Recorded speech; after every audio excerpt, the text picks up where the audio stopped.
Yo, what's going on, everybody? Welcome. Today is Tuesday. Not very bright. In fact, it was supposed to snow, but now we have just rainfall. We're dead. Nice and early, 2:44 p.m. Eastern.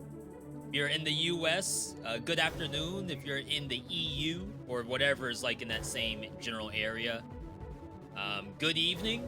Maybe you're in like a Sri Lanka or a Malaysia. Go to bed. Otherwise, good to see everyone. Shout out to those who follow while we're offline. We got Water Frog just now. But offline, we have folks such as Matt Warbuckle, XX Dark PTXX. There's an underscore in there. Don't forget the underscore. Ambi Chess and yours dearly E, all following the channel. Chat, we have two things lined up today. It's Tuesday, so you know what that means. It means VeeDotVOD. We got world premieres lined up. And to be honest, first week of December, there's a lot of new stuff. Path of Exile teaser dropping. Elden Ring Night Rain new DLC. And then, of course, we have a special announcement that will be part of the Box TFT, like pseudo tournament. I don't know if you would really call it a tournament. But we have to farm up some points and climb in TFT in the beginner's bracket, since I have not played TFT in probably 6 years, or maybe not that long, but very, very long time since the last time I played, at least seriously. Otherwise, good to see everybody. Tuesday is typically a lot of new releases, so I'm gonna take a quick peek at the Steam store and see what's up. Could be nothing up. We need our daily dose of rogue slop. Yo, Velvet, good to see you. Mary, congrats on your 1 cell. Welcome on in, people. Alright, so I went to most recent, which release date September 9. That's weird that that's like at the top like that. But anyway, I'm looking for rogue slop. Luft Gears. Grimdark Survivors, probably a lot of stuff like this. Versus with a possibly AI generated guy here, having muscle groups that I've never even heard of. 7 Sinners. Solo chess, this might be something. Oh my god, that's so loud. Jeez. Cozy chess with a little bit of Balatro.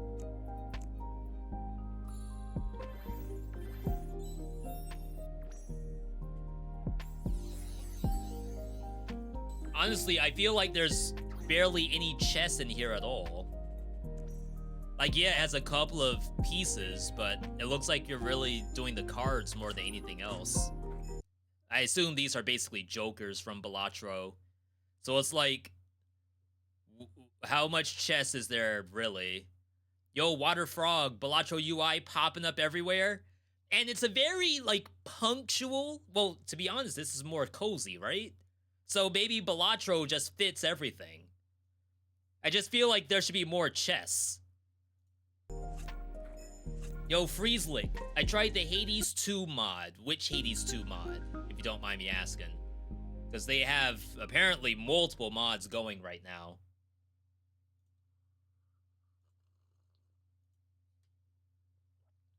De Anima. Manipulation, that sounds fun.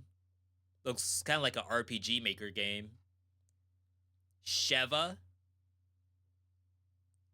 Card-based fighting game where both players act simultaneously in a strategic 1v1 battle.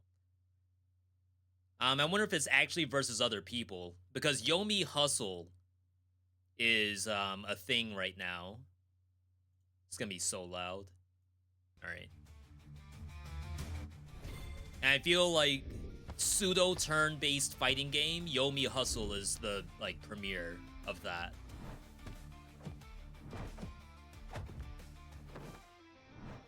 It's pronounced Shiva. Not Shiva?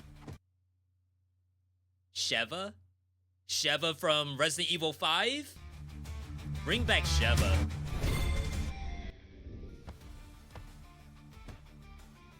Did I try House of Necrosis? I did not. I did wishlist it. But as you can see, we've gone through many new releases. So, like, where do you even find a spot? I mean, I guess we're finding a spot today, right? The mod mentioned on Discord. So for those who aren't aware, we do have a V.us Discord, which is here, I believe. And Freezelick is saying that they were playing a mod for Hades 2, which actually incorporates the Hades 1 areas and enemies into Hades 2, which is, like, incredibly cool if you think about it. Definitely makes me wish we had stuff like that for Dead Cells. Servant of the Sorcerer.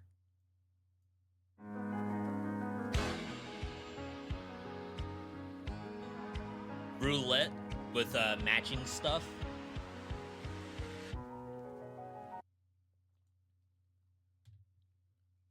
Swordmancy. Pay to win, the world is mine. Is that Nas? Whose world is this? My secret game Oh my god. recipe. I'm glad you asked. I'm so sorry about the audio, One chat. spoonful of fun This idle new mechanics. UI for Steam is awful. 2 cups of surprising roguelike rewards. Just a dollop of cute anime assistance. And a splash of chaos pixel magic! Okay. Oh no! That wasn't in the recipe! It's alive! It's alive! Pay to win, the world is mine.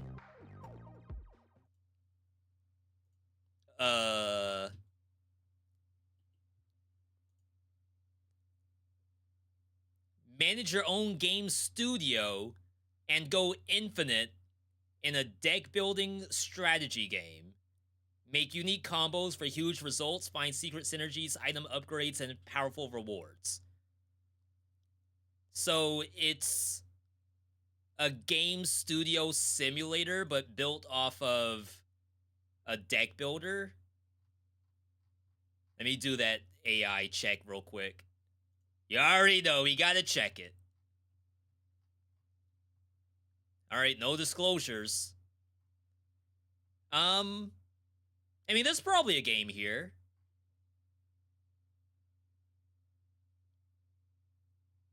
Deck building strategy game about running a game studio, customize your progression, blah blah blah, as repute grows. That's a real word, right?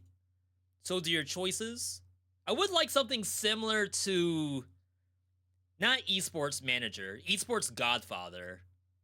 But to be honest, it's a lot of AI art in Esports Godfather. But like the idea of a roguelike where there's like something going on, something outside of the actual game you're playing, where this is studio management. And like you're trying to earn money, and like that's the roguelike. I really like that idea of a game. But there doesn't seem to be a lot of that going on. It may be harder to like do that than we think it is. I'll wishlist it. I do think there's an idea in here. I am not opposed to actually like wishlisting it. Okay. Is AI a common issue? Didn't think it would be a problem so quickly. It's not so much that it's a common issue. I think just sometimes it appears and either A, it looks awful. So like one John Wolf video that my wife was showing me. John Wolf does a lot of horror streams and horror YouTube stuff. And AI generated horror games are, you almost can't avoid it at this point. Like if you're a horror YouTuber trying to showcase these like random indie horror games, you kind of have to play an AI generated one at some point. So it's like you'll walk into a warehouse, like a spooky warehouse, and you'll see stairs that go nowhere. You'll see like random tires just like hanging on the wall, no strings, no brackets. You might see a broken down car and then a car stacked on top of it or something like that. There's like no QA that's done, because the only thing the dev is like trying to get to is the jump scare, the puzzles, and then whatever the story was. But the actual like environmental storytelling, it ends up being like, you can't not see it, right? Like they'll have a picture on the wall, and similar to Repo, like Repo has some pictures on the wall that are like actually kind of fun to see. It'll be like a Slender Man or something on the wall. But for these horror games, and sometimes even these kind of games, you end up in a situation where you're like, what is even on the wall? Is that a wheel? Is that like a steam gauge? It ends up just being like a metamorphosis of nothing. Shapes and colors. A lot of survivors still. Chat, we have not gotten out of survivor hell. Though there are good survivors. AO Contaminant Breach. Deep Sea Heroes. Yeah, we're struggling a little bit. Super Cabbage Kaboomy. This looks safe for Twitch.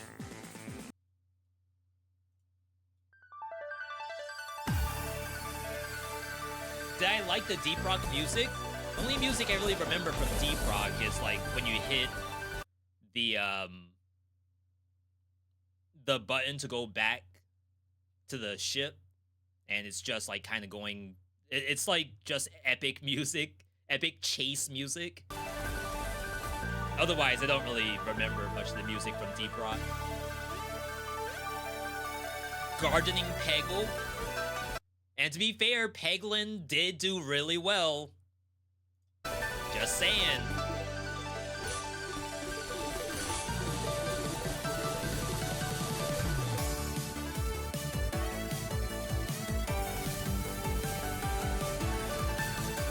I could see a game here.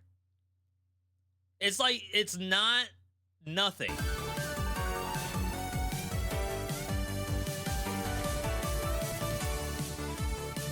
Change the game with pets.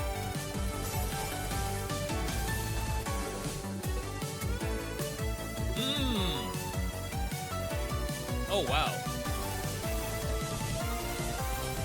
You could be a dragon knight or something. Play with Twitch chat. Wait, what? Oh, your Twitch chat is like in here. I don't know what they're doing. They may be the pets. Or something.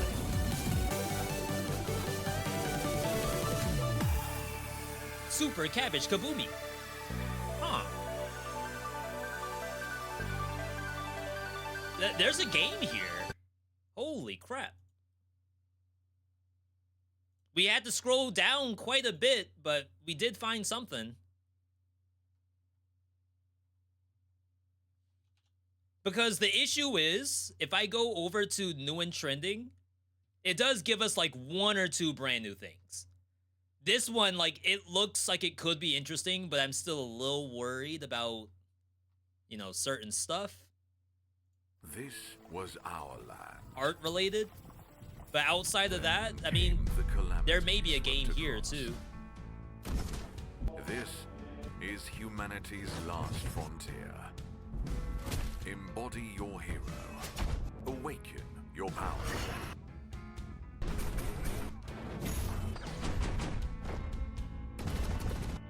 I mean, when I watch the gameplay, I don't know if the gameplay is actually that great. Conquer your fate. Lead your troops. Restore your city.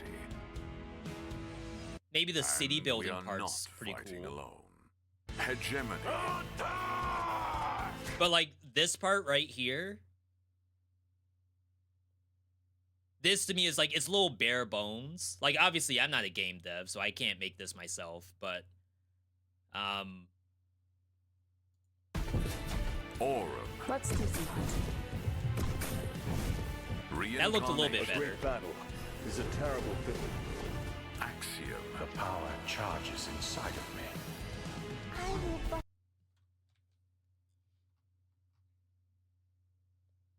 The developers describe how they use AI generate content. AI assisted in the design of some game artwork. Some. Only some. Not all. I will crush you like a What does some cockroach. mean, actually?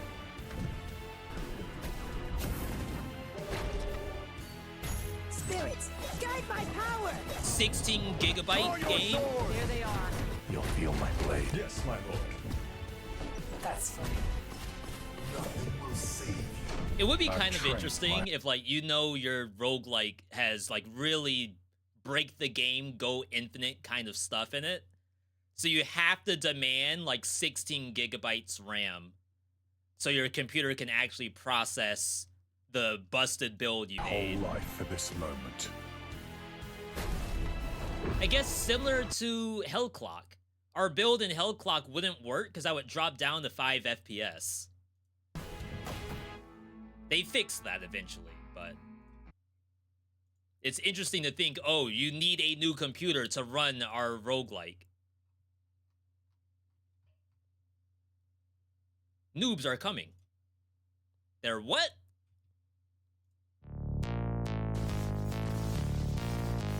Quality difference between the particle effects and the art is a bit funny. Yeah, it's almost like two different games.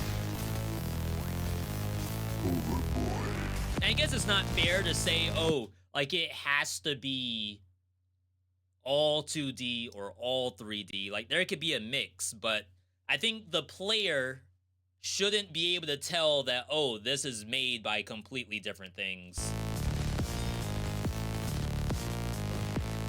Yeah, we were doing some Moonlighter too. We are probably about 10 hours into it. I actually think it's good. It takes a little bit to get really up and running. There's like a decent amount of tutorial you have to get through. And then like the first act of the game, so like it goes up for the first act, and then it kind of plateaus a little bit in Act 2. Act 3 it goes up again, and then Act 4 it actually like shoots up a little bit.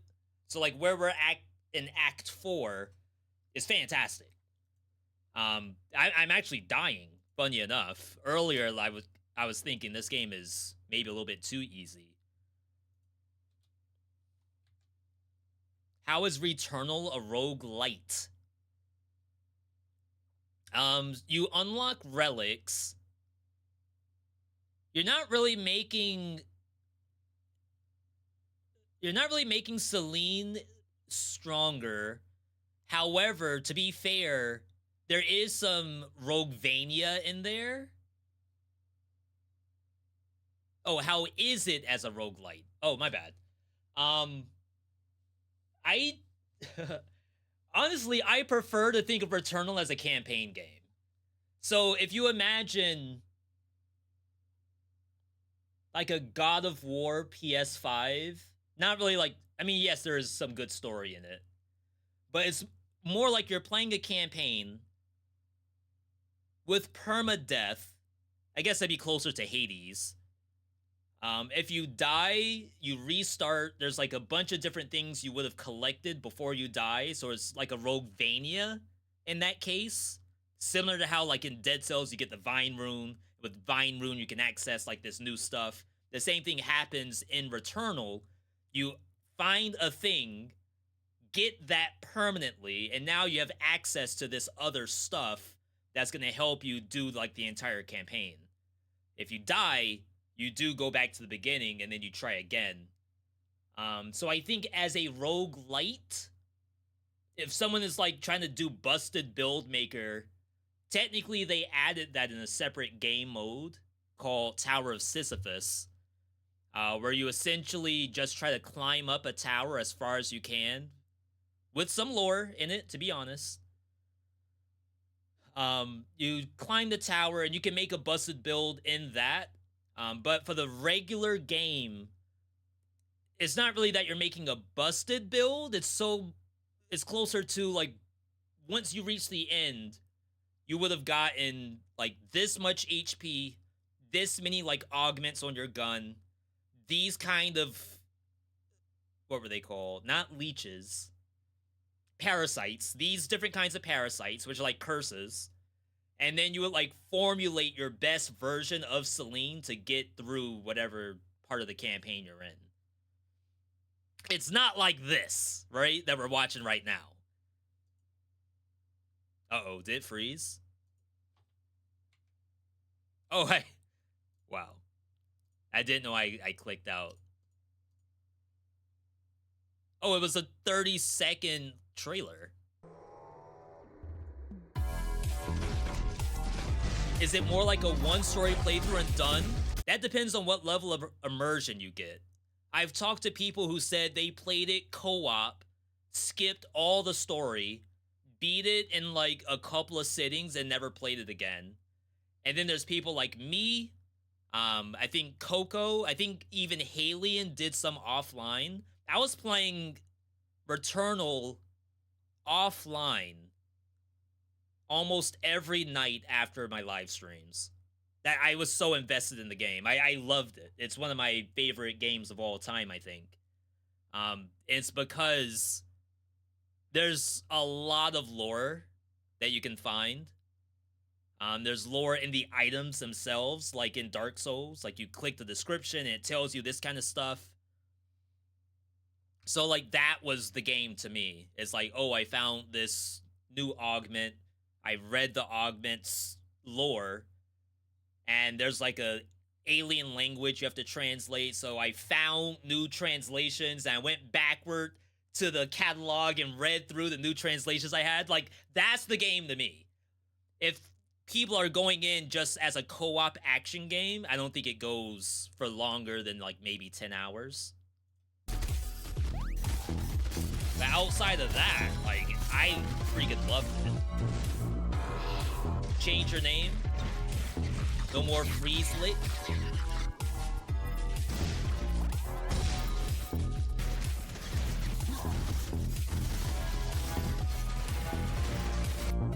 I don't mind games like this. I don't know if I'm in the mood for like a Brotato-like in arena survival. Unless I was actually playing Brotato. Like, maybe I'd be okay with Brotato. But you all don't see me play stuff like this very often because sometimes I want platforming. Sometimes I want, like, combos and stuff like that, and not necessarily, like, I just made an infinite, like, crit engine.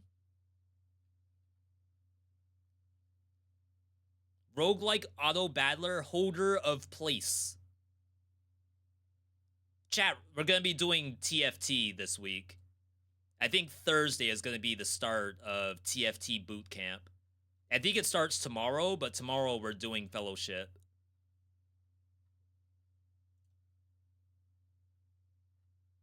We did wishlist this. I have seen people play Super Fantasy Kingdom.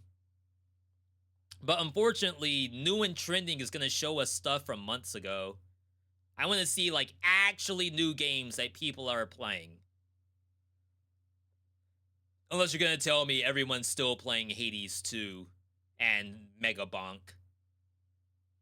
If that's the case, then I'm screwed.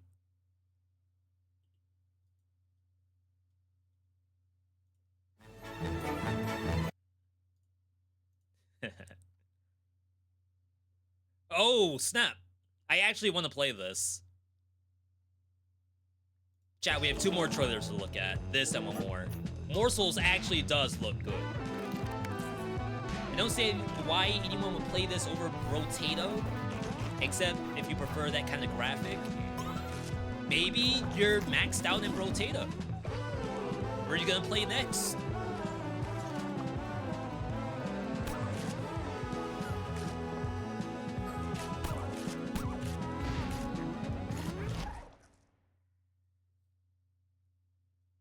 I think this looks actually really good. It's kind of hard to tell the type of game it is. I don't think it's open world. I think it's like a bunch of levels you go through. But it looks like it might be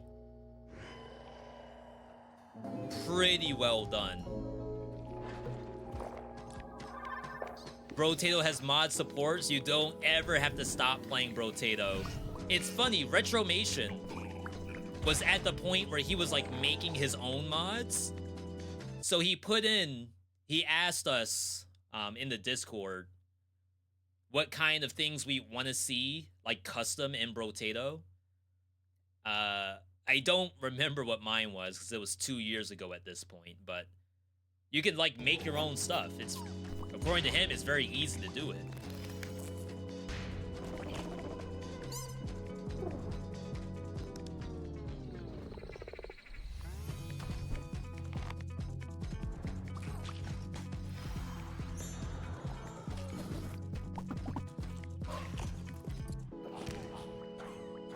This also reminds me of Streets of Rogue 2.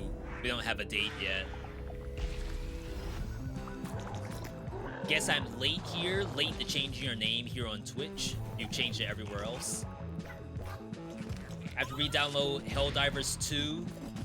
Yeah, I did see that in a tweet today that the file size is reduced. I wonder how the file size is on console for Helldivers. Or if that was a PC only fix. All right, chat, last one. And then we'll start our first world premiere today. This is Snatcher Handy. The universe's greatest cat burglar, Phantom Thief. It's Time Snatcher Handy.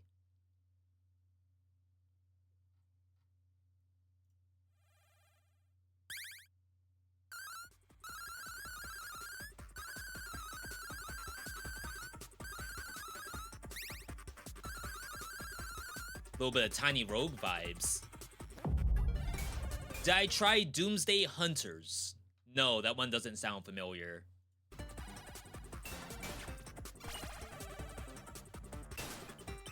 Alright, so Bullet Hell Roguelite with time stop mechanics. I'm very curious on like how often you can stop time. The only resource is time. Oh, it could be like you only have so much time for the entire run. And every time you pause, you deduct that. And then also buying items costs time. That's interesting.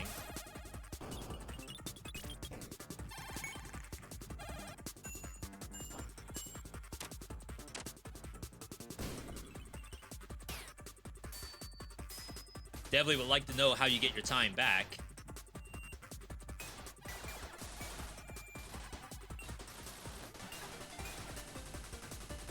It doesn't look super confusing either.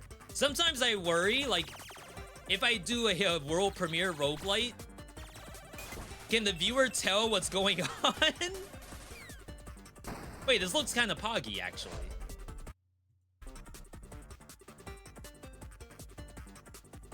I don't know how deep the game is, but there's definitely a game here. I can see the game. Sometimes you can't. But I am picking up what the devs putting down. Alright. Chat, that's pretty good. We got like 3 wish lists today. RoboQuest VR? No shot. Chat, is this real?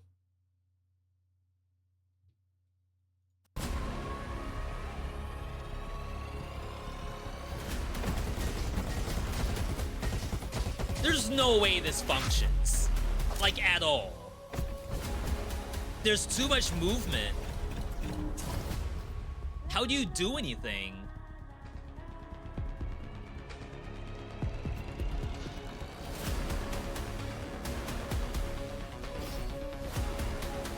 They're making it seem like it's the real game.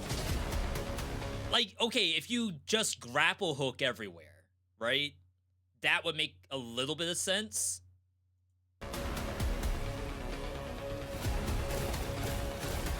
But like, how do you do a run and slide and then jump?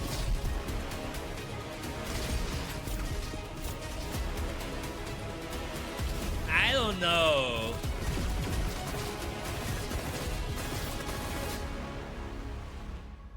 I don't know. If it works, it sounds fantastic.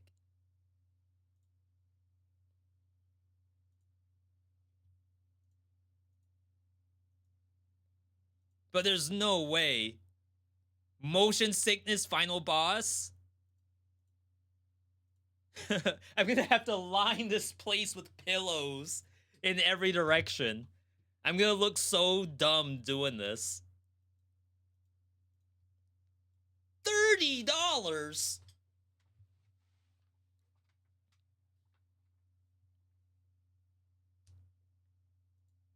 I'm not opposed, but I can't do this today. It takes a little bit to set up the VR. I have to run the wire up here. I have like 2 cable hooks up top. Can run the wire up there, and then I usually play in this corner. I probably have to remove the panel here, or like just push it that way. I don't know how you do this. This does not look remotely possible.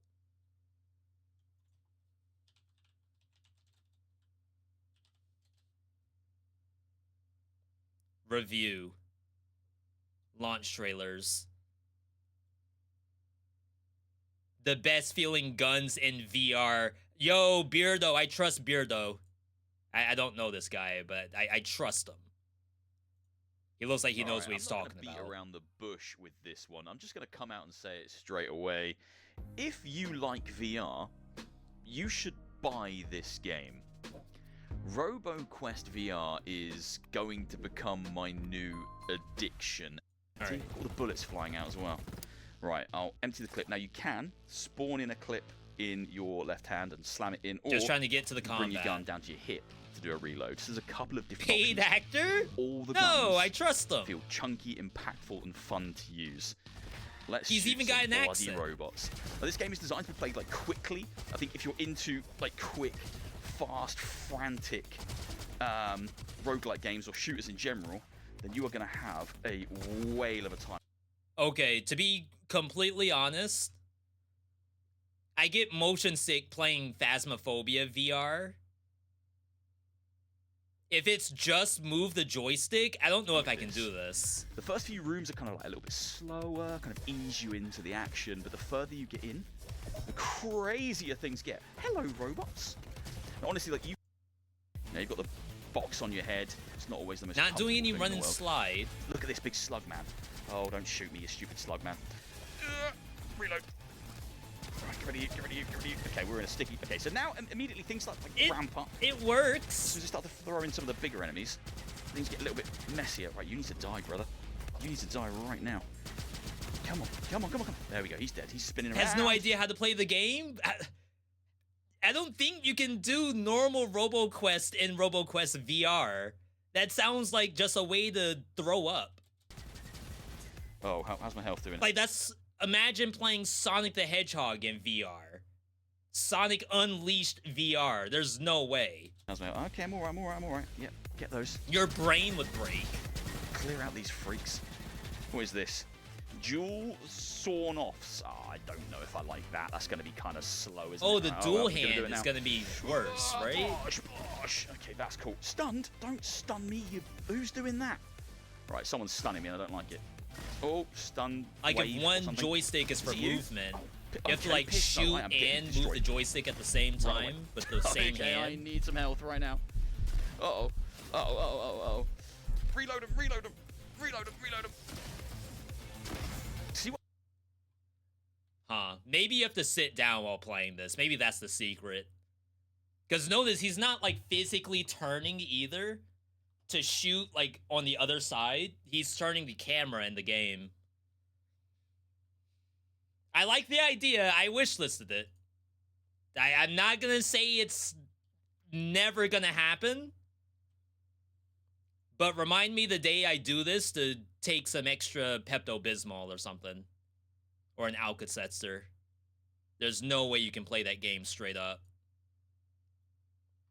Drunken RoboQuest VR.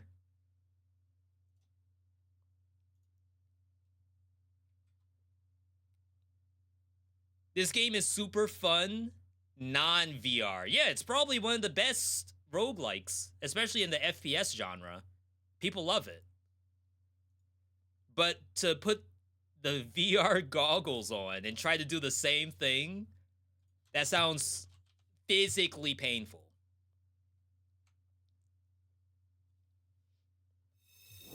All right. Chat, I'm trying to find my my Constance game. So give me 1 second. Anything else you all have been playing lately? We are doing world premieres today, but if there's a world premiere I should know about, feel free to let me know. Let's get some music back. Before you start anything, check out the Rogue Core music that you shared, unlisted. I don't know if I'm taking song requests today, but I'll definitely keep an eye out for that one.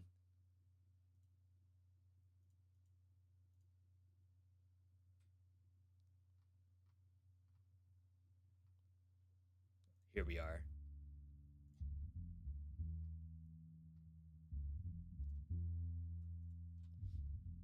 Shogun Showdown, Astria, Beneath Oresa. Yeah, those are all S-tier roguelites to Alexa. Alexa loves those games. I gotta do this vid again.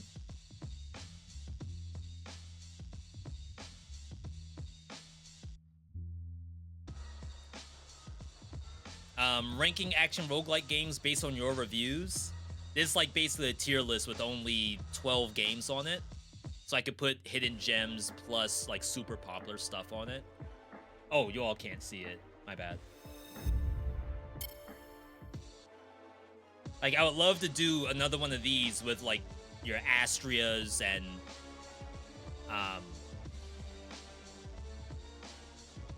it's like I could just scroll through my library and probably see so many different things.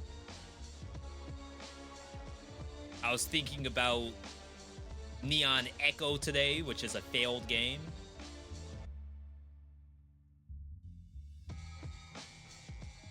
Give us a reason to go back to Ember Knights.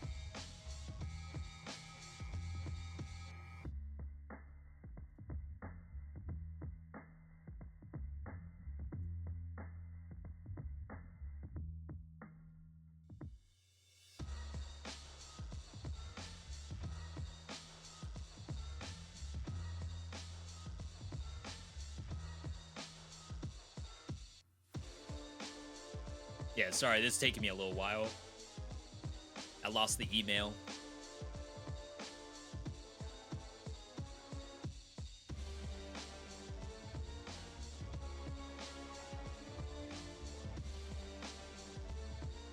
I didn't even install the game.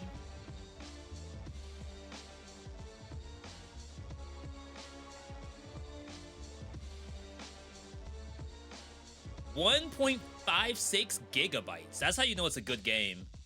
If the game is under 5 gigabytes, it's like guaranteed to be good.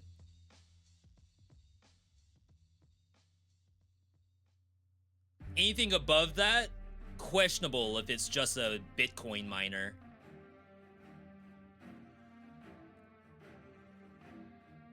Change the game, change the title.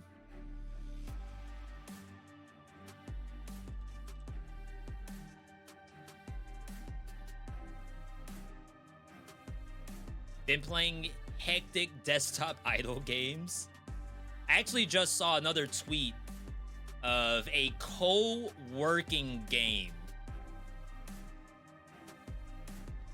Is it like VR Sit With Me? Do I still have it up? Now I was thinking to myself, like, what if I did this while editing a video?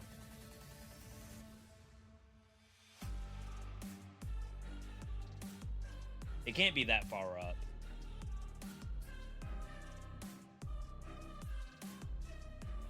On together virtual co-working.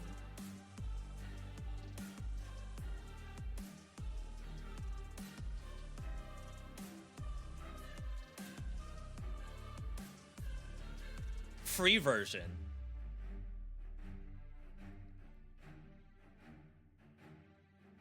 Chat, I could literally be doing this while working on the YouTube vid.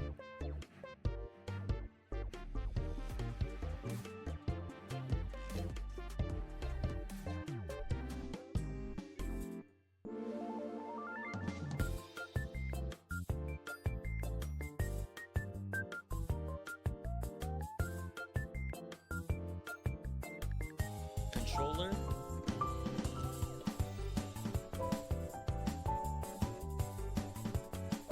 You all get the idea, right? High school study groups. There are actual people doing co-working streams on Twitch.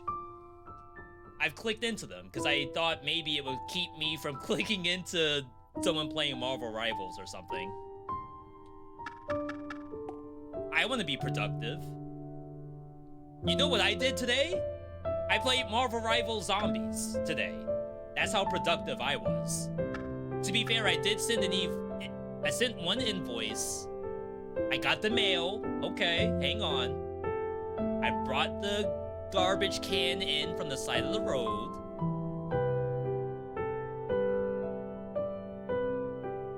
I did other stuff too. Holy crap, this game's loud.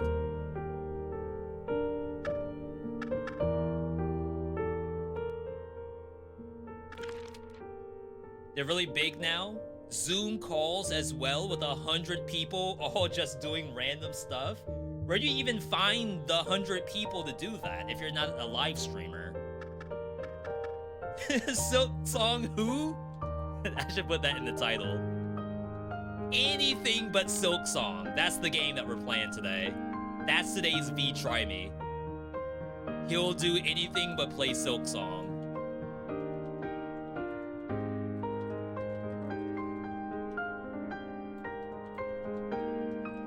Thank you for the title idea.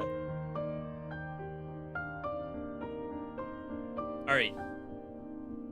I assume I could play this with controller. I did see the mouse converts to a paintbrush.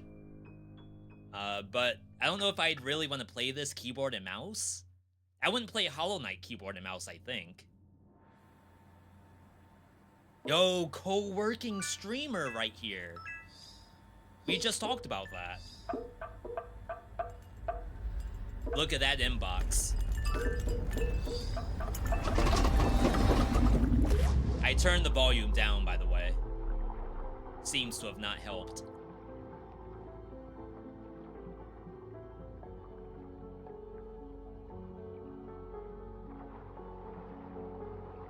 I don't remember when I first saw this game. If it was on III or if it was on like a Summer Games Fest or something. I am pretty interested. I haven't really finished any Metroidvanias in a long time. The last one I played was 9 Souls, and I never finished it. Not because I don't want to, but Metroidvanias take me a while. If Silksong didn't come out this year, Hades 2 would be your GOAT. What about Expedition 33? As far as I'm told, that washes all of them.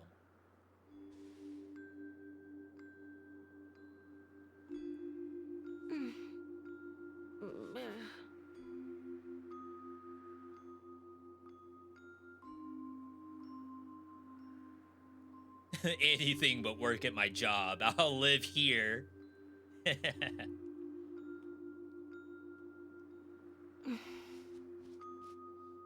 Alright, we got movement. D-pad movement, okay. No wall jump yet.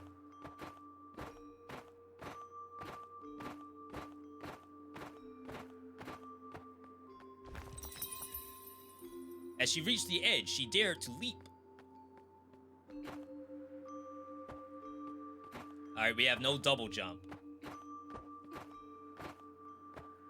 But was it the right choice?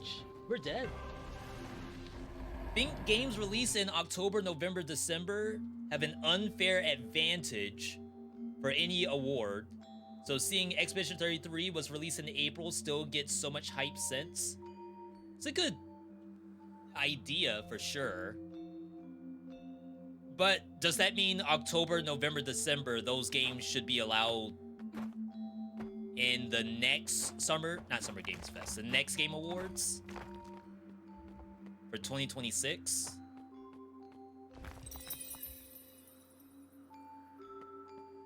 I'm not lost. This is what you're supposed to do in these kind of games. You backtrack. Bruh. Now it's getting over it. Would I play Dark Souls 3 again? Not in a world where Elden Ring Night Rain exists. Certainly, she shouldn't proceed on this path.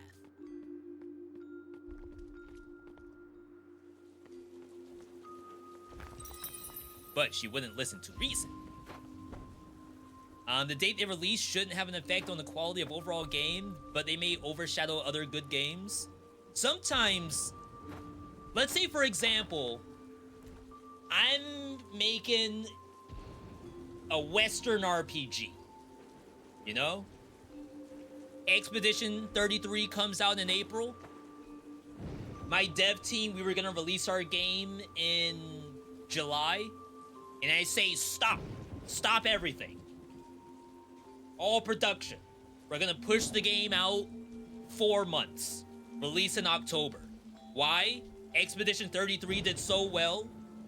We might have to, you know, take a look at the drawing board a little bit. We're not gonna absolutely just steal ideas, but maybe, you know, a couple of design flaws were identified after playing such a phenomenal game. Same thing with, I would want to say something like Ball Pit or Absalom. Maybe closer to Absalom. So, for example, Marvel Cosmic Invasion just came out. And I think that game's fantastic, but I do think Absalom absolutely washes it. Like, as a Marvel game, it's really cool, and, like, actually the art in it is fantastic. All the Easter eggs are great. But as a beat-em-up, Absalom absolutely washes that game. So, perhaps, you know, you have a little bit of time now that your game releases later in the year. You can maybe do some adjustments before it reaches live. It helps everyone.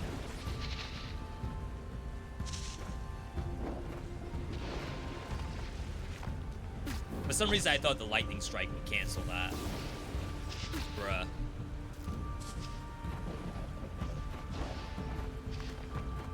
We're still in tutorial.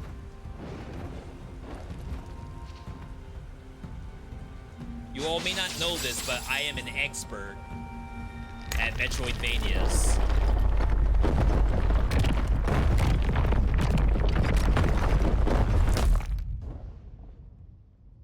And so the heroine disobeyed me. You will regret this.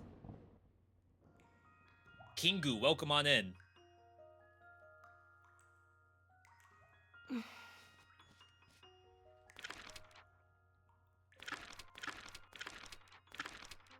Speedrun mode.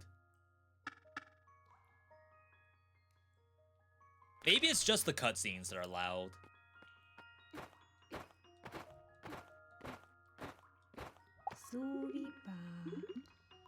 This is Frida. Is it just the flower talking?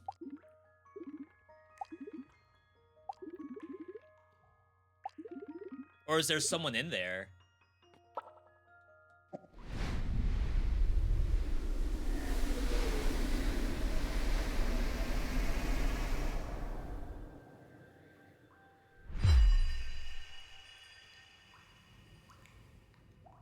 Yo, we got the nail.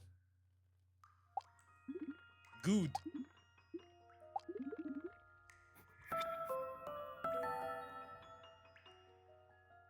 Yo. I think it's just the flower. Alright, no up swipe, no down swipe, unless that's Metroidvania.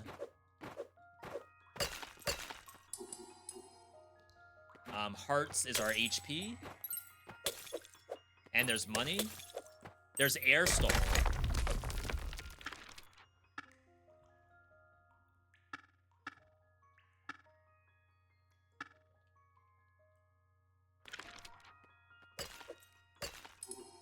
Too quiet. Too loud. Oh my goodness. Sound design dev is a little asleep, I think. Her hair is wet paint.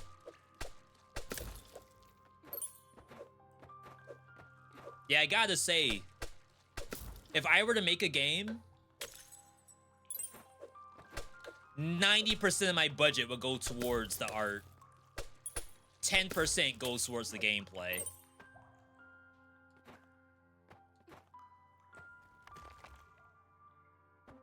No!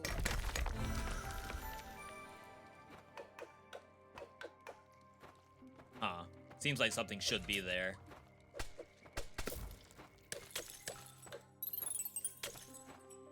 Anything but play Silksong, he said. You might want to play Dark Souls 3 again for Convergence mod. I love modded gameplay as much as the next person, but I don't know, something about, like, official content being added to a game, DLC and stuff like that.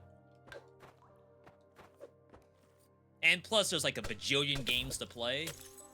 I feel like I'd rather not do a mod if I can help it. But I understand that for some people, like Dark Souls 3, for example, is their game. So anything to add to Dark Souls, anything to add to Hollow Knight, why would I do anything else?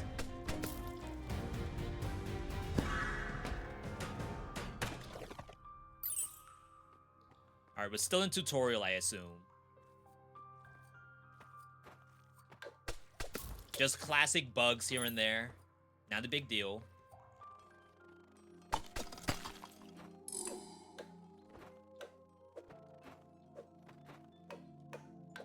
Dang, can't go upward. I thought maybe you could ping pong back and forth with the melee.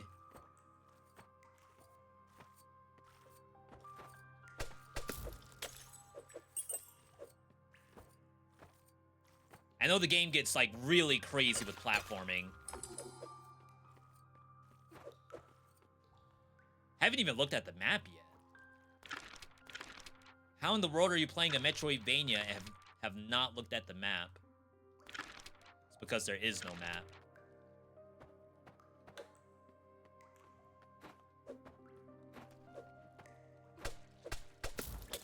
Alright.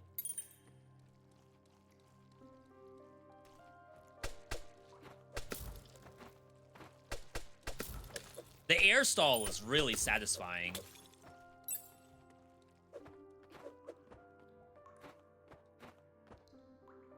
That's a one-way.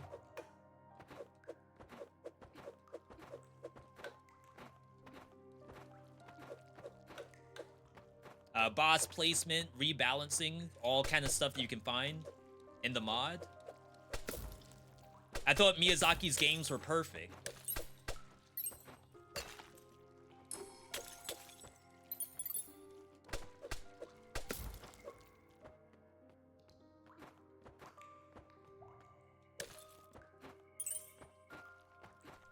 Somehow I missed this one up here. Okay. Alright, we need new Metroidvania. It's gonna be in here.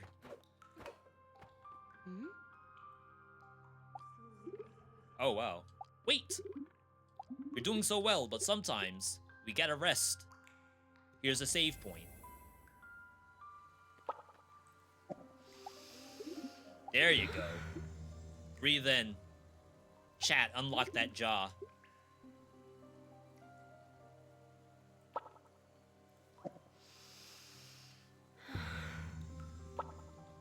Okay.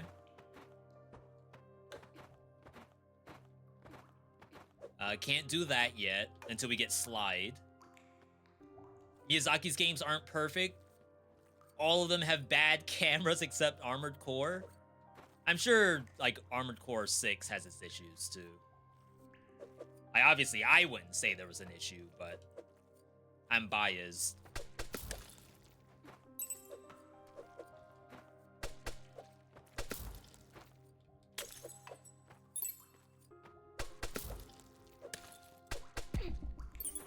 Alright. Our first damage.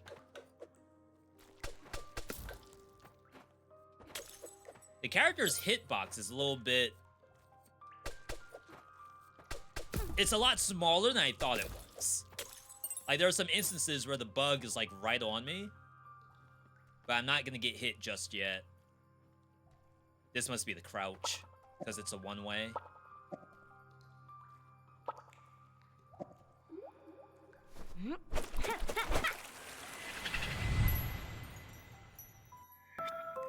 Paint dive. Transform into paint to move swiftly over short distances. While in paint form, you are invulnerable. R2? Why R2? It's an awful button.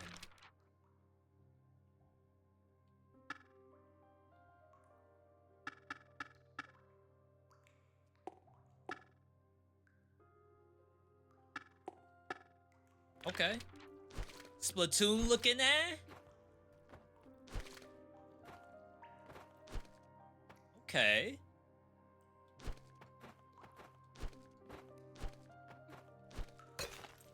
Okay.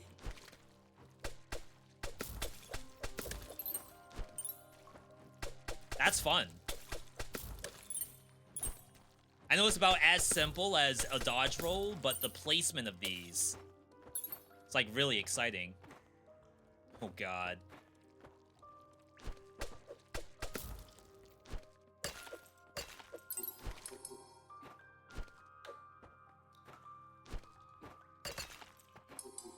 Huh. Did I just screw us? Like, maybe I was supposed to use those things as, like, a jump reset.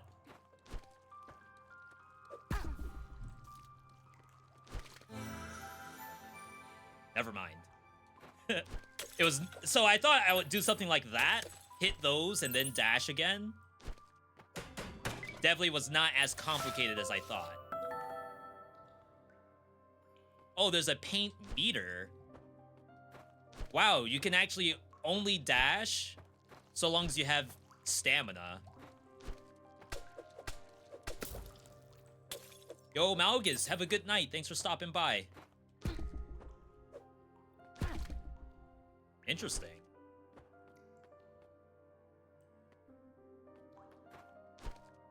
Alright, that's a mechanic we don't have. I still don't have the map. Oh, but this kid might have the map. It's so rare to meet anyone outside of town. I am friendly. I'm Quip. Professional trader, passionate explorer.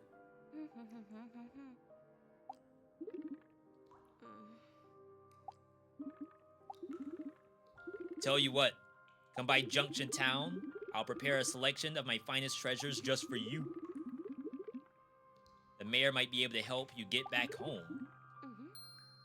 What if I don't want to go home? I have 10,000 emails to open. Alright, we got the map.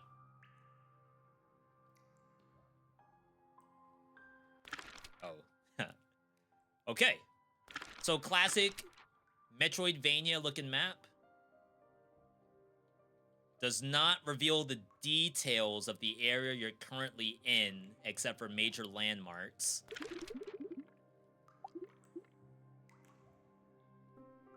To take a quick glance, press R3. Oh, wow. That's nice.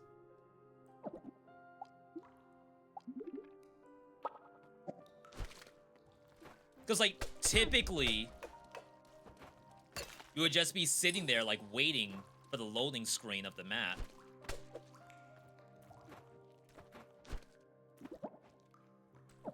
Going all the way back. 10,000's a lot of emails. I have about that many. In Outlook. It's pretty bad. No one's fault but my own. And all of the people who've sold my data. You give your email to your city to renew your license, and now all of a sudden I'm getting ads for... Trying to get a good example. For, like, Costco. In my email. Oh, snap.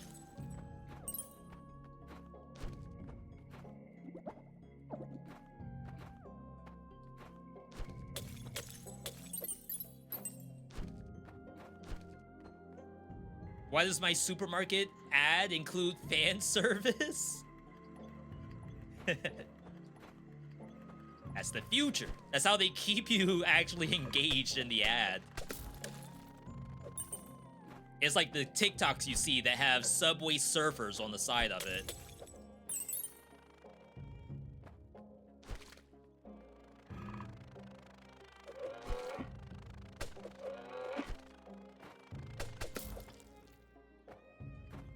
I'm just going. Like, I have no plan in mind.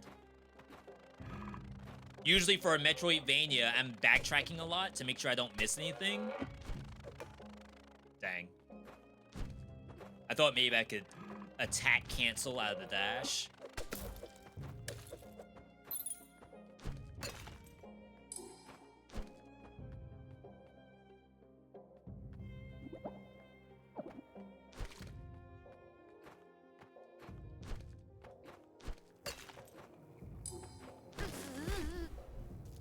Alright, lesson learned. We need anti-electricity meta.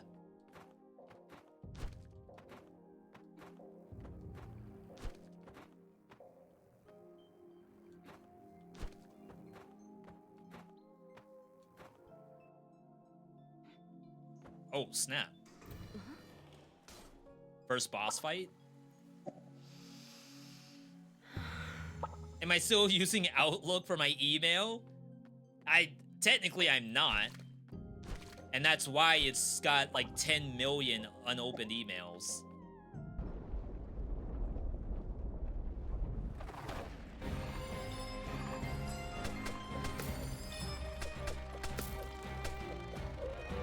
They're sending the most basic bots. Not knowing that I know how to play these games.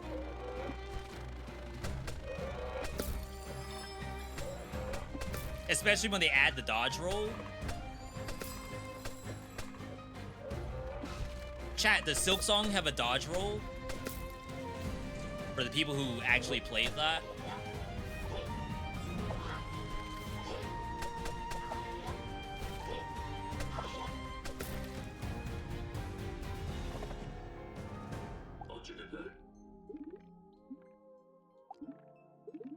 Are they all gone? Thank the creator. Yo, we got Chat GPT talking to us right now. Okay. Email for personal, email for spam, email for business. I have email for business, personal together, and then spam plus something else together. But, like, ideally, I should never have to go into the spam email unless I have to, like, access a second account or something. Like a second Steam account.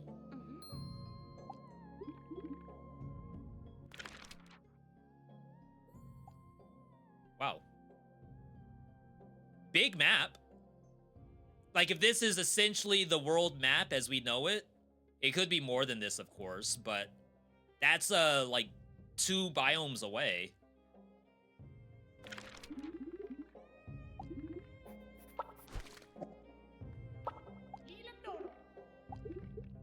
You made it. Scary robots came down the pipes. They're dead now. Alright. At full health, excess healing is stored for later use. Display helpful icons on your map. Oh, is this what I was about to complain about? That the maps are pretty bare?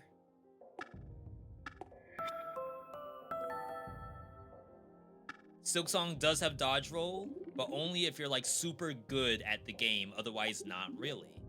Oh, so it's like a 1 frame iframe? Almost like Sonic 3?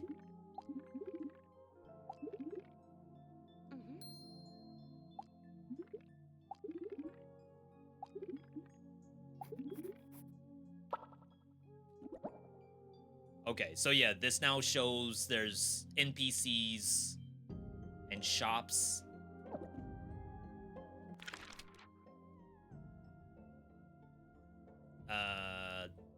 Shrines are now marked. Okay. A lot of red areas, though. I guess those are areas that have sections I can't access yet.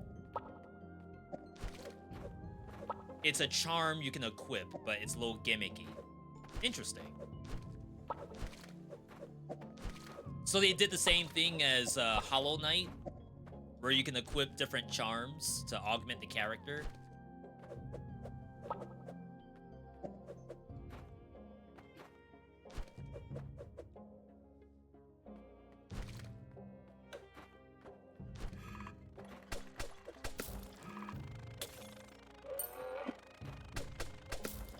I always feel like I use the same charms every time.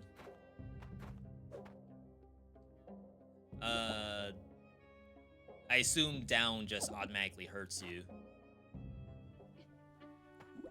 Wake up, hun, new biome. Feel like I should not be here.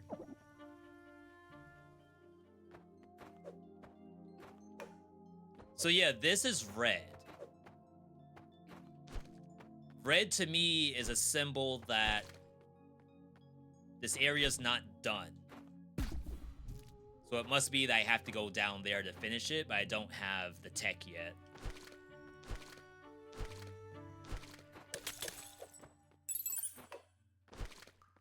We haven't seen what death looks like. I assume we will never die in Constance. Name's Robert. Photographer. Photographer. Or journalist. I use a Nikon. You don't have a camera? Blaspheme.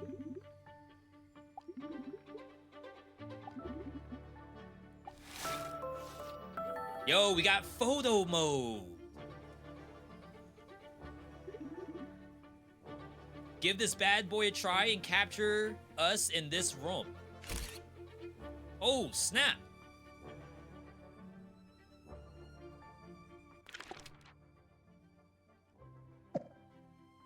Why upgrade paint capacity if it fills up automatically? It might be like a Hollow Knight, where the more... Oh, wow. Wait, is this actually a system for the Metroidvania where you can take a picture of whatever spot you were at so you don't forget that that's a thing that goes here?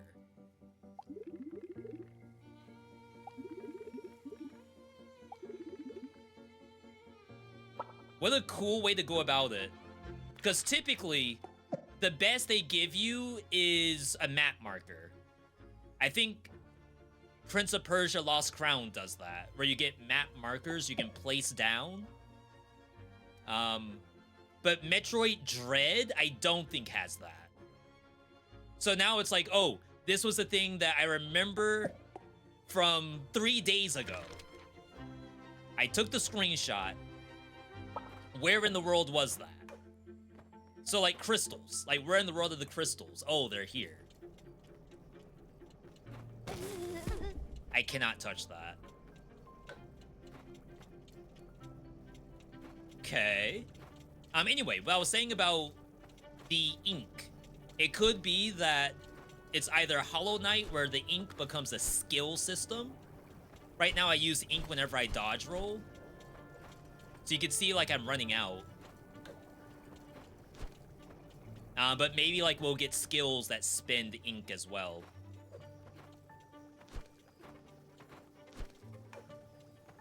Dang. That was a classic Hollow Knight secret area just then.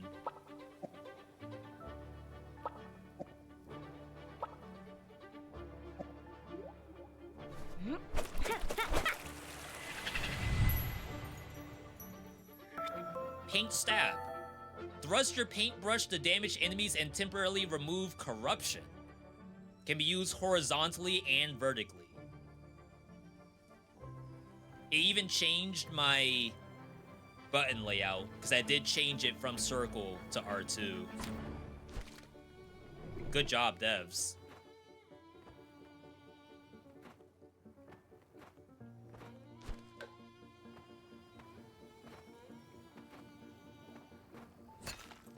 Dang. Can't pogo up there.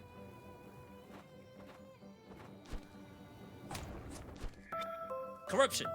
Certain abilities cost paint. You've used up all your paint and are now corrupted. In this state, using abilities will drain health instead. Huh. Okay. So yeah, you probably do want some amount of extra paint.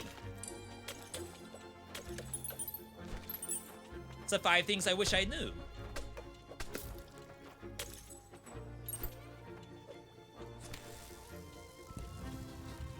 Okay. Yeah, sack health instead of waiting 9 years to get the resource back. It's probably the speedrunner tech, too.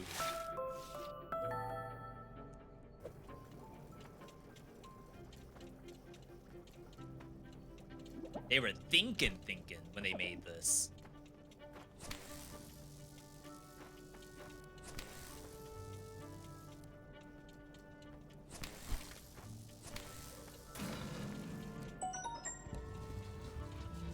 I will have to go back and do all of those areas that are unmarked.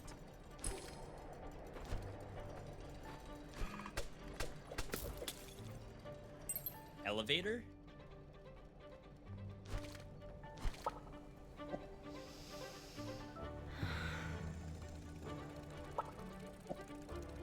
So this is the hard part, in my opinion. How long do you play the Metroidvania for your first look? Typically for me, it's like when you reach your first boss, and at that point you can decide, oh yeah, we've seen enough.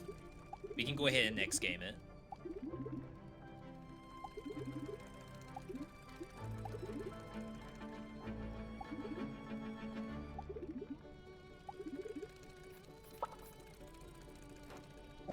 Like, how long do you go? Where's the boss? Just go until you finish the game.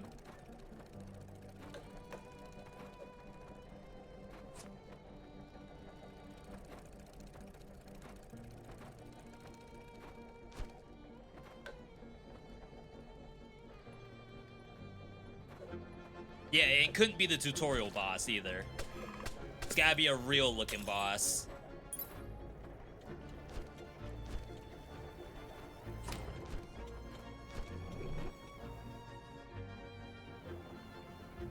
Anything but Silk Song, he says.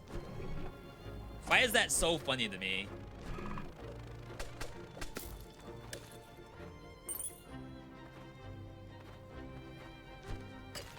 There's just too many good games. Oops.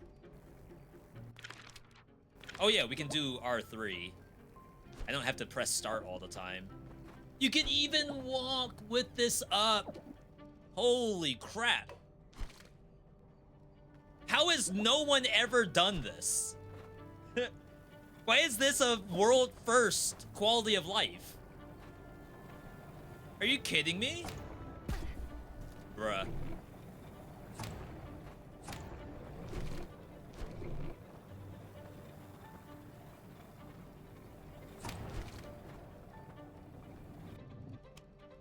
Try to hit the lever through the wall. Oh, did I miss a lever somewhere?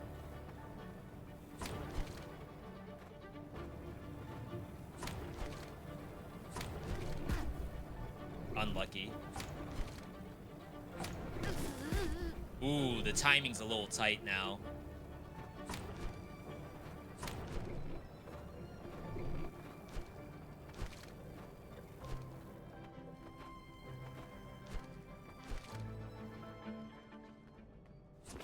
Oh, you can see it gets stuck here.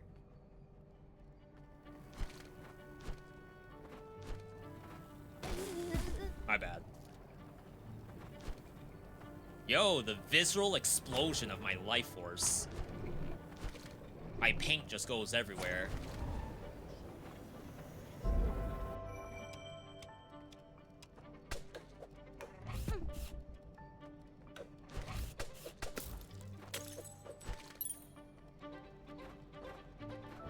Yeah, you can tell there was some QA done in this game.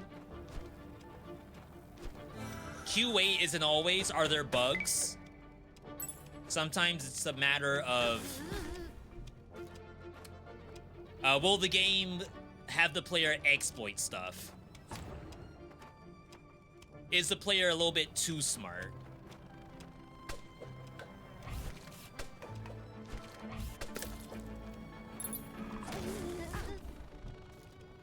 I thought I had that. Oh my god, positioning.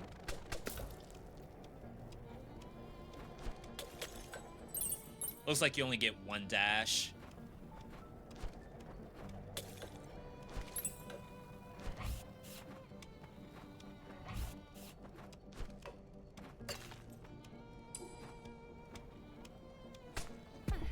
Okay.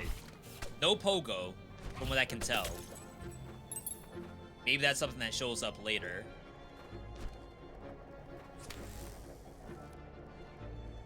Oh, I see.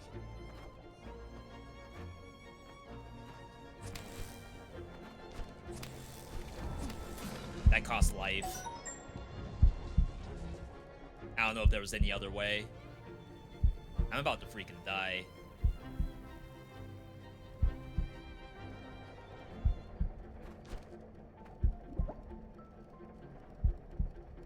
I'm due for a shrine. Oh, the monsters didn't respawn! Holy! That's some good design. I'm gonna assume if I, like, go to a shrine, the monsters come back.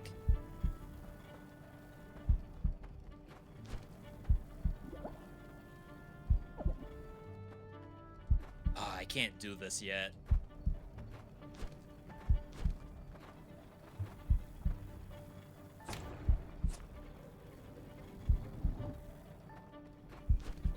Alright, use our brain here.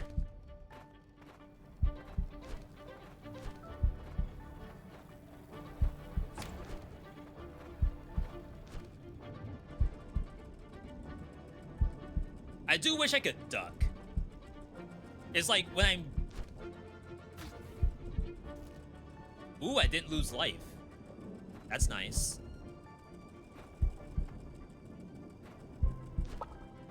Hello. I think I'm in a bit of a pickle. I came here to find treasures, but now I don't know how to get back. Could you maybe help me out? Thank you. That's perfect. I really need some pointers. See you back in town. I just told him jump. The clouds don't actually hurt you. A little bit like Rogue Legacy 2 just then.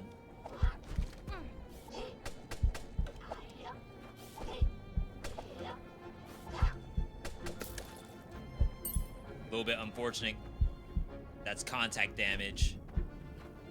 I gotta say, I am not a fan of contact damage. But sometimes it's a necessary evil.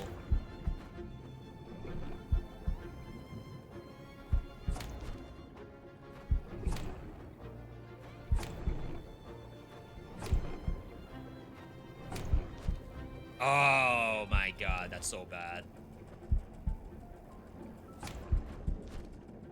Like, I'm trying to stagger out the ink cartridge.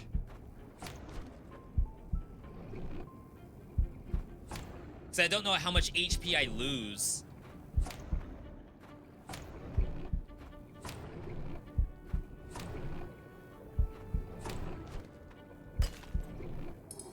Wow. That's kind of spicy. Like, imagine if the ink cartridge would kill me if my HP was too low.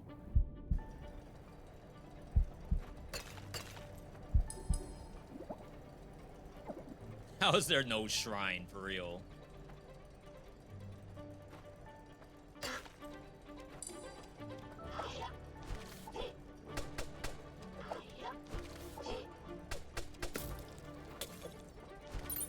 Okay.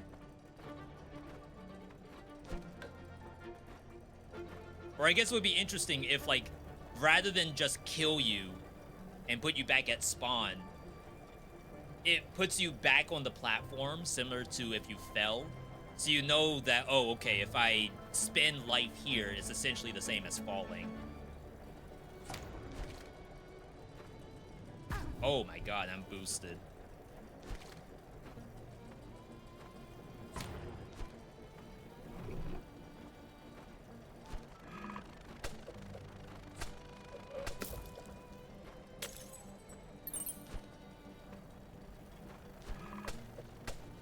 Literally Silksong who?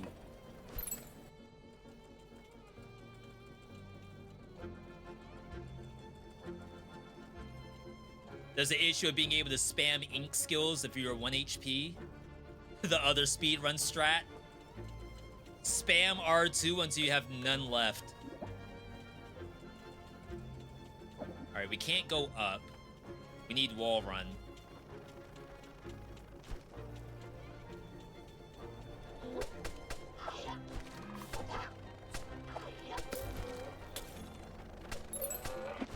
I can't rightfully tell if ink stab is more damage than a regular attack. You can do it omnidirectional. It's like maybe that's just worth it by itself. Like you can down slam with it.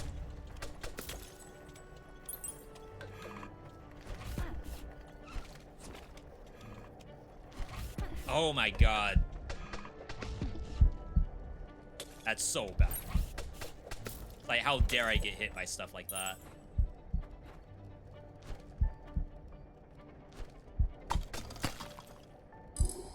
Big life. That's a lot of life for them to not give me a shrine. Don't tell me there's something coming up. I'm not ready.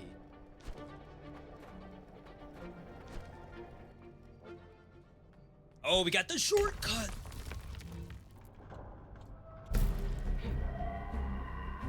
Well, saw this coming.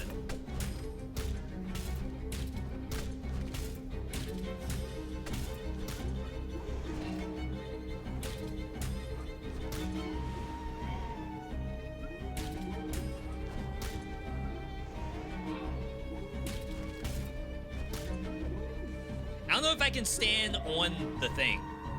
I'm kind of scared.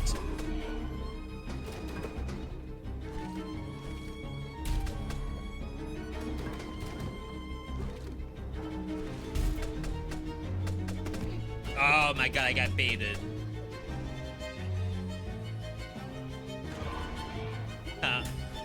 That's fun.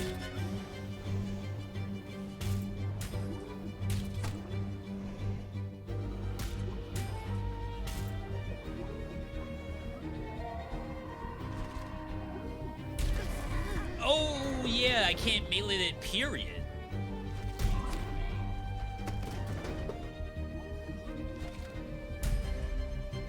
I'm always on the wrong side.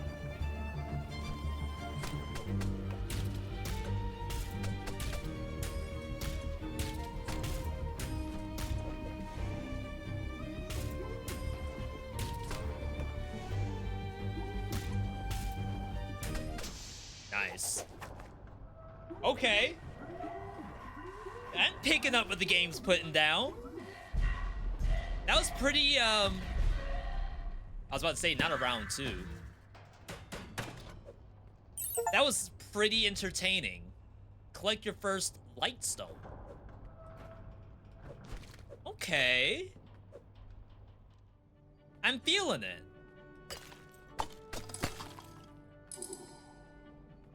And now, we do this. Now square's done.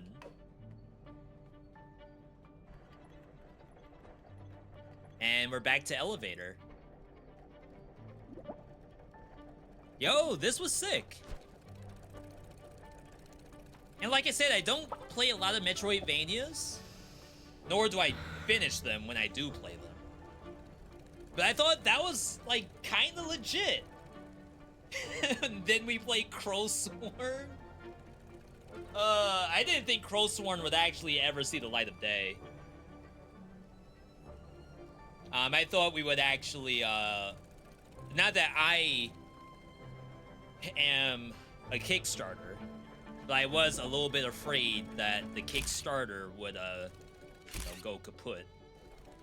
But I'm glad to see it's actually still a thing. What about that lever? It's gonna have to wait until the next stream.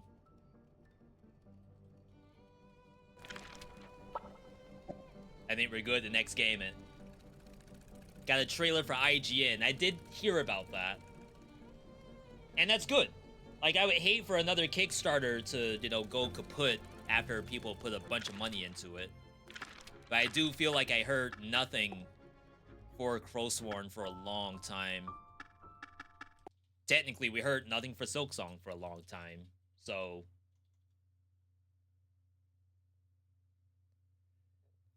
anyway, 8 ads. What a number. What a number. I feel like they just make up the number of ads. Not the viewer, I mean Twitch. I feel like Twitch just makes up the number of ads. Alright, chat, we're gonna next game it to our second world premiere today.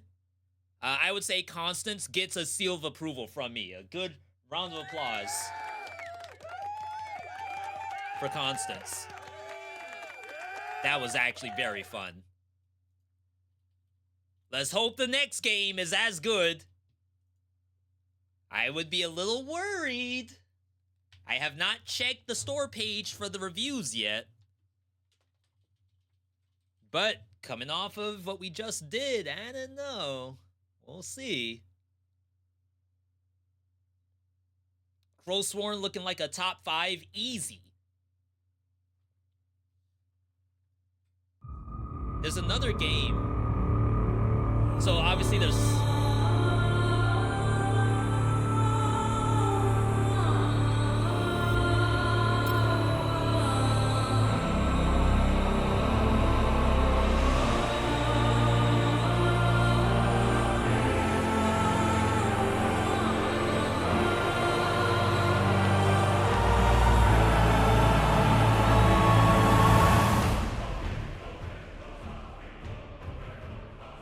That's probably the loudest thing I have ever had. Ever. That was so loud.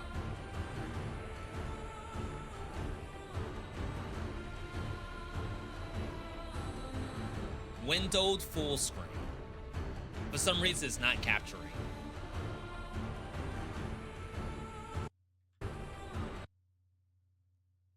That was, like, obnoxiously loud. Like, no game should ever be that loud. And I hate whenever I alt-tab, I lose the audio.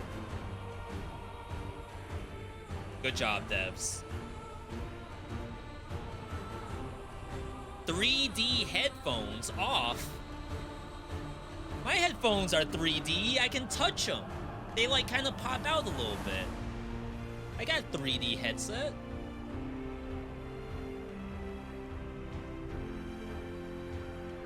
Alright, chat, we got another world premiere.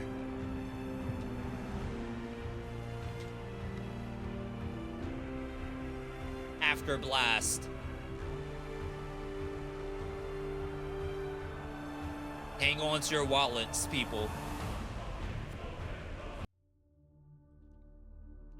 kill him. Yo, we're just in here. 60 FPS? Is that screen tear?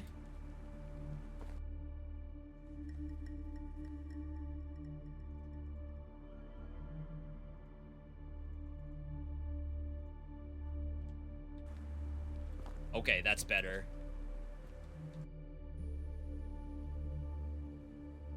Alright, we got anti-alias. Y'all love the TAA. I'm sure you gotta love the ultra performance. No, give me the quality DLSS. Imagine not having quality DLSS turned on. Sheesh. Oh, snap. Wait, this looks kind of clean, not gonna lie. Core upgrades. Okay. I always feel a little worried when the game shows me that kind of stuff right away. It's like there's a lot to click here. I guess Crab Champions is the same way, right? You can kind of see everything. It's like, I don't want to interact with any of that. They actually have my character portrait from Steam down in the bottom left. You all see that? Next to my HP? Whoa! Grapple hook? Oh, snap, leaderboards! Chad, you all recognize anyone in here? Who is this? Is this one of you all? Or Big Papa? Voiced ASMR, maybe? Don't lie if it's one of you. Caught.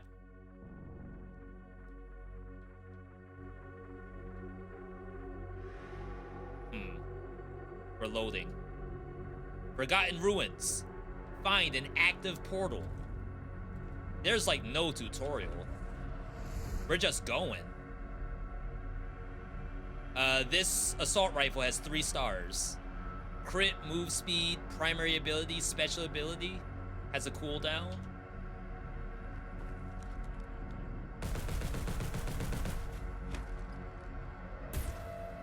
That must be the secondary. Depleting the shield triggers an automatic counter, launching bolts nearby. When you hit a weak point, a projectile is fired at a random direction. It's kind of weird. Oh, we found a tutorial. Holy. When an enemy's health drops to critical levels, they start blinking blue. Use your hook to execute during this state for a small health restore. Is that Doom? Chat, I never played Doom.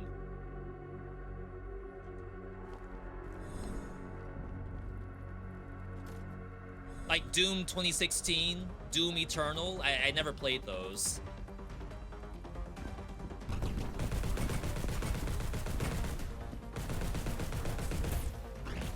Oh, we gotta use the hook. Huh. Okay.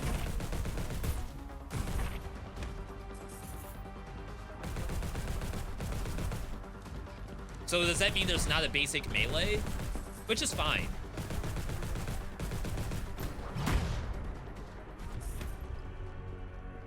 Doors are open, but there's still stuff alive.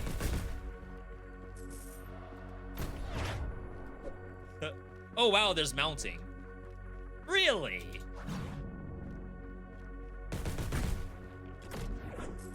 It's a little weird that the door might be open, even though stuff is still alive. Wait, how do I get that? Oh, snap.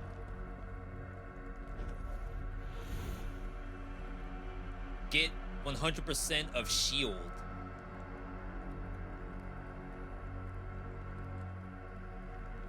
That's a Q.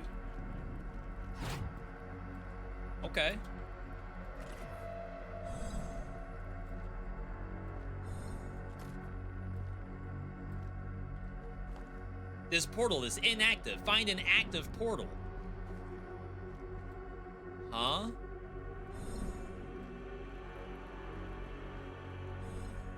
Wait, are there 2 portals?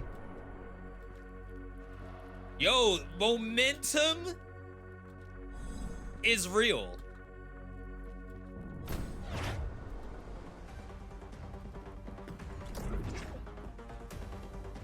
It's like kind of hilarious.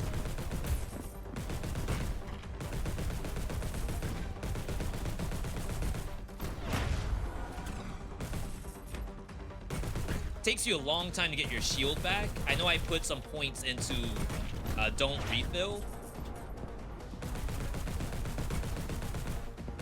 Grapple does have a cooldown.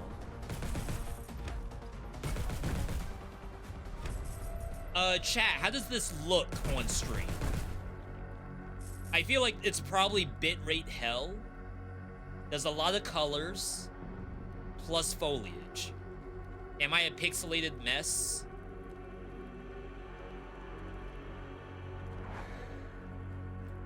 Or are we looking fine? As fine as possible, I guess. Fine within reason, I'm sure. Look smooth. Missile launcher.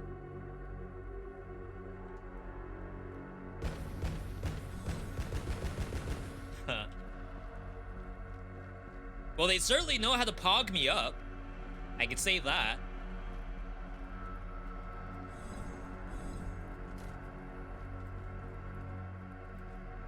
Wait, what's this?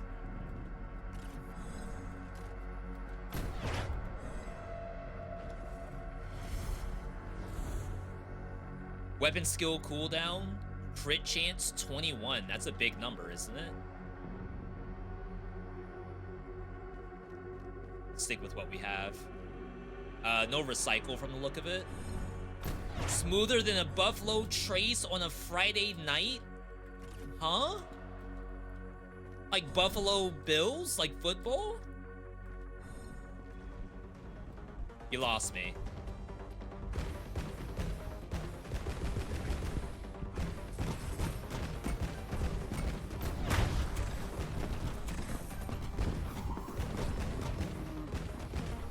I don't know if I'm supposed to be like weapon swapping during reload. Reload's pretty fast as is.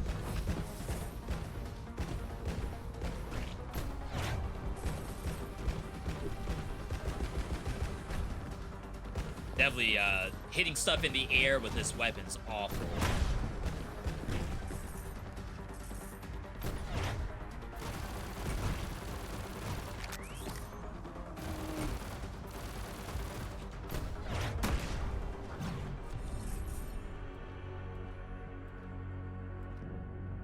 What is this?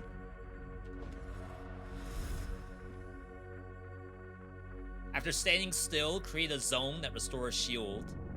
If you hit weak spots, there's a chance to extract the energy orb from the enemy that will attack him with a projectile. Huh.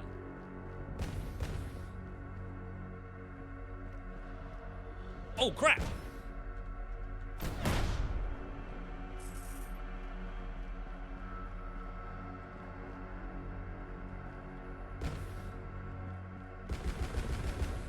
So I think I can go that way. But I want to see what's in the blue portal.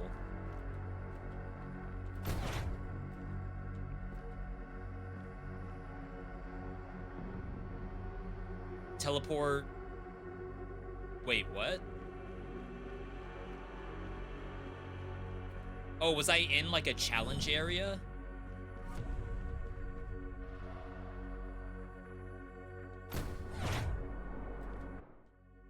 I have no idea.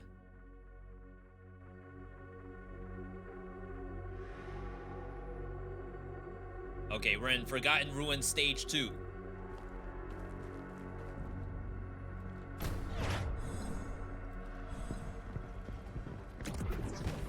I mean, I guess, like, does there have to be big tutorialization. I'm sure there's an argument where no, there doesn't have to be. It's like, what if I've never played one of these kind of games a day of my life?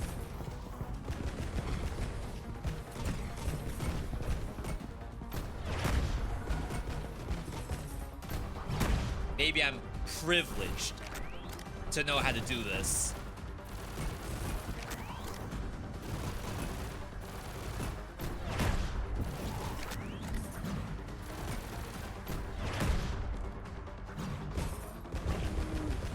Oh my god, there's so much flashing. The doors are open.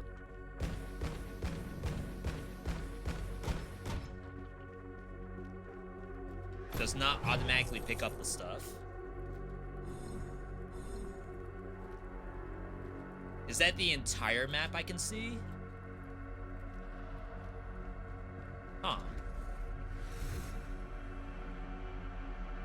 Shooting turret summons a shooting turret that fires toward enemies. Same thing, but it's better. That's a Q. Got a new Q.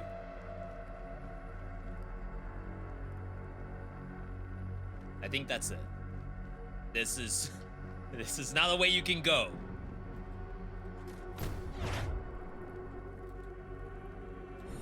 I mean, that's fun. I will say that's fun. All right, turret. Wake up, Hun. New enemy just dropped.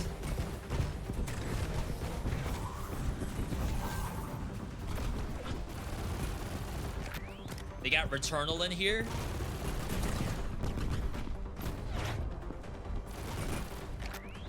I respect it.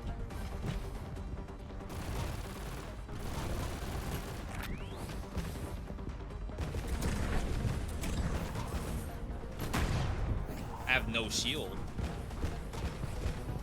I've never had no shield before.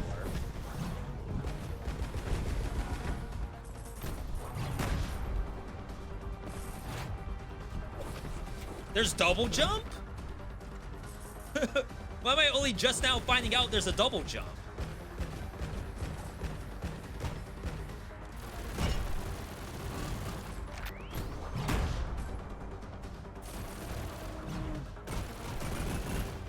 Lucian Simulator?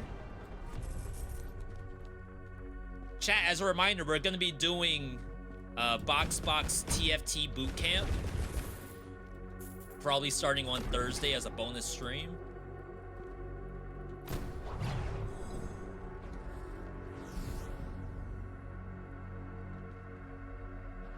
I'll take gold drop. We haven't used gold yet. It's another random blue portal. Maybe you don't want to do those? Timer on the top left. Is it counting up or down?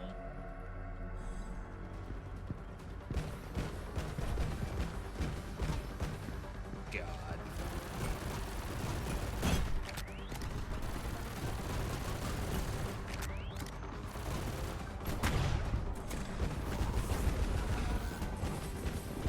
Bugs. That does not... Oh, it does have an HP bar.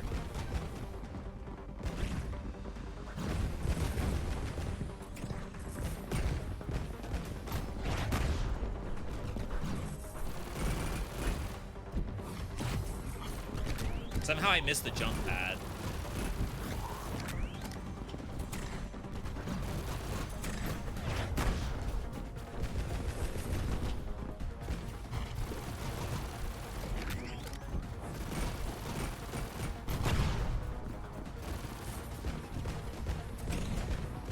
Movement's pretty good.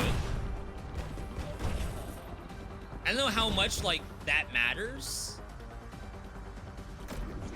If I can do bonus damage while you're in the air, or like every time you dash, do something, that would be like really sick.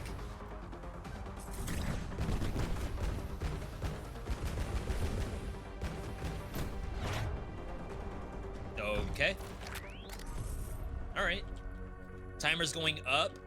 Yeah, there's leaderboards too, so we're gonna get a bad score. Whenever an enemy hits you, 20% chance to cause poison.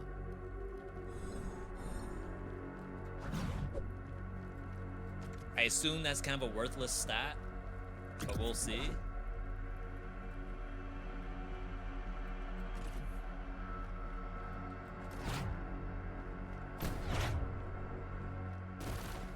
Oh.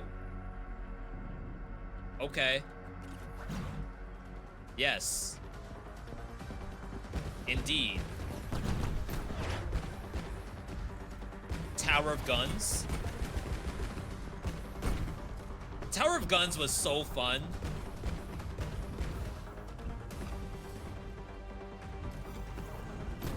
We gotta get back into those kind of games.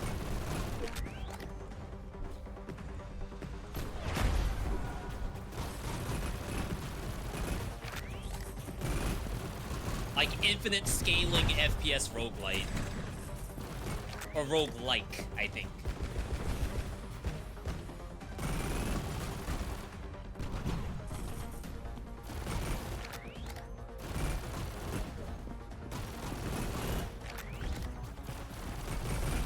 Okay. We did it. It's so weird that there's still monsters. But I can just leave. What was the reward for this place?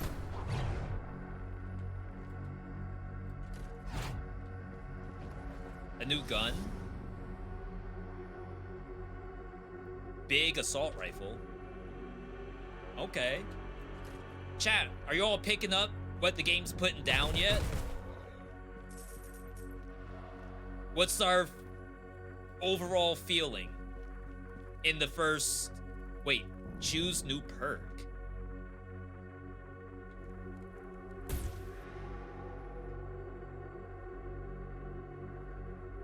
Wait, did I do it? Whoa, I didn't even know this was a thing.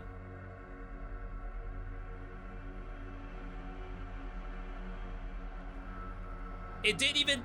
Wait, it didn't tell me. I feel like there was no force feedback. Yeah, there was like a thing in the top right that said press escape to get stuff, but... that was like kind of weird. I feel like it was just dangling there, and I had no idea it was there the whole time. Feels like it's missing something. Missing tutorialization, I can say that much. Because it's like, I'm gonna go back for this blue portal that we saw. I can't rightfully say the blue portal is anything at all. This? Oh, it's just combat. Like if you're trying to do a sick play, you just teleport or something. Oops.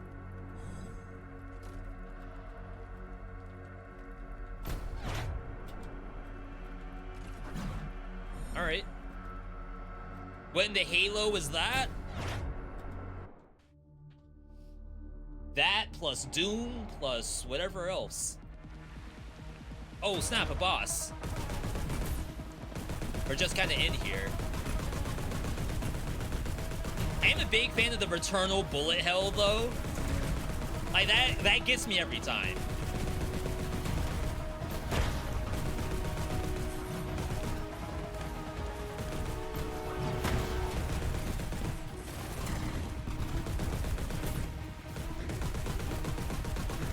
Two health bars. Oh, I didn't know you always can do the punch. Immune. Maybe ad phase?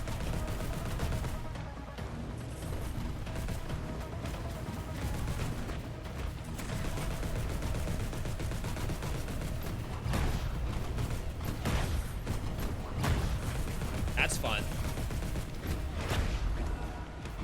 Level up. It's still immune.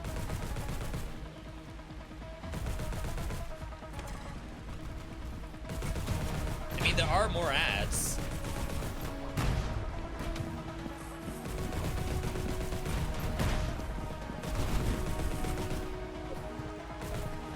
Maybe the big one?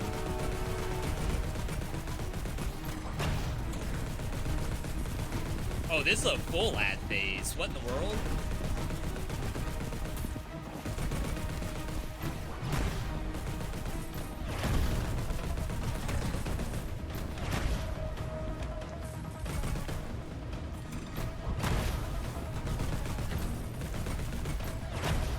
Is there ammo?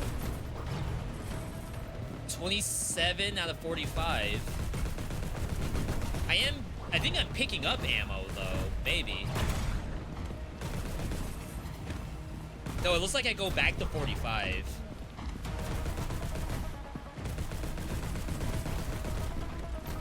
Unless I'm just getting that much ammo.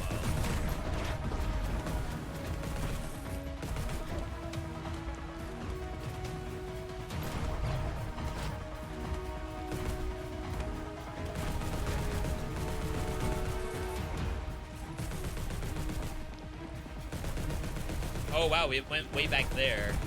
But I don't know if I'm doing anything.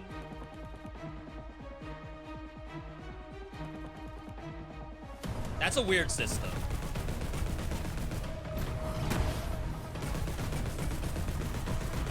It's been immune for a very long time.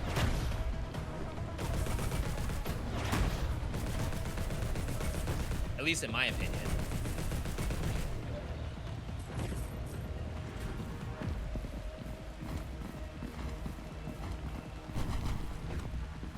They have shields on them.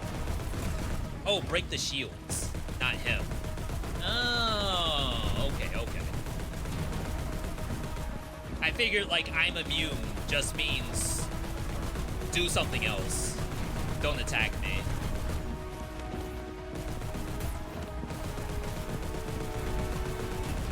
That's my bad.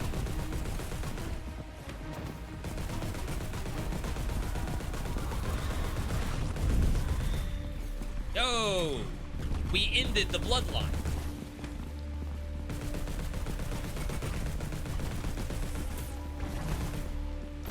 First try, bloodline done. That's incredible.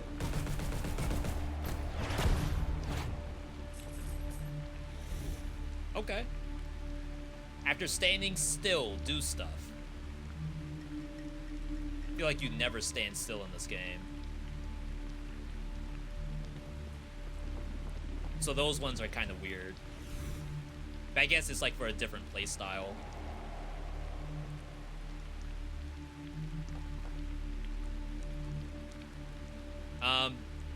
So I can't replace my level 1, can I? Oh, I can. Oh, my bad. I didn't know that was a thing. I was using the level 1 Uzis because I thought that was like a required weapon to equip. Okay.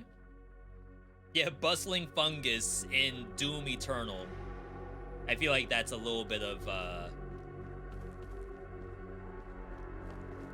not quite what you would want to do in this kind of game.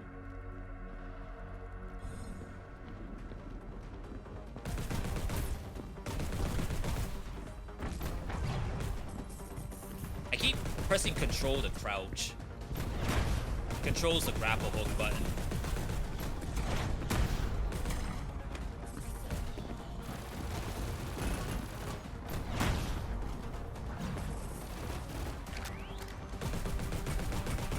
You reload so quickly too.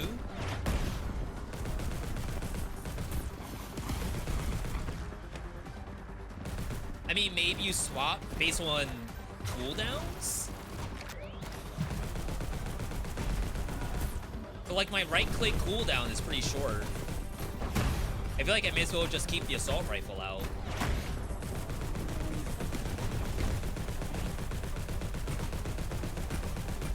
The only time I needed a different gun was when stuff was flying.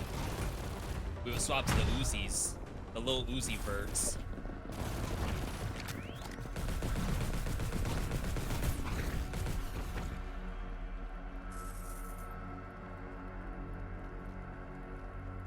Am I done?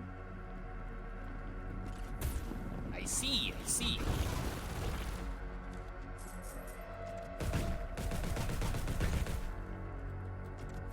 The first essence.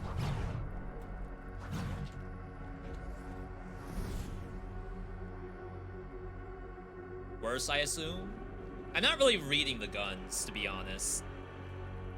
They have special abilities, but I think they have the same special ability each time. Hello. I think assault rifle always has the ball bounce.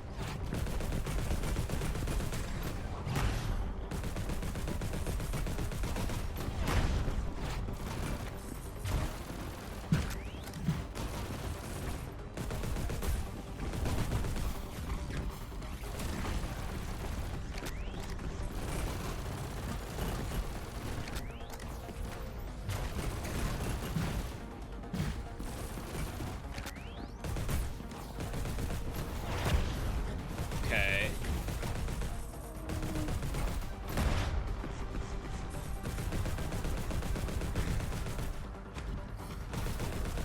This is normal mode.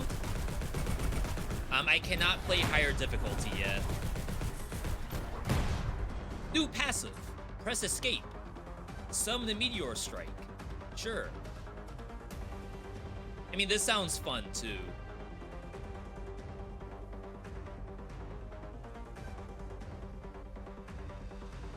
But then it just goes away. Whee!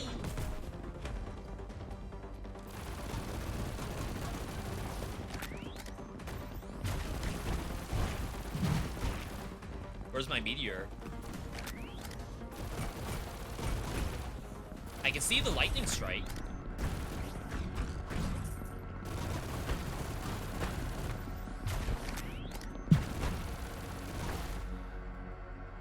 Okay. Yeah, I would agree that there's seemingly something kind of missing. This is a little bit unfortunate, getting like the same item, just one's clearly higher level, so it's like, why would I, like, what's the choice there? Why would I ever get the not higher level thing? Decrease dash, increase hook, more drops of some kind, more poison. This is a shop. Wait, I have 9999 gold? The gold has a cap? No shot.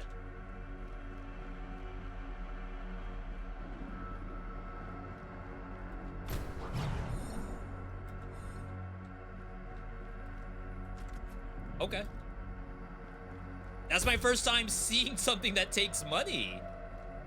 Trust me, I would love to have done that sooner. That's where we came from, I think.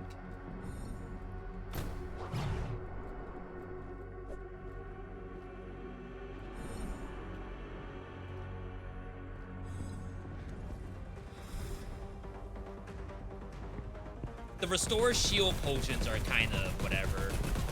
Maybe on hard mode, that's a thing that you would invest in. Oh wow, the meteor. Quest finished, golden touch. That did something.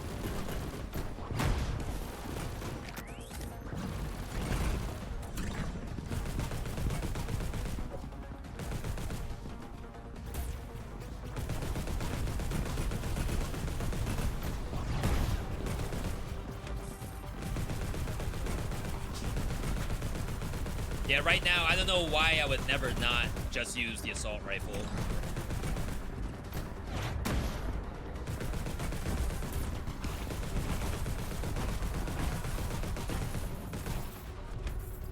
There's no reason to use my Uzi at all.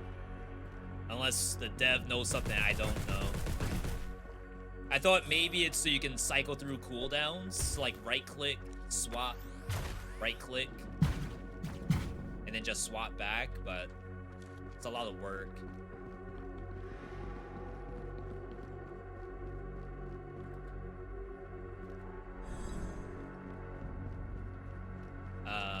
I guess we have to do this side first. No, that's where I came from.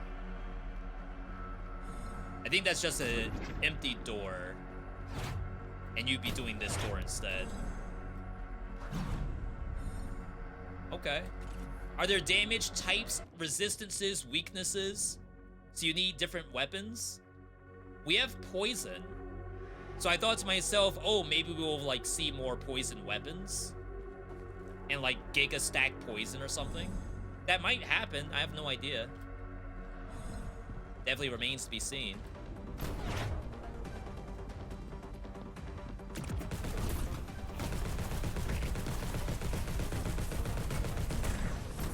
Oops.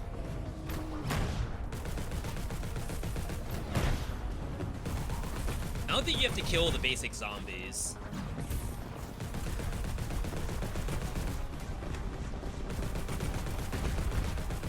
I'm dying.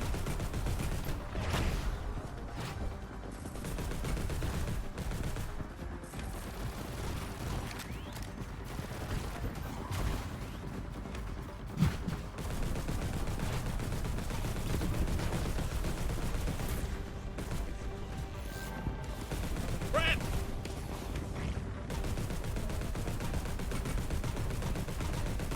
Oh, yeah. I was about to say, why'd I swap guns? I didn't mean to.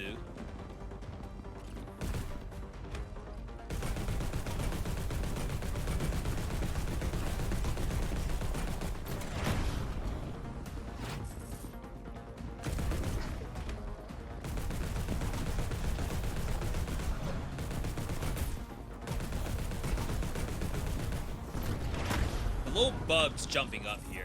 My God.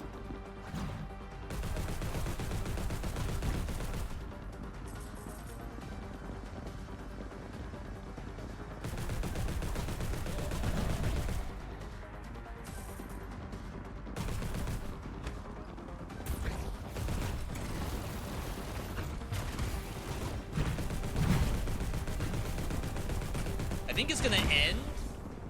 Yeah, once I kill that big guy, and everything else can just stay.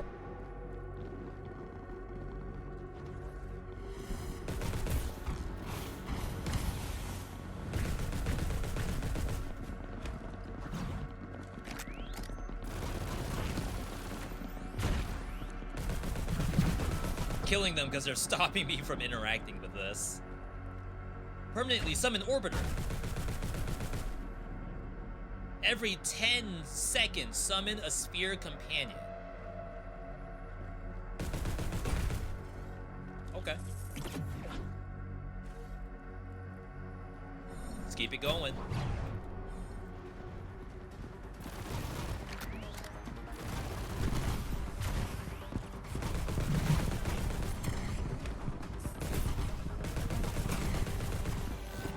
I gotta go up. It's definitely a floor is lava kind of game.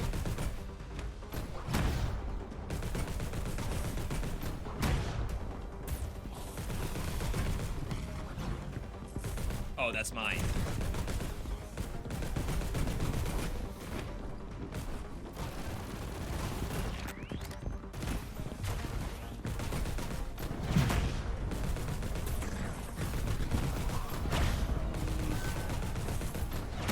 I'm a little locked in.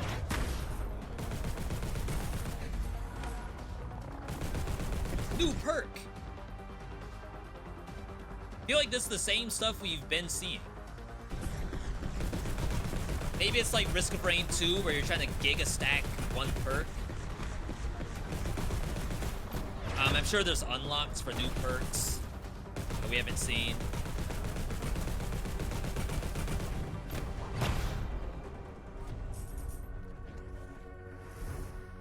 Oh, snap.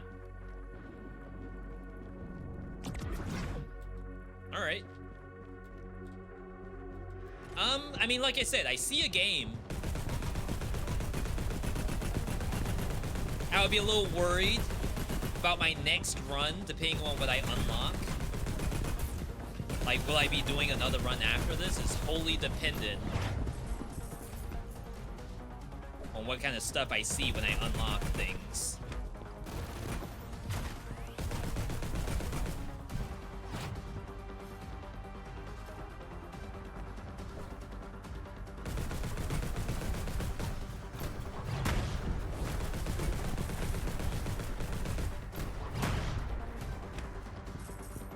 So I got grapple hook cooldown reduction, but if you punch an enemy, it's like a full reset.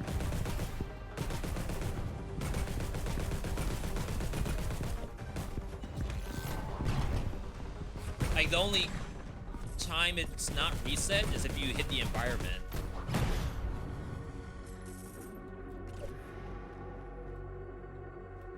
Alright, hook me up. Yo, big turret. Which I assume is the same as the turret I've been using. Like, I don't know if they're really getting extra, like, stuff on these turrets. I know I saw maybe crit rate or something. But I feel like you always just get the better or higher level item.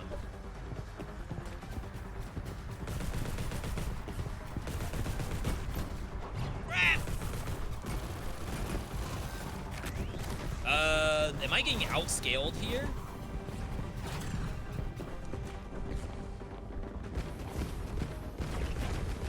Yeah, it's the same right click. But maybe that's normal? No way. Oh, it's a full reset.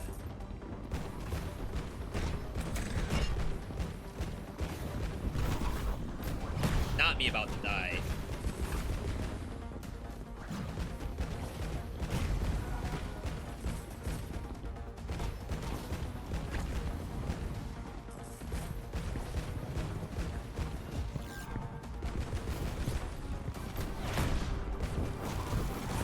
So, like, this makes sense for having to switch guns for the flyers.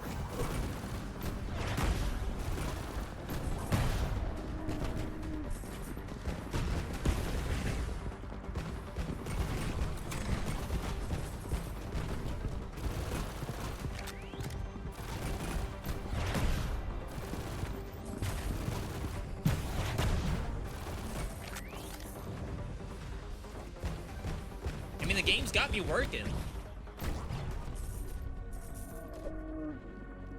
We are going through the paces. Wow. Really? I think that was it.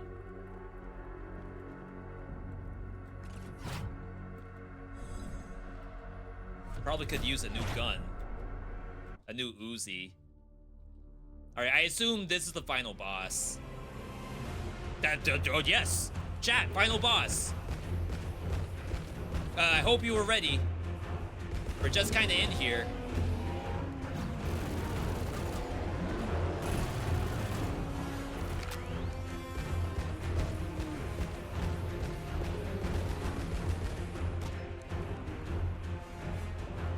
I guess that's... you kill those to get your life back. Maybe get ammo, too.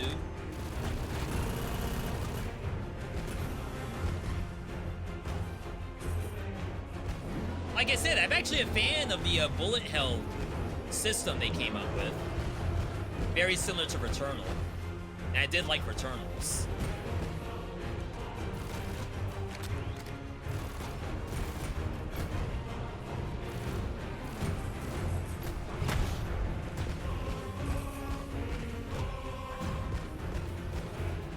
That's doing nothing.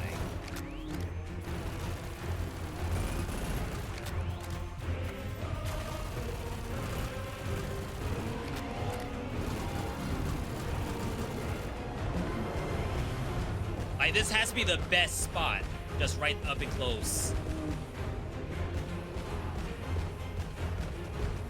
Learning from Hades.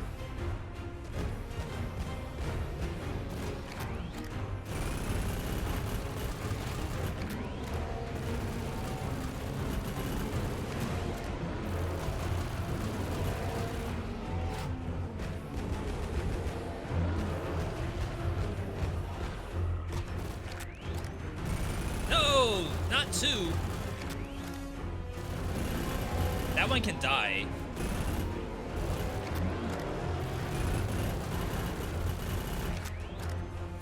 Alright, it's dead. I think.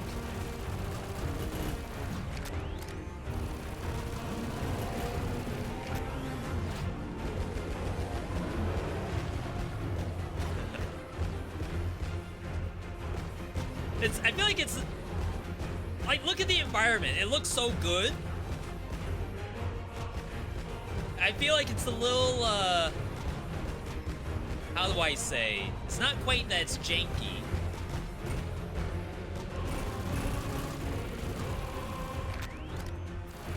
I wonder if it would be cooler if the extra ones were always up. And every time you kill one, like the HP of the boss drops.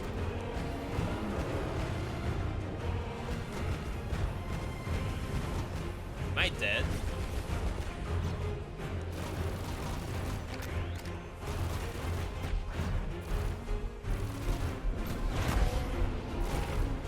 I keep killing those. You don't want to kill them, you want to do the execute.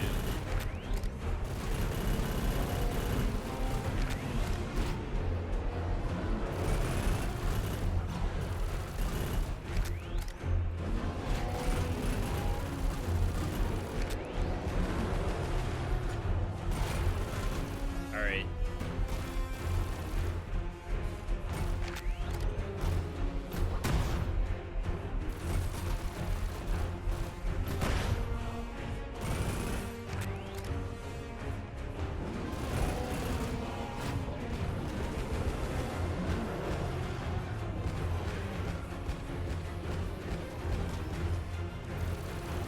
I bet if I had better guns than just the Uzi, like the Uzi's doing work here, but the rocket launcher I don't think is.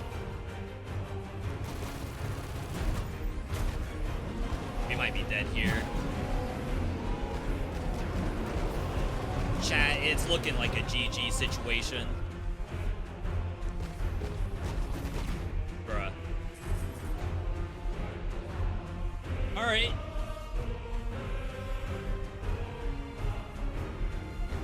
Let's see what happens when you die. Back to main gate. I have $11,000 to spend on something. We apparently got none of these. Is this like an incremental game?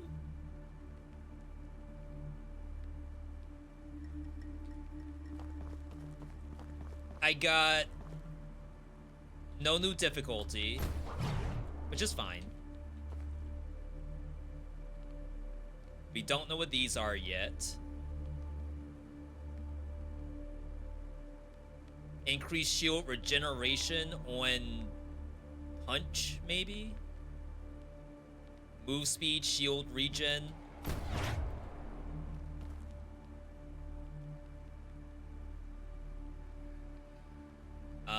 I assume we don't have to do anything with these. Hopefully I got whatever the reward was automatically. This feature is not yet available.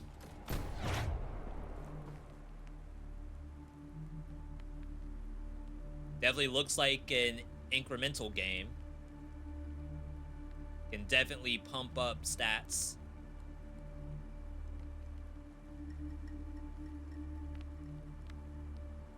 Oh my god, you have to get 7 to get to the next row. Is that it? Wait, is that all I can do? Because I can't do any of this. Chat, how we feeling? There's certainly a game here. My immediate thought is that I'm gonna pump up stats and do the exact same thing over again. Like, literally the same thing. Same area. Unless, like, the first area is randomized between those 3 options. I think I got new drops, like new equipment based on the quest system. Like Lightning Stone, Sphere Companion, Ice Crystal. I saw Orbiter. No. So like, no, I don't no. know Look at that damage. We're what dead. I'm gonna see that's actually new. Otherwise, I'm going in with the exact same thing as before, just with some damage.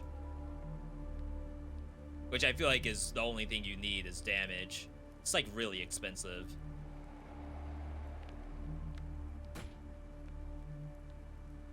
Yeah, you just stat up to the moon. I unlocked adrenaline. No idea what this is. It's not clickable.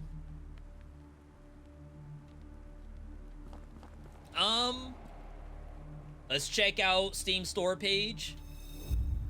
Let's see how other people think about Afterblast. $15, so it's not like... Oh, okay.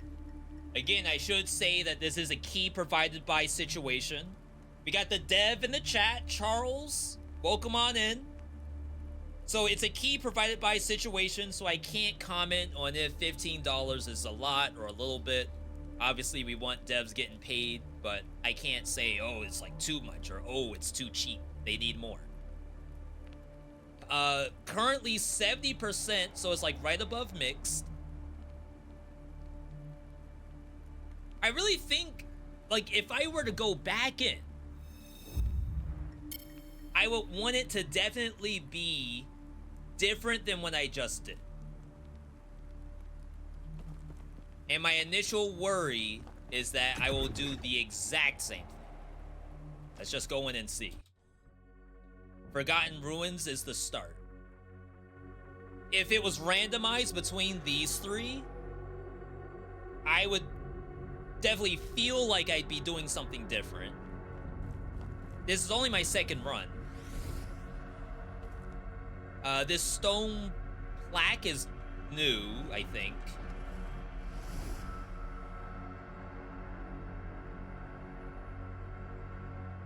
I don't think I mind the, like, Risk of Rain 2 style perks here to get, like, a giga strong character by the end. There was one that was grapple hook versus dash, and I feel like that one, I don't know why I would take it until I get perks that do something on grapple hook. I did see do stuff on dash. I feel like I wasn't dashing that much. And then the guns, like special bonus chance to poison, special bonus freeze burn. If there's stuff in the game that does something with freeze and burn and poison. Right now, I am not reading this at all.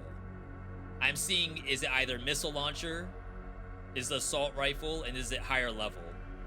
We don't know what the stars mean. Maybe a star is it has 2 affixes rather than just the one.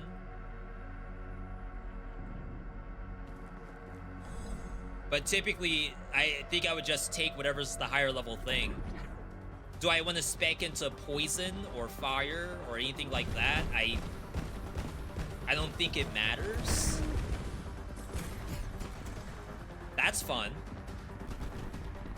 The on-hit lightning, on-hit meteor, all of that stuff is cool. I don't know if the goal is to have, like, oh yeah, you get this kind of stuff a lot. At least I think I'm doing that. The aim on it's not super great. But I'm sure for Hydra, that would be fantastic.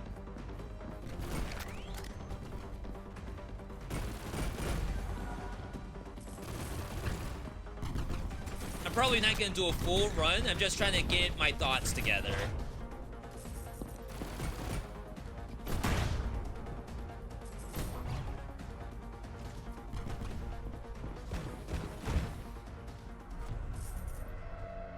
So this one, I killed all the enemies, but we've had situations where, like, monsters were still alive, but the door opens. So it's like not all monsters are even necessary to kill.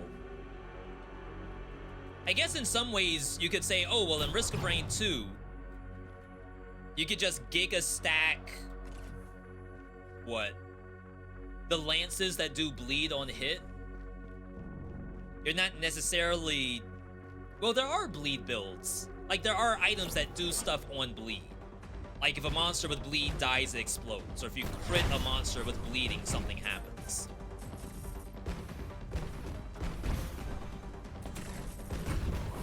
right now, I don't know if that's going to be happening.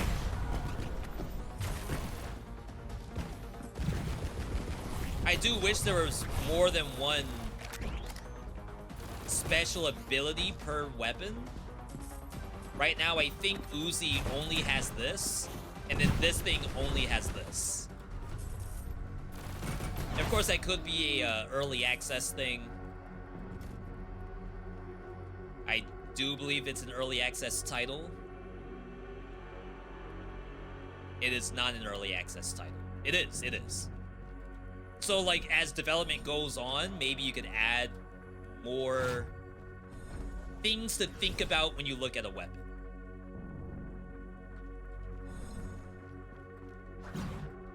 The weapons are fun by default, but, like, to play the game longer, like, the next time I play it, I feel like I'm gonna want to see something a little bit different.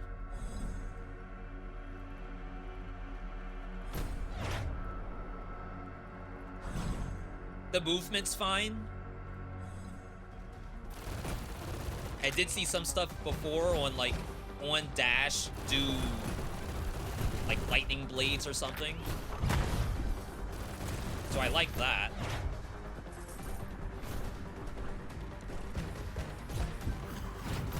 Kinda wish I could slide. Yeah, where was my... Oh, maybe a monster that's marked ignores the cooldown on grapple hook. Like, I have a 5-second cooldown on grapple hook.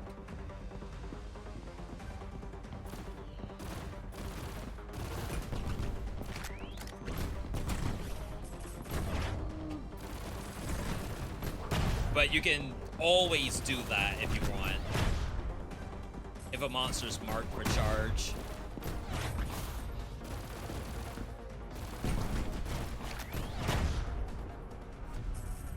Doors are open.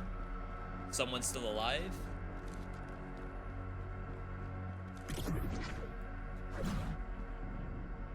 Even more perk drop chance. Legendaries at like 12%, going into 24%.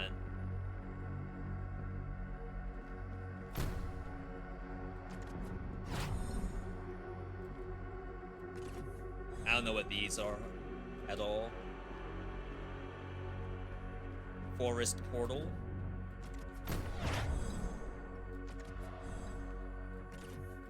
I don't know if that's access to, like, the next biome. I'm sure as we play the game, we'll be able to see stuff like that. There's nothing called forest here. Could be as easy as, like, we win once and we get access to that stuff. Don't necessarily have to have it unlocked right away, but I don't know. I don't know what I expect when it comes to roguelikes on second run. Because I played, what was it, Absalom. And maybe Absalom is an outlier, but like your second run, your third run, your fourth run, every run, there was something brand new that you've never seen before. In Hades, technically speaking, it may be the same thing that you've seen before, just like there's new dialogue, you got access to the next god boon. Like, not everyone was available at the very start. Higher level turret, but no affixes. No recycle from the look of it. But then again, it looked like money caps out at 9999. So I don't know if you'd really want recycle at all if the money caps out.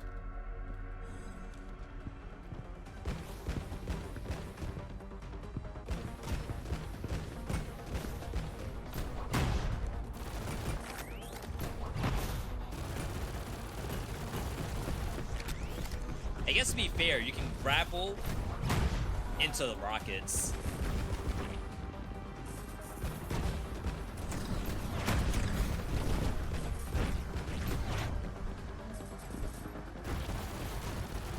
Like, I'm telling you, if you had different perks on grapple hook do X, The dash one is whatever, I guess.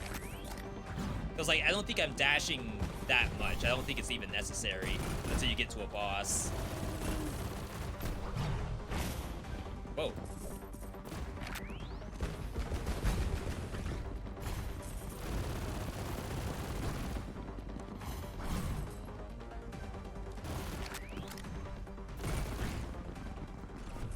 Doors are open. I'll just let these live. They didn't do anything wrong.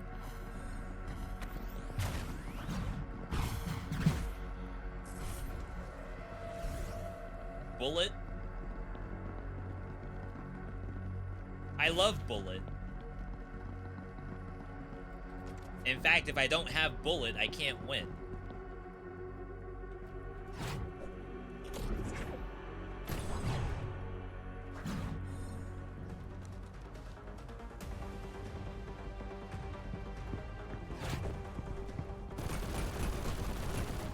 I'm just automatically smiting stuff. Is that strong?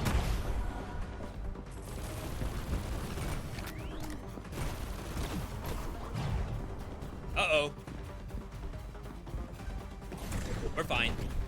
False alarm, people. False alarm.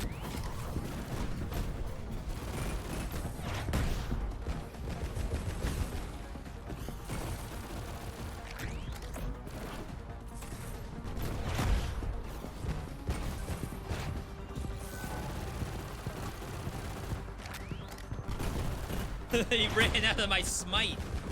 That's messed up. Oh, someone said don't forget to smite Baron. We actually have smite now.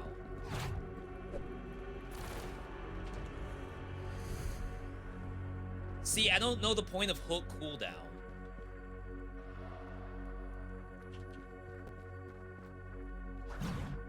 Anytime I need to hook, which is basically for monsters, it's up. Because, like, the monsters themselves, if they're marked on blue, you always have access to grapple hook on execute.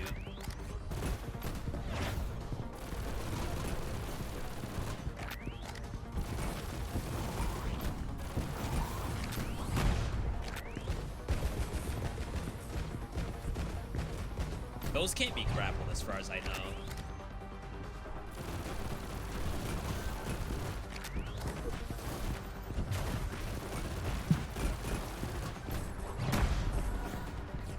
Oh, this thing. This part's still weird to me. And I'm worried if I don't realize that I can pick a perk and level up, that the game is actually gonna, like, lose perks.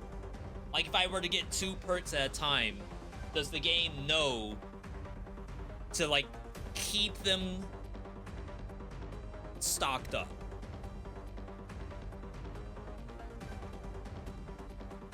I assume crits are not headshots.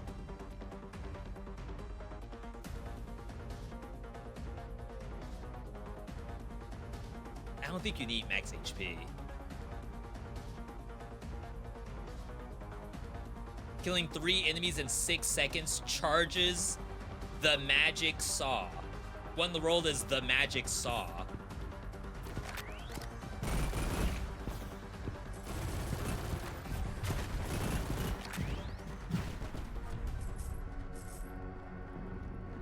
So far, I think my favorite stuff in the game are the random on hit do X.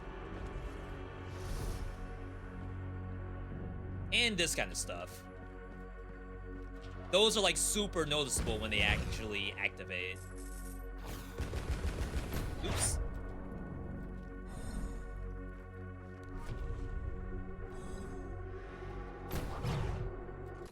Okay. First boss. I still feel like we're kind of just thrown in here.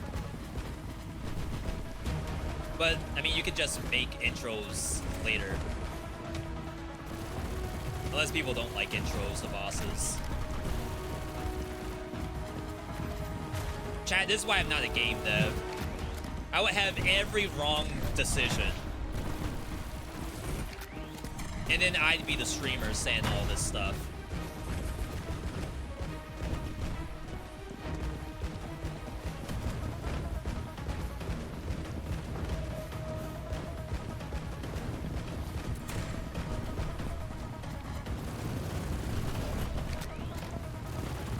I would say this fight, it wasn't that bad. I'm probably just dumb. Because, like, once it activated this phase and I saw constant immune, I thought that I'm supposed to just kill the ads. Like, oh, this must be an ad phase. But that's not what the case is. You have to actually destroy the shields.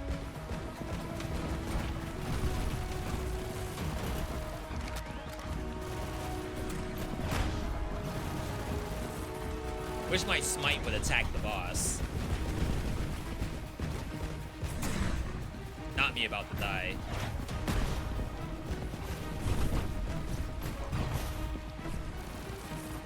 Oh, those are mine.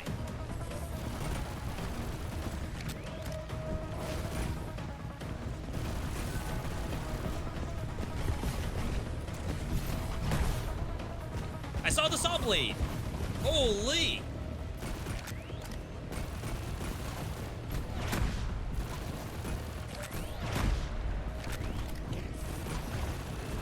Can I saw blade the boss though?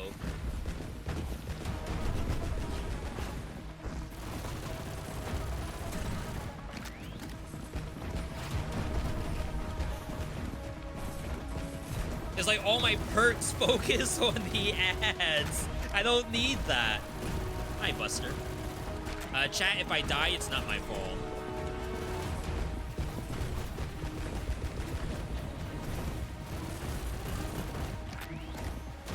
Sorry, he's bumped against the mouse and the microphone. Alright. We gotta heal up.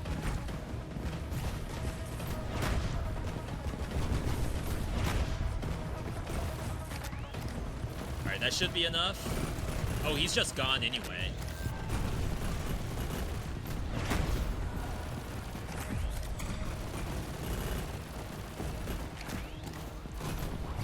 Always love me some Returnal bullet hells.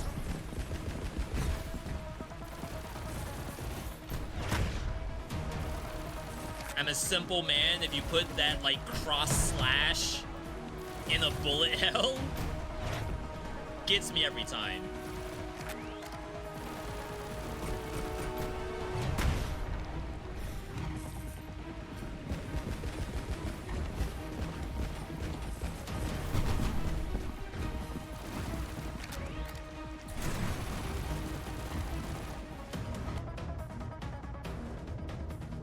Buster, that's gotta be Uncle. Lay right here. Right here. Apparently I leveled up at some point.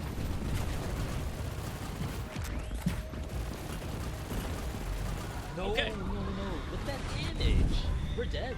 We did it. The boss is done.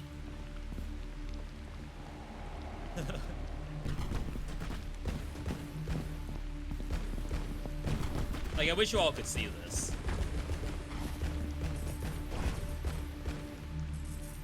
It's like, I can't operate right now. I'm dealing with this.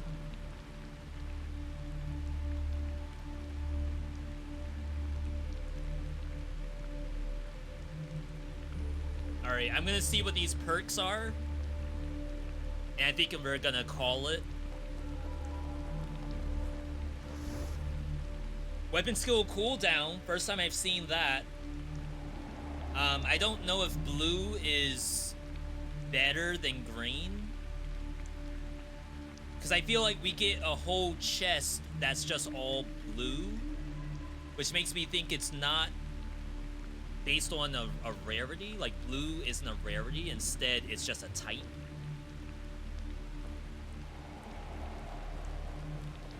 Like this. I would assume this isn't like a rare versus an uncommon. I would assume this is just a passive, maybe? We did not see a single legendary. That's so sad.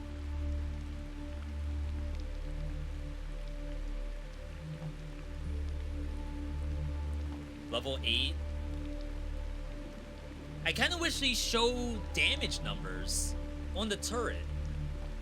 Because, like, I know I'm swapping from level 3 to level 8, so there's probably no real way that level 3 would be better. But I'm really only going off the number in the top right-hand corner, and that's it. I feel like that's maybe not too unreasonable. Yes, I will add it. Thank you, Charles. Alright. So, synopsis so far. There is a game here. Absolutely. I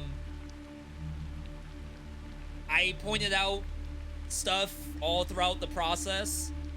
I didn't not have fun. Just to say that. It's just for me to do like the next run. That's the part I'm worried about the most.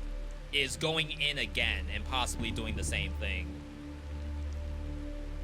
But anyway, now I'm dealing with Buster. So let's swap back. Take a quick break. And then we'll next game it. I don't know if I have any more world premieres today. I'll take a look through my Steam library. And then go from there. But either way, I'll be back in just a bit.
we are back. As I said, I don't think I have any other world premieres to showcase. A lot of stuff comes out this week. And I know that Path of Exile 2 is doing their... Oh, return to lobby. PoE 2 is doing their live stream for the new content. I think that's on Thursday. Also Thursday we'll probably start day 1 of Box TFT camp. There's a couple of coaches they have available. I might try to get a coach on board.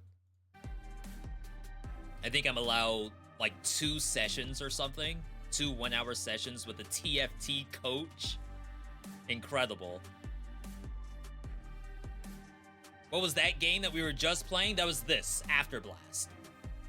Just came out November 26th. So like I said, a world premiere. It's sort of like a Doom Eternal Risk of Rain roguelike.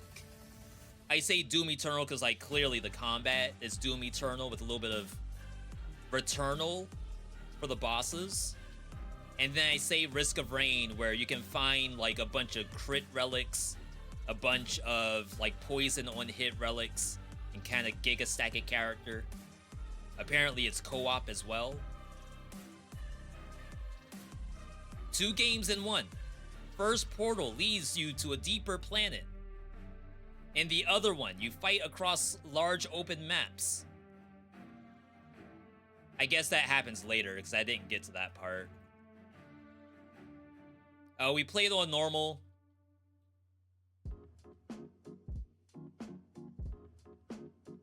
We didn't get to this part either. So yeah, I'll give a quick link in here. Hopefully this is the right link. No, I missed the T. I should have just taken the whole thing. My bad. All right, there you go. There's your link. But for now, we're gonna next game it. Pretty much I had my choice between either Moonlighter 2 or a Hell Clock. And I would say, like, if I had a preference between the 2, I think I'd rather play Hell Clock right now. Try to finish off this Ascension that we're on.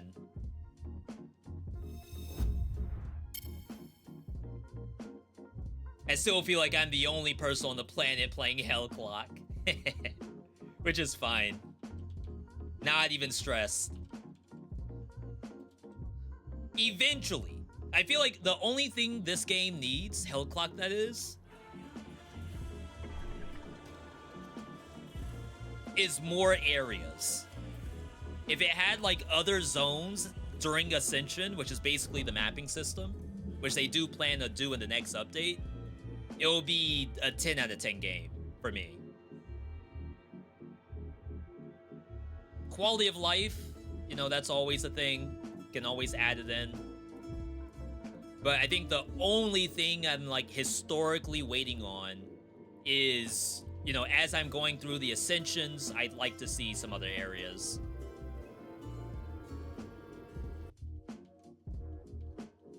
Gotta kill the music.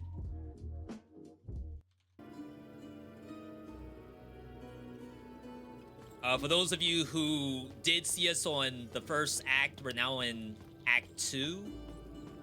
Just right up here. The build was Bell, and it still is.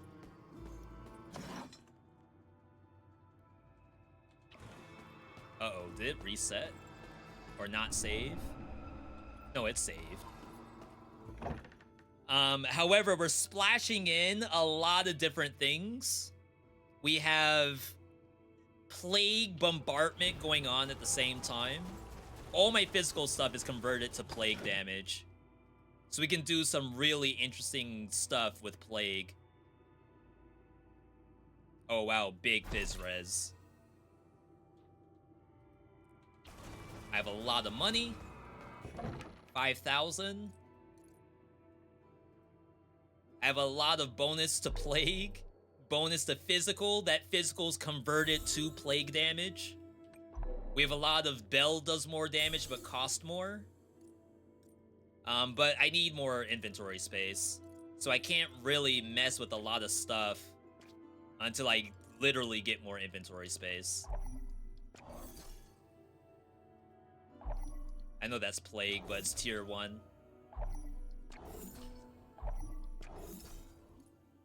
So what we have to do, we have to go in. Could I possibly win on this round? I think I could, actually. Big duration. The goal is I just hit E and walk. And the monsters die. Famous last words, I guess. I don't have a lot of HP, but I do have closed mind, so I have a big barrier.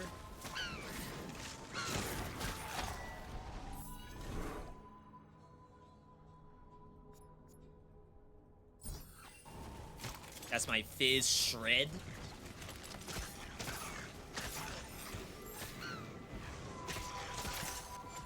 We have to get every chest.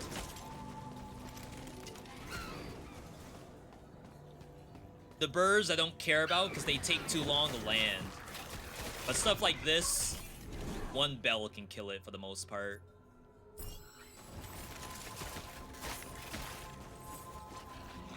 We do want bell damage. Open? Jeez. I don't really care about cooldown reduction. We want mana. The bell does more damage based on mana.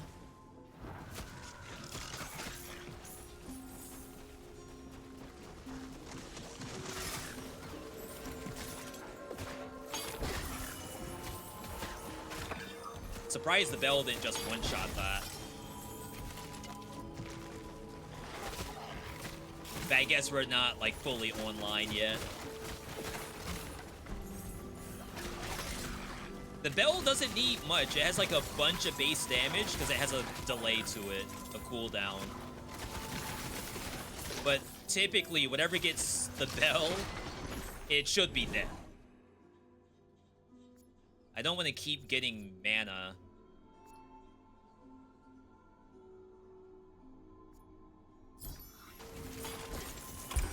Like mana cost. I need the stuff to be dead. I don't care if I use all my mana to kill in one bell. It needs to just die.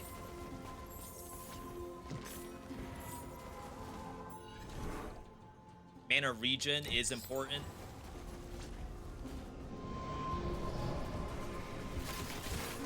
I don't think I can just stand here, unfortunately. I'm pretty squishy if I don't have my barrier.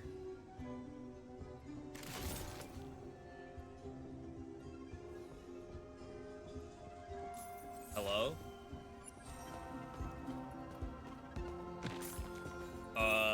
That's not good. Oh my god, I didn't see this.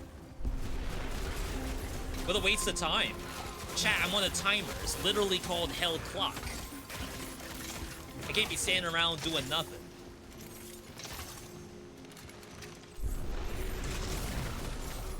I need the monsters to spawn faster.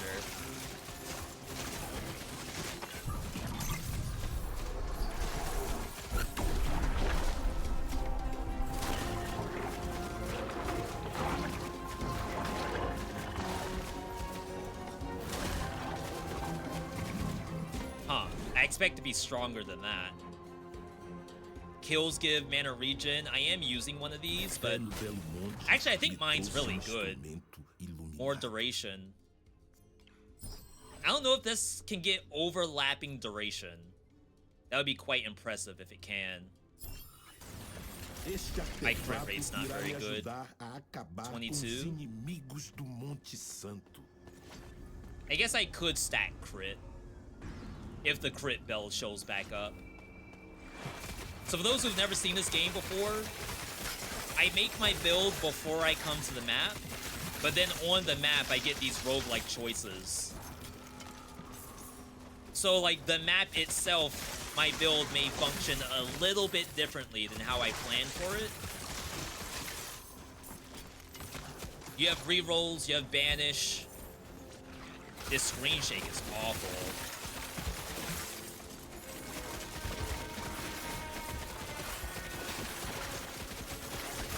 I feel like I'm dropping more bells than I would like. It's a very first world issue. Crit again.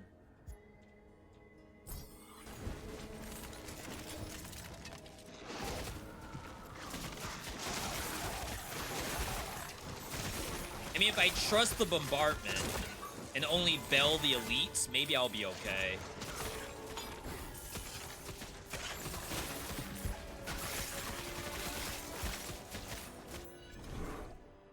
Big mana. I'm losing out the chance at plague damage here, but really like the big mana for bosses.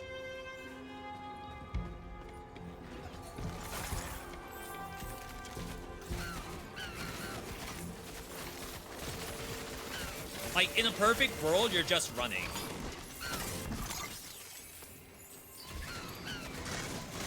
Until, like, an elite shows up, and then you have to press a button.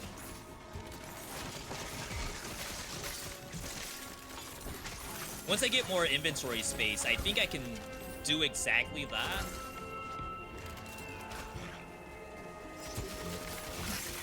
Change the build around a little bit. Get more power in the bombardment.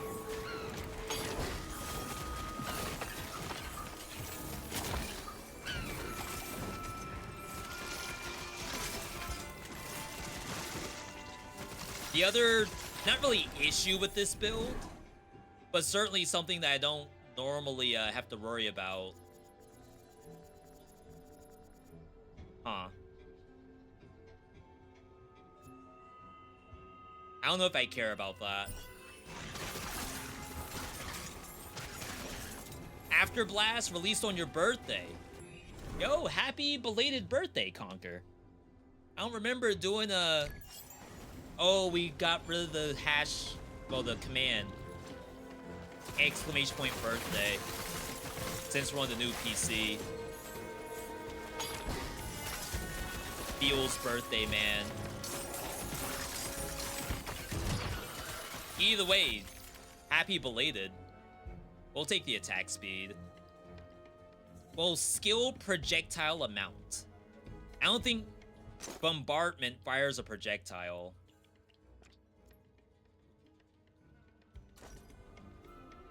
Artefato de ascendência divina. I think it's a spell. Spell area of effect. I don't think it has a projectile. Or else it would have to tag.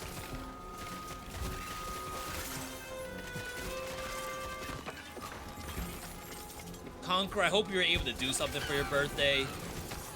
Either you took the day off, or you at least had some McDonald's or something.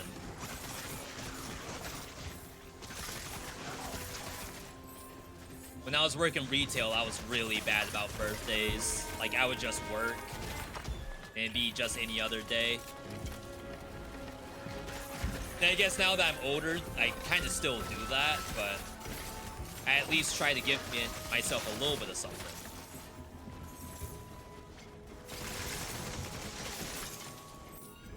The screen shake is god-awful, by the way.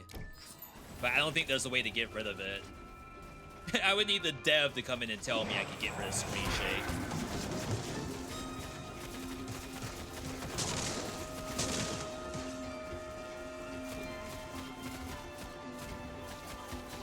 Oh, he got withered. Which is like a petrify. Veil of Quills does stuff. I could go back to Veil of Quills I do have quite a bit of this.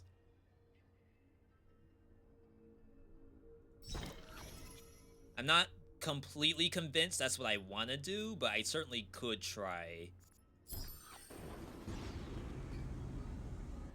You literally stayed in bed all day? Normally I'm always doing something. This birthday I said not this time. Little staycation for you. I respect it.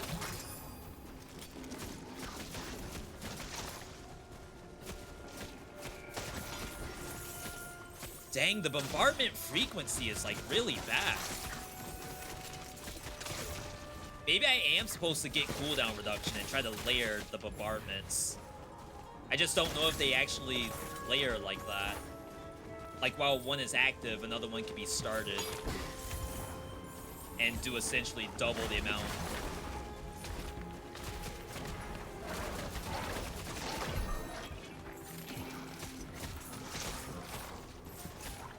So I'm probably getting a lot less XP and money than I think I am.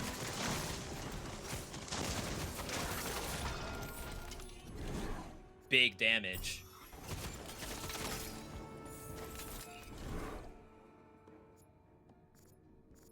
Feel like I can't get move speed.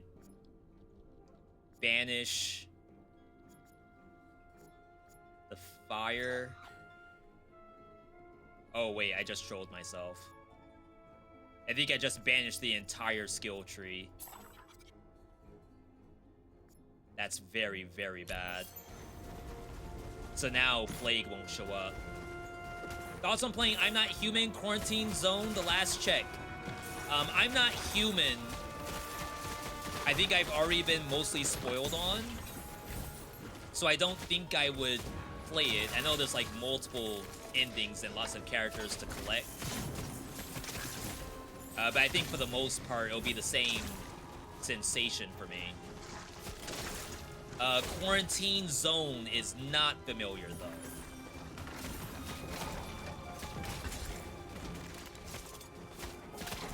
Is that like a 7 days to die kind of situation?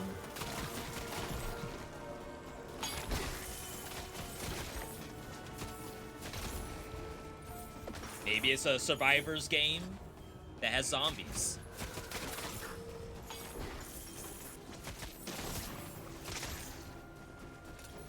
Exact same concept. It's like Papers, Please, but for zombies. That's Quarantine Zone? Because, like, I'm Not Human is sort of a Papers, Please situation, right?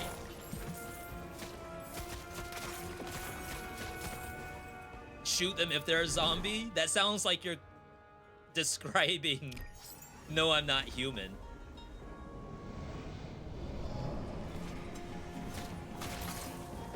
I'm really not doing great on time right now.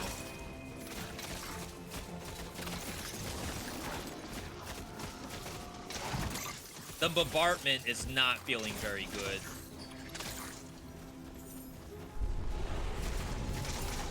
I thought this would be Giga Wave Clear.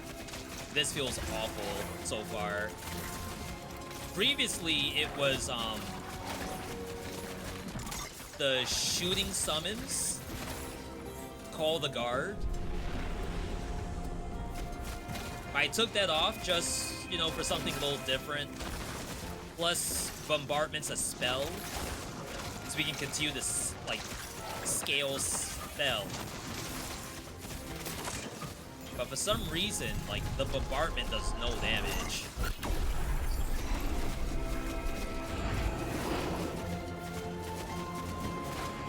Bell does fine.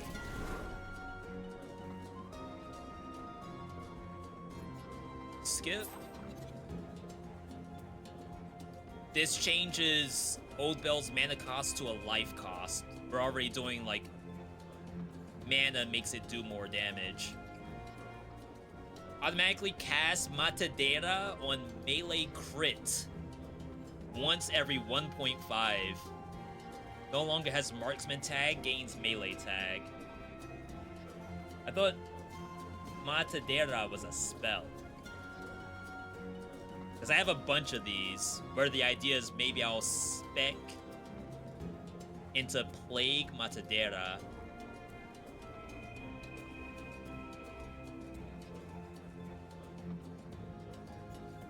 Every 1.5 seconds. It's interesting. I don't know if that's gameplay I'm gonna actually utilize, but it's definitely interesting.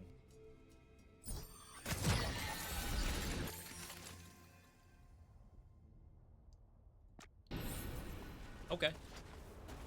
4 minutes left. Not good.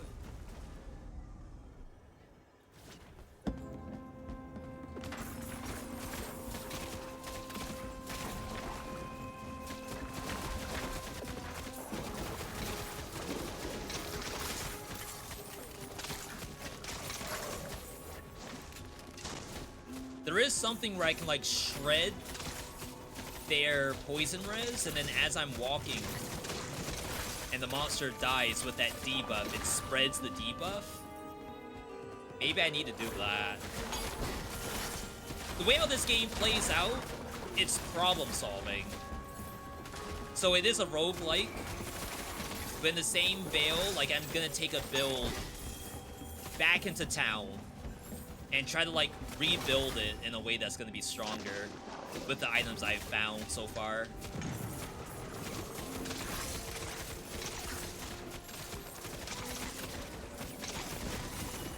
Not even using my dash. Loot bug.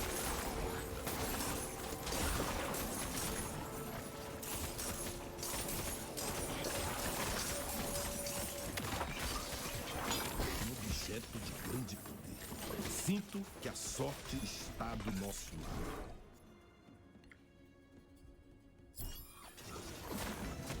Fé no belo monte. I have, like, a lot of teleport distance. Iluminado. Big mana shield. I think we need crit. I guess technically I can scale physical too. I assume when I look at the damage chart at the end of this, bombardment's gonna be way down.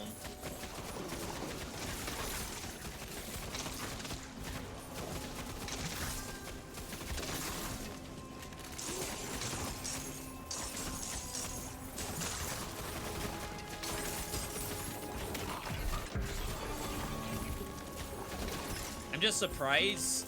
I feel like it's better than this.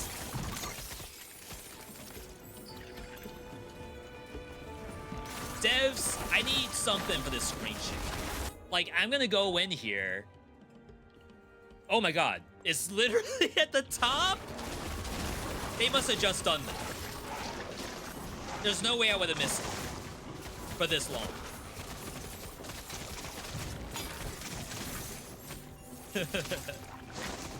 Good job, devs. Holy. You love to see it.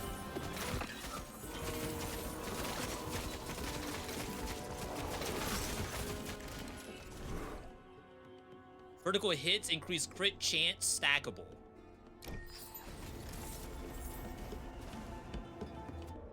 Quick numbers check. To see how many crits we're doing.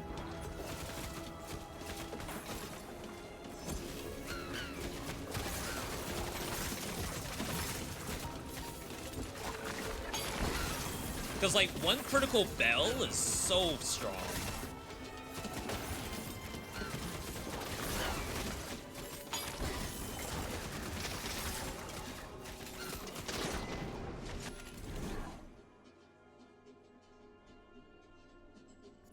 I think we need that for time. We have to start skipping. Skip everything but these birds and the elite zombies.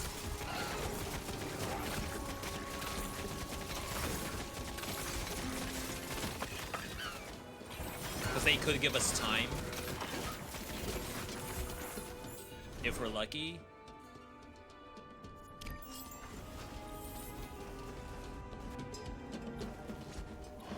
Alright, we gotta do this really fast.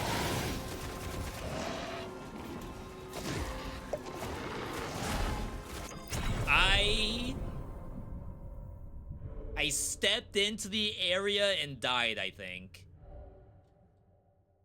That was pure plague damage. Don't they have plague resist? Bombardment 70 mil. Old Bell 150 mil. Alright. I see, I see. Plague res 66, that's not that bad. But according to the game, I got absolutely demolished by a plague just now. Alright, anyway, we gotta go up here. 2 points away. Could get more resistances. This is also 2 points. I don't remember how much some of this stuff cost. I was trying to avoid life, where the assumption is that, like, I just need resistances.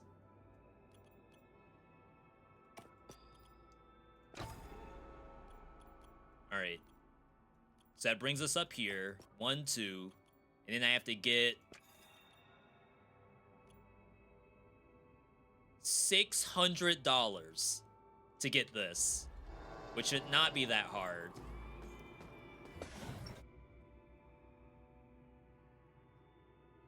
That's better. Closed body is what I'm using, but we won't have space to bring in something else. Alright. Tier 1. Holy Rosary we're not doing.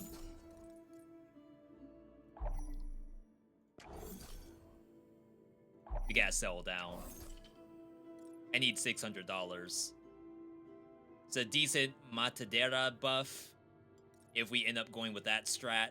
This is the judgment thing I was talking about. This is good all res, but we shouldn't need that anymore. Old Bell. Summon the guard. I don't think we're gonna do the marksman tech. And this is the new thing we just got.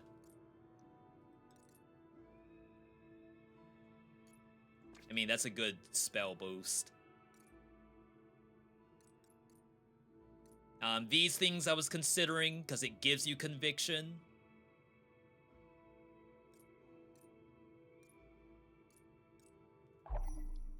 Only need one realistically.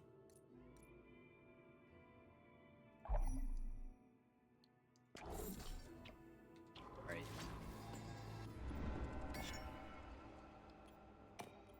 So we have the new inventory slot. It's actually a good amount of space. What in the world? Alright. We have to do better than what we just did. This is the name of the game right here. I have access to a lot of stuff.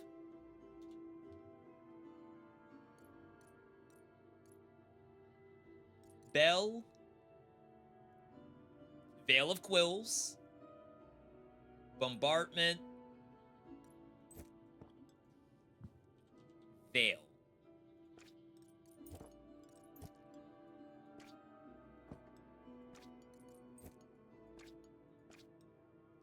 Alright. Veil of Quills hits inflict a stack of Vulture's Mark. When the enemy reaches 12, they explode. Veil of Quills pierces 3 additional, deals 33% reduced damage per enemy pierced. And then we have Bell. Bell summons a Catholic guard. That's what we were doing before. And then we make the guards do plague damage. Replace Bell's mana cost with a life cost, which I feel like is not anything you ever want to do. Unless you, like, giga scale life in this build. And then the rest of my bell things are equipped. Then we have Bombardment. Bomba. Bombardment follows the player, gains increased damage rate. That's what we're using right now. This one's mana. It's literally better.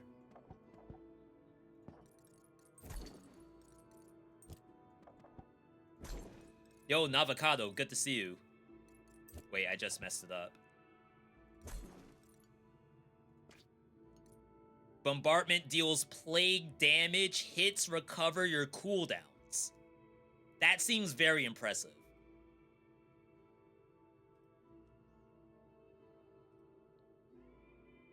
And that means that I don't need to force plague, like physical into plague.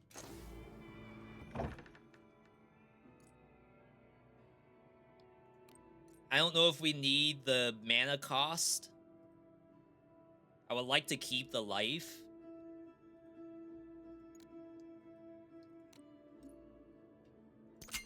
Okay.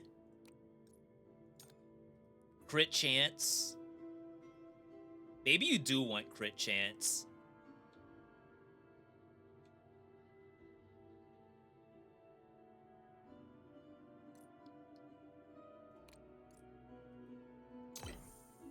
See, I'm getting all this bonus to physical. And I feel like I could be doing more damage with the convert physical into plague.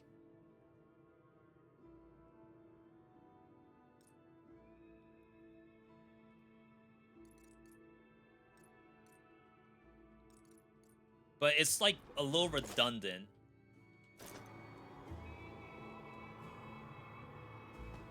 That's over here. So out of all of this, if you thought that, oh wow, making a build with all your items is a lot of work, we also have all of these.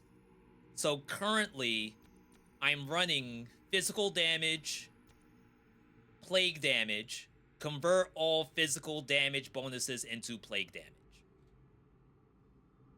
Which to me is like kind of incredible. But we have that technically.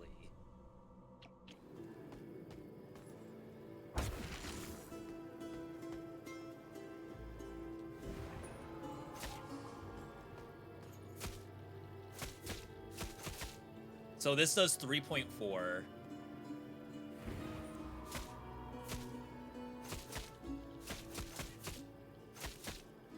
One bell does 100k.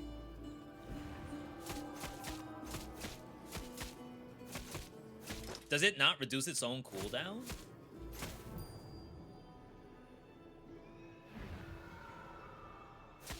No, it doesn't.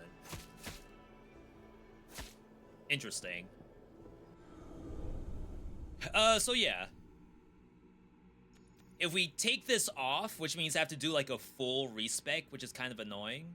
Like each time it has to be a full respec.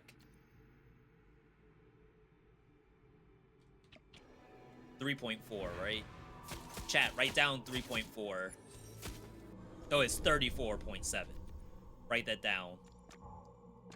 We gotta remember that number.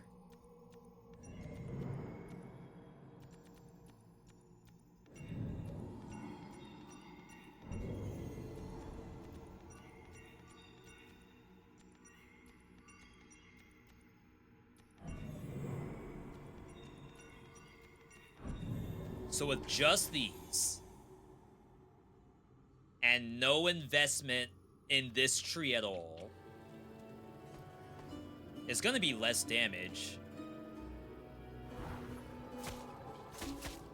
Oh wow, that is a huge difference. Because we're losing out on all of these plus 15s. 1, 2, 3. We're missing out on like 45%. So if I type Plague, or it could be Spell, it doesn't have to be Plague.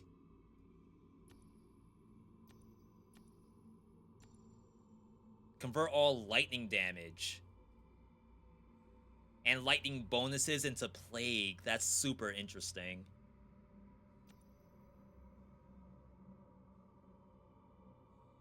It's very interesting.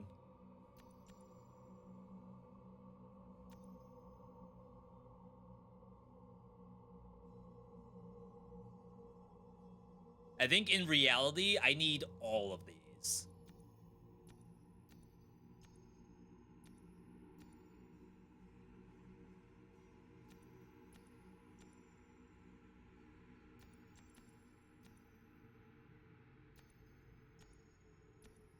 So 15, 30.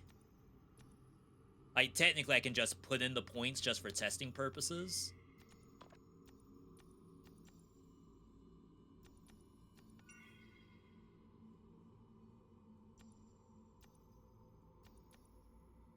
That's 25. Enemies who die while withered explode. It's kind of fun.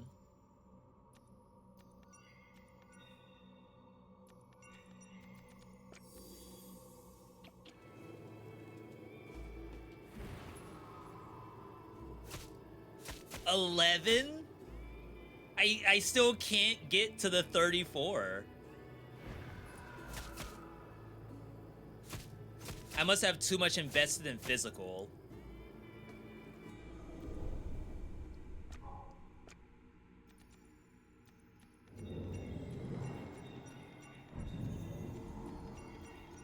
But the, like, deal lightning as plague, that's incredible. I don't know what I can do with it yet. But I feel like there is a play there.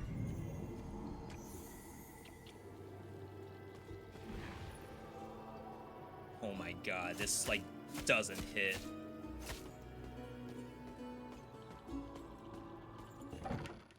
Okay. So I have some empty space. We could just look for Plague. Could look for Spell. My resistances. We're almost capped on everything. We could probably use Mana Shield. You need to stack Flat Fizz and Flat Lightning to convert. Yeah, and we have some Flat Fizz. That's probably why it's, like, so successful right now.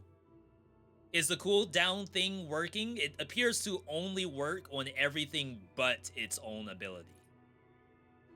It says hits recover 6% of all cooldowns. I think it's only other cooldowns. Because if I hit R, you can definitely see the number down here skipping.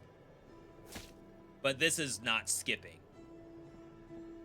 What's my favorite build in this game so far? Probably split shot summons. The Fader Slash that we were using in the last Ascension, that actually was pretty cool. This is my first time running Plague. And I know most people just do Veil of Quills for Plague, but we're trying something, you know, a little different here. Like, this seems super interesting. And then you convert Matadera to Plague. But probably not gonna happen. Like, you could maybe do Spin to Win Lightning with Lightning converted to Plague. That would be kind of sick. Instead of this. The only issue is that all these are non-spells. So you'd have to opt out of spell completely. Oh, we can do one of these. This one's tier 2. It has a shorter cooldown.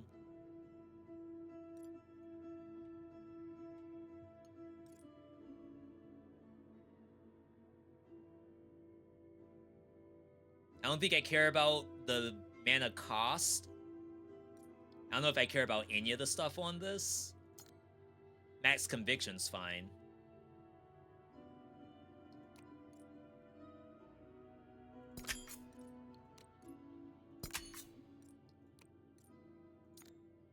Mana's fine. That helps out Bell. And then let's do... I've been using the green ones. Let's try a blue. Power Orb? I do get something per Power Orb. Corrupt it? I don't think that did anything. Good, good. Alright, let's get in some levels.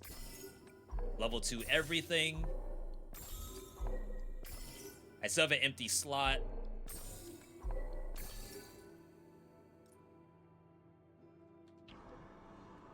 This is spell. Do I have anything for spell?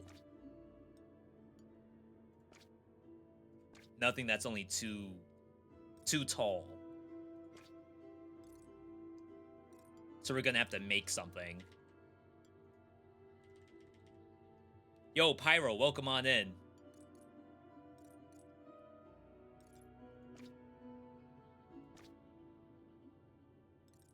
I actually don't have much. Did I sell off all my, like, 2 tall doohickeys?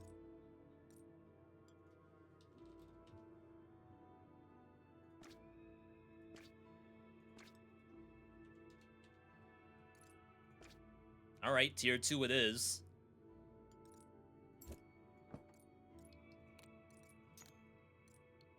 Don't care about soul gain.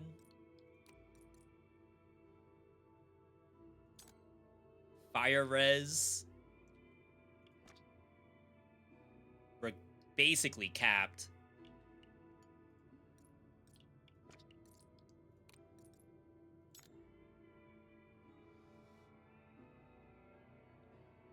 It's probably fine.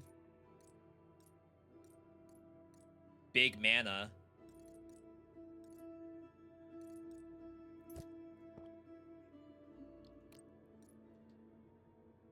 Big enough.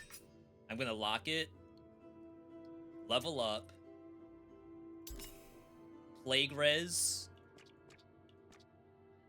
We don't need it.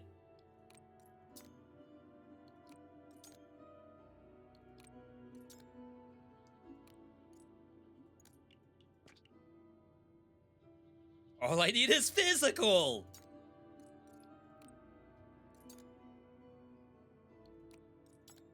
Okay, I will take that. Hit it with the life, and then hit it with the upgrade to rare. Okay, closed body gives you mana, which is probably worthless, but I'll take it.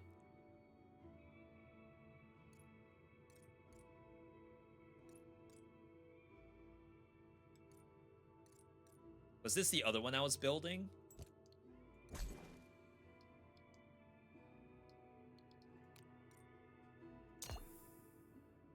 Percent life and mana. This is actually kind of big.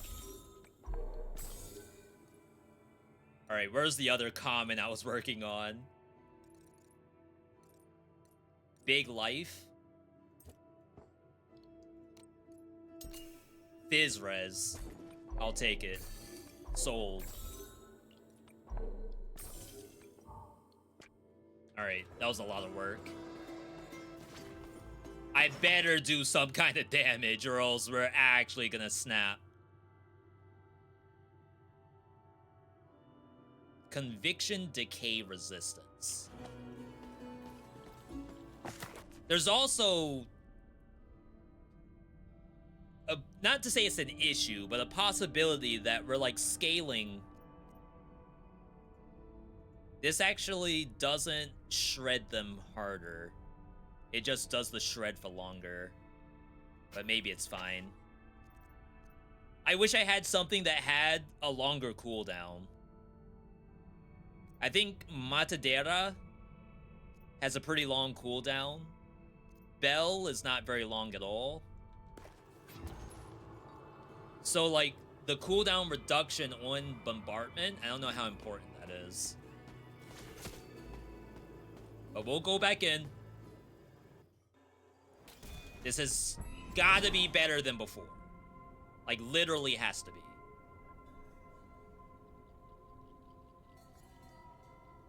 I just don't care about the mana cost here.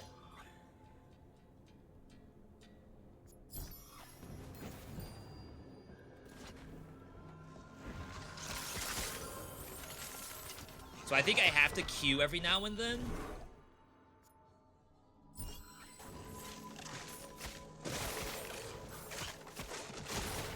They are dying.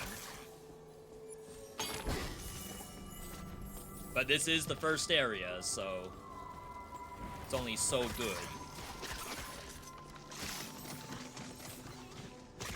I'm not doing the Q, like, at all.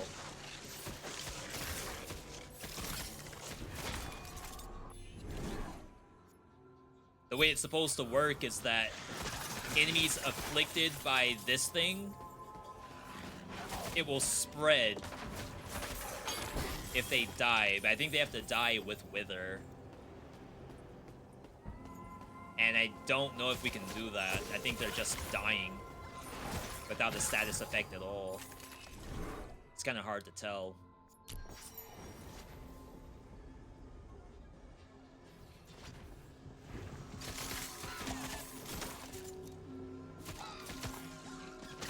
Main concern, though, like, we didn't die to time. We died to just straight up damage on a boss. That is not good.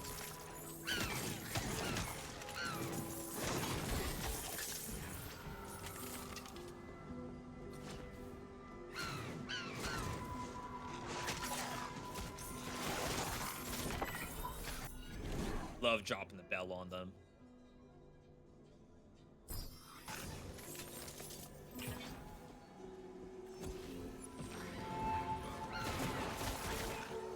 It's oddly satisfying.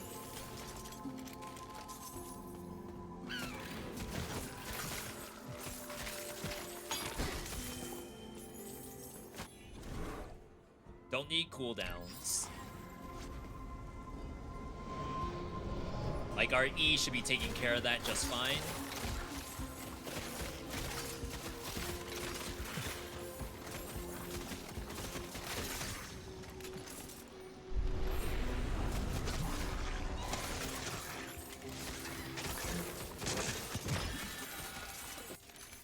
I think I am sometimes seeing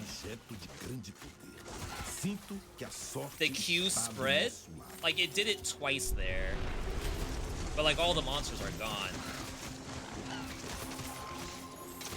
So I don't know how important spreading that thing is.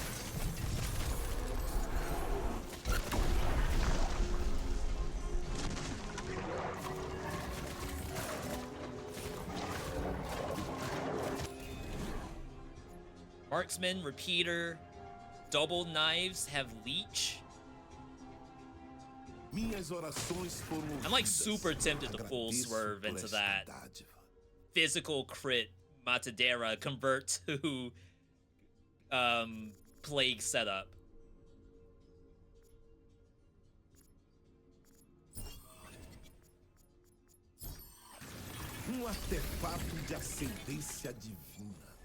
Alright. Now the world record clear. We're starting to get damage on the bombardment.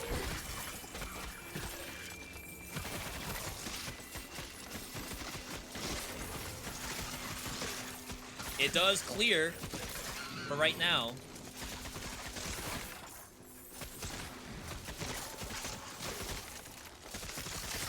Like that? That looks good. What in the world? Hello? That's like real damage.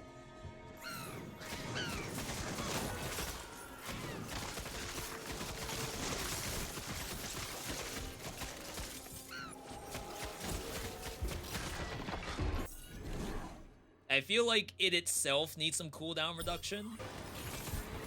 recompensa para os defensores. It's not really something I want to invest in. Like, I could just get crit chance, maybe. I will need mana regen for bosses.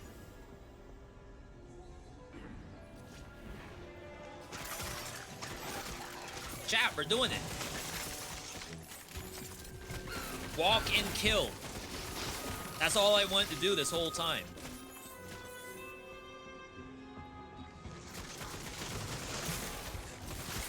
It's amazing how much some inventory space will do for you.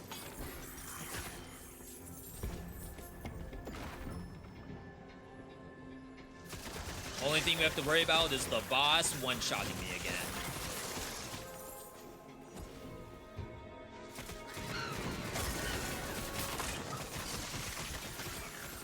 Este artefato irá me ajudar a acabar com os inimigos. But say I got like a huge move speed buff just then. Might be from the shrine.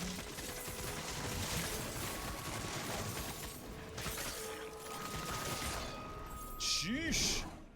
Don't need that.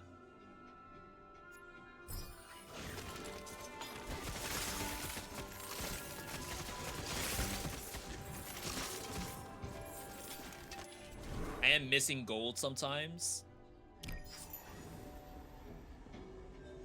Gonna try not to worry about it.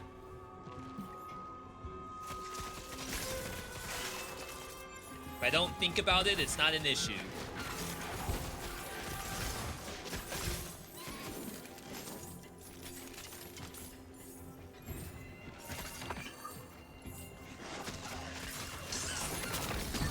It's a good sign.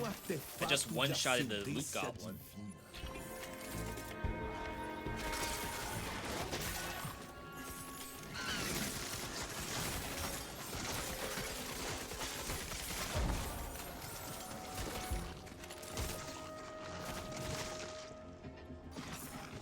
There is sound effects when you get good loot. The divines have a sound effect of their own, just like Path of Exile. Super funny.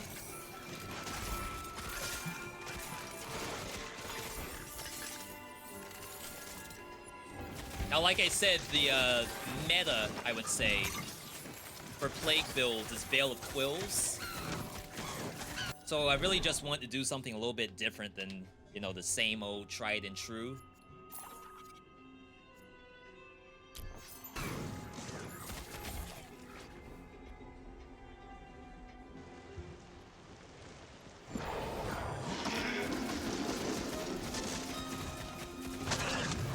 Get destroyed. Bombardment. The other bombardment one. Casting Passage gives you 8% of your max conviction. I might need this at some point. So it's like every time I dash in, I'm getting some of my max conviction, which is my shield for my life bar.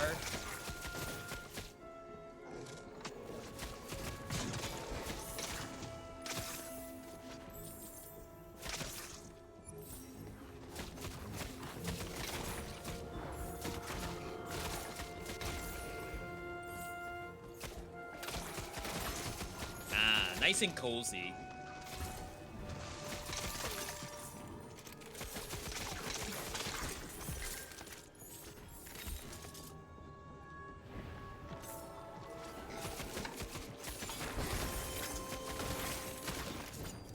Because sometimes I just forget to hit R, closed mind, just to get my conviction back up.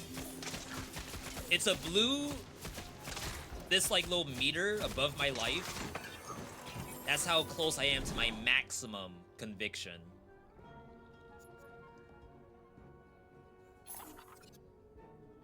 I cannot hit. All right. Since we got one-shotted, let's get some life in here, just in case.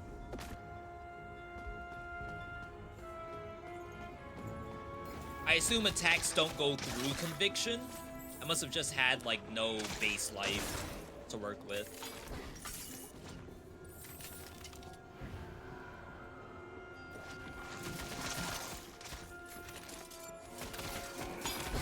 It's okay if some stuff lives.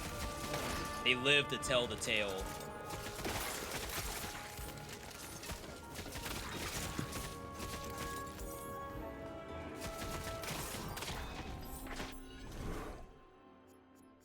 Wow, they are really giving me every bombardment buff.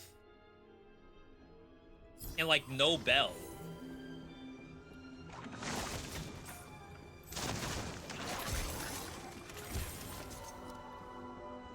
I assume by the time we're done, the bell's still gonna say it did more damage. Just because the boss HP is gonna be so high. You could almost imagine that the bosses have as much HP as every monster in the biome combined. That's probably not the case, but that's often what it feels like. So you need to be able to do that much DPS. Really?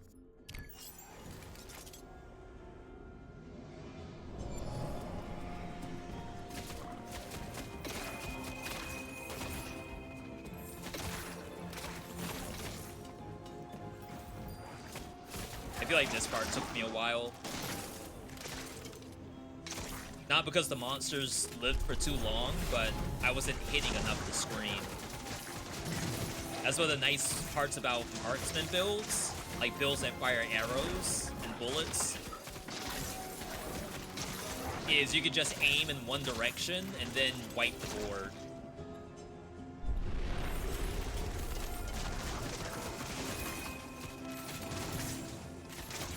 But here I have to actually do stuff.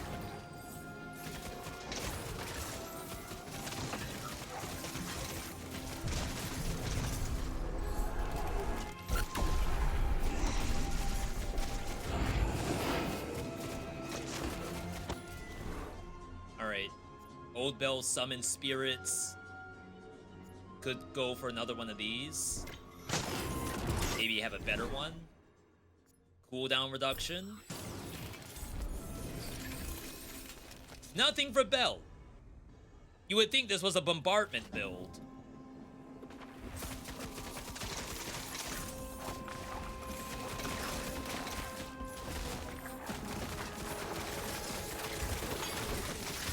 I mean, that certainly looks nice. Still can't one-shot the worms.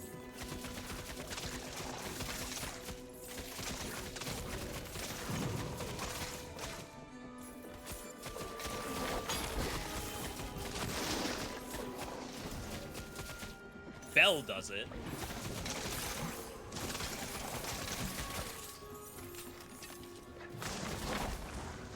Oh my god, my AoE size.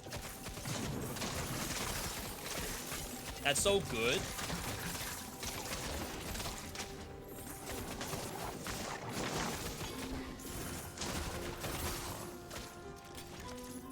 I feel like my time's not looking too hot. I think we have to start just sort of skipping ahead. If it doesn't die from bombardment, then it is what it is.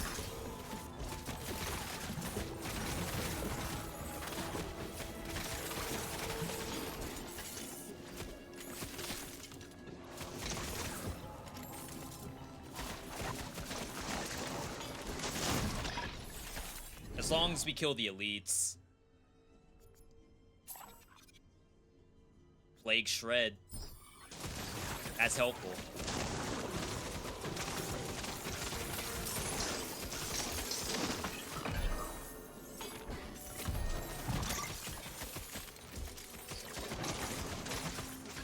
Hopefully nothing below me. Hits reduce plague resistance. That would be so nice. We go for physical because we do both Fizz and plague scaling at the same time.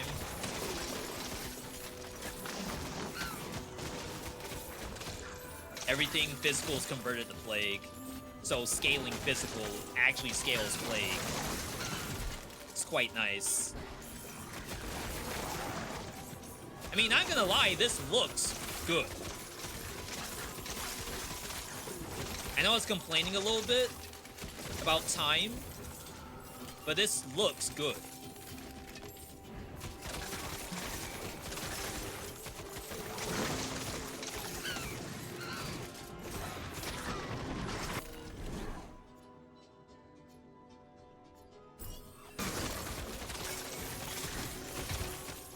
Gotta kill this bird.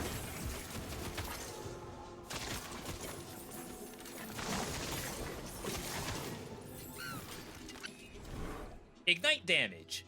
Mana cost. Double knife converted to lightning. I fear we may be going lightning conversion not bombardment. Matadera plague.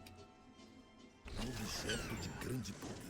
Sinto que a sorte está do It's nosso like right lado. there. Alright, this is the thing that killed me last time.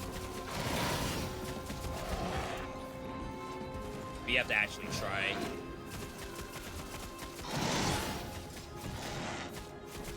Alright. It's petrified.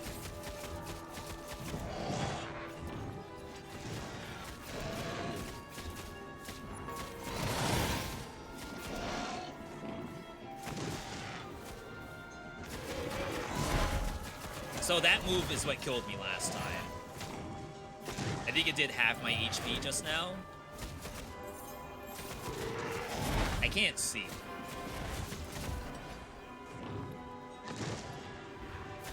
I'm actually about to die. Alright, there we go. I know I was about to die because I had no conviction at all.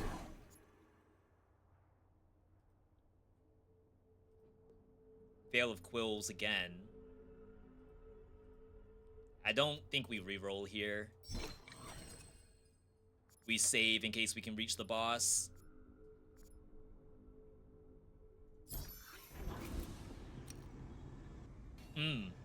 Have I been playing Astral at all? Astral Ascent? No. I know they just did a charity DLC with companions that you can get. But I have not given that a try yet.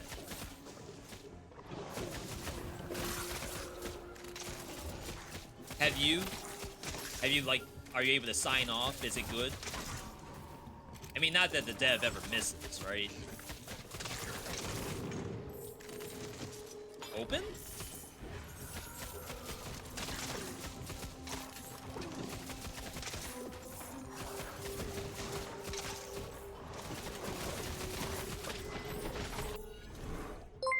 Crit damage. Yo, Speedy, good to see you. Welcome on in. Speedy, was today Chrono Trigger day? Like day 1 Chrono Trigger? Or are you saving that for a special occasion?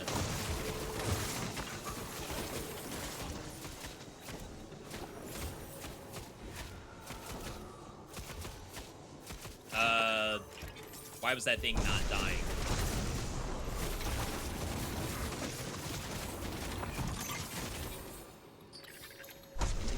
Day 1 Chrono Trigger was really fun. Nice. It's another classic game that I have not played. Though I was always a big fan of that Toriyama art.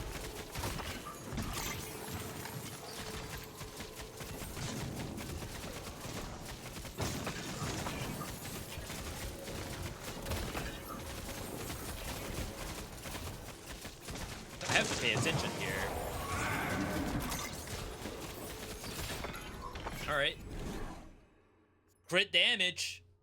All you need is 1 crit on the bell, and my god, it's gonna pop off. Haven't really been playing in a while. Been mostly playing Dead Cells. Dark. Into the Dark. I thought that was maybe Dark Souls. And Ball X Pit. Ball X Pit, a very cool, incremental game.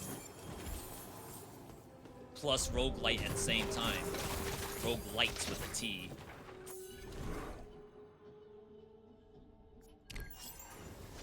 Had to drop by. You're hard stuck in Hell Clock. Yeah, we just...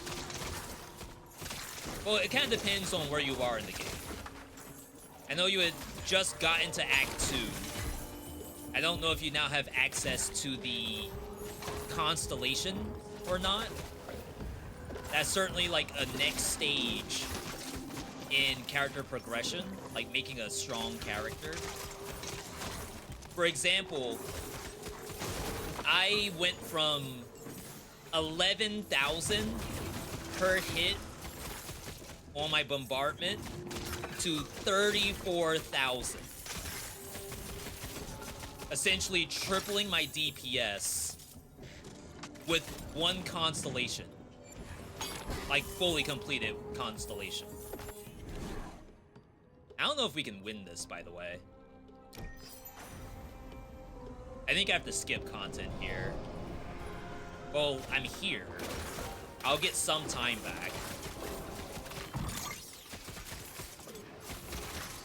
Yeah, Act 2,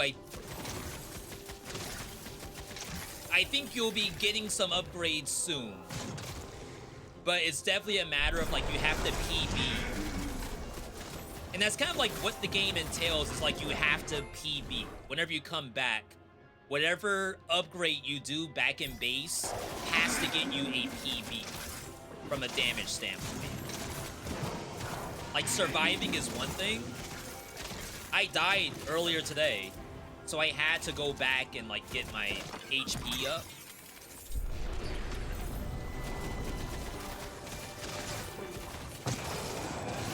But you almost have to go in with new damage PB. This is like a lot louder than I remember.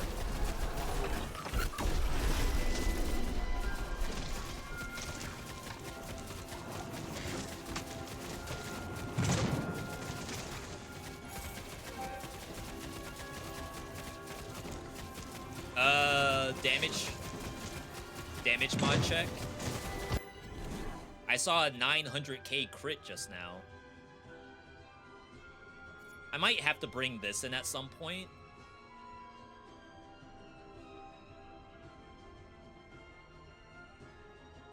Or, oh my god, we might be full swerving into Plague crit. It's really fun because I know Portuguese. I can tell when they tell a curse word. Don't tell me. I don't want to know I'm cursing. You still really dislike the bosses and the curse mechanic. Yeah, when you told me about the curse mechanic, I actually had to go back through my footage of that day and see, was I ever cursed? And I am. I got up to a 4 curse just then. Of course, I'm not playing melee. But my melee builds that I have ran, and I will be swapping to melee most likely. This is pure spell, which is working, but now I found stuff that's very, very intriguing. So I fear I may be swapping to melee. We'll be doing the same damage type. It's still Plague. But there's some interesting ideas, I think. We don't really need area.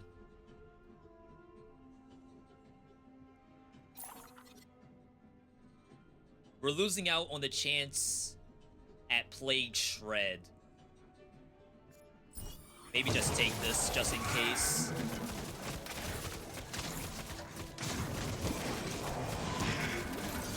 But yeah, I was almost wondering to myself, like, yo, is that a new thing? Getting cursed by bosses so your resistances are shred?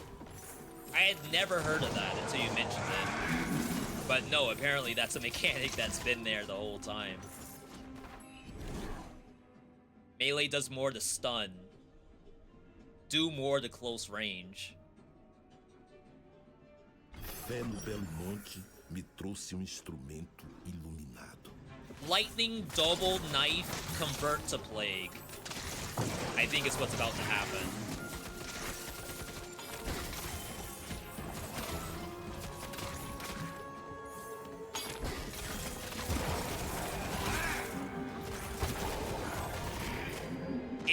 pretty exciting. I don't know if it's gonna be good because I've never done that before. But I am super pogged up.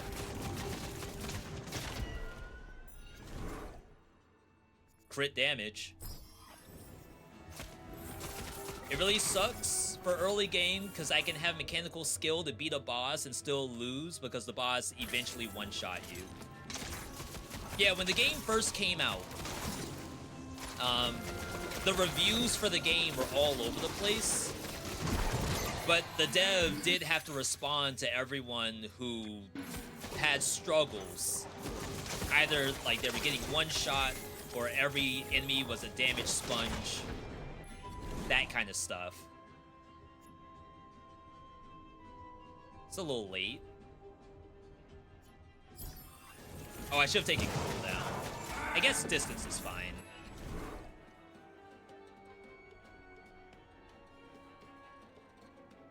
Floor 19, there's one more of these. So we'll skip. So the dev did have to answer to the idea that, like, this is imbalanced. And their response to it was, like, here's what players can do. Here's the expectation. We don't think we have enough tutorialization in the game to, like, even tell you, oh, you could be doing this kind of stuff instead. But I think in the end, there's still, like, a big disconnect. Like, you can show me damage numbers on, like, how much damage I took when I died. But I think there's still, like, not a great way to know. These changes will make you go farther in your build. $600 away. That's so sad. 238. $600 on the map. You don't agree with respec costing currency? I sell down a lot. I think that's probably one of my, like, main 5 things I wish I knew for the game is to sell down. Anything that won't see play, I sell down. So, for example, before this run, I sold off all my summon equipment, which I was collecting for a while because I thought, okay, I might swerve into summons eventually if this build doesn't work. Like, summon is my fallback, my safety.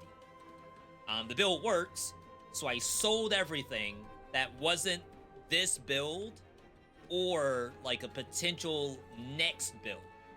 Like, my next, I'm gonna scale up into this. And that gives you the money you need to even level up the belt. That's another detail they don't teach you, is that when you sell items, you actually level up the belt for selling. In fact, there were people who used to buy and sell stuff from the NPC just to level up the belt.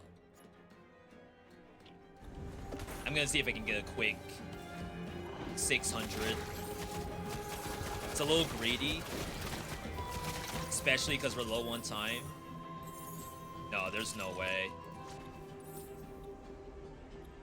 Ain't no way.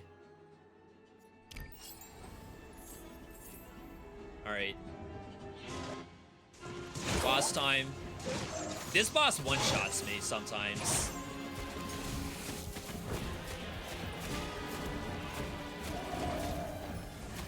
Because, like, I can't stand next to it, or else I lose all my conviction. But, like, half my damage is close range.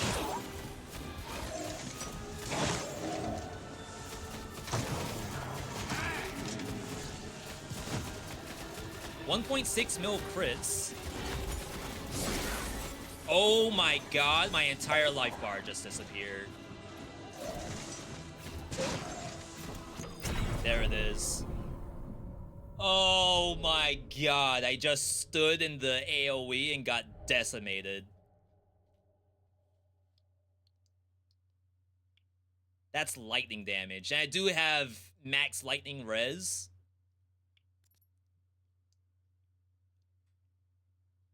I was sitting there waiting on my freaking closed mind to come back. We have a little bit of cooldown, but like our cooldown reduction's supposed to be coming from this.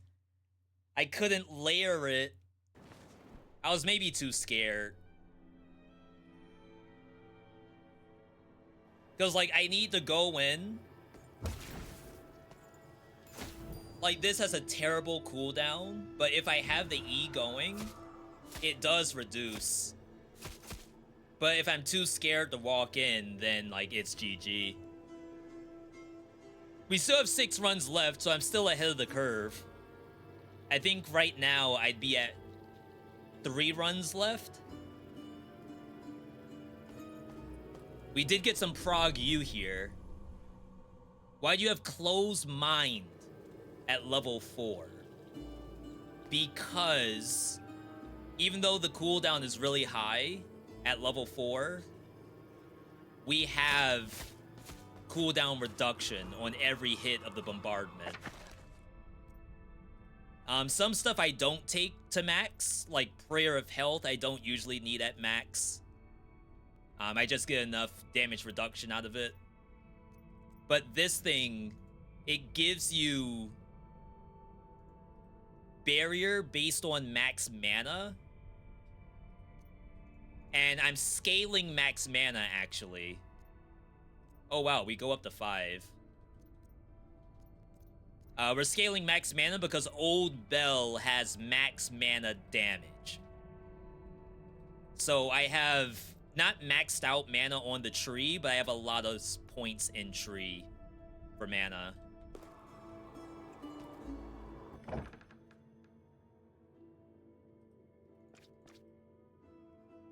But I fear the numbers that change with levels need to be highlighted. Yeah, there's precedent for that. Because when you level up something, like we see that in action. But unfortunately, that's another thing that could definitely see some improvements on.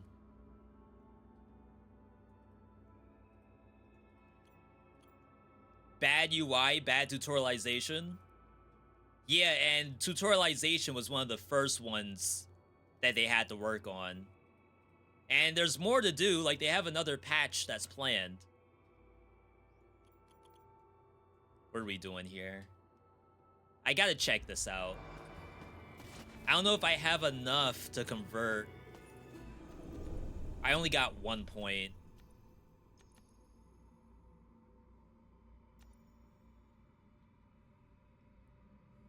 Is like if I get out of this business, I don't know if I'll have enough points up here.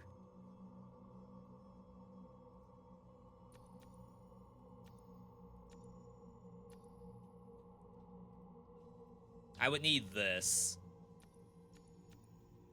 And this. I would need both. No way. Yo, Vicious with the Prime. Thank you for that. 4th month. Soon to be a Balance Blade in a couple months. This makes you want to play more. There's cooler systems. Yeah, it's... it's interesting. So, like, when I first was playing this game, I was playing it almost to... not to say despite the reviews, because I was in agreement with the reviews of the game, where it felt like I am not gonna reach the good part. I know there's a good part, but I can't reach it. And the replies from the dev in the reviews was like, it's possible. We're telling you, it's possible. And I was like, I will lock in. I made multiple save files, actually. That was like the crazy part, is I had to make multiple save files to prove to myself that there has to be a way to do this. And now I feel like I'm kind of in the zone, game-wise. Crap, there's even Wheel of Death in here?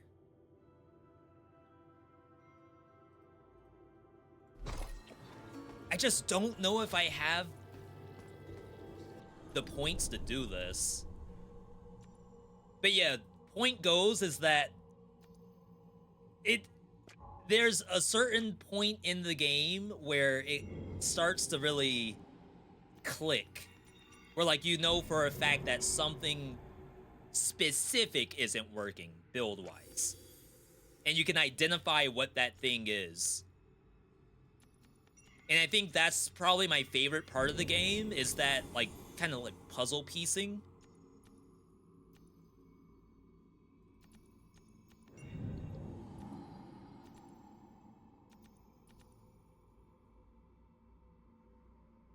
Why don't I have that? Because I had this.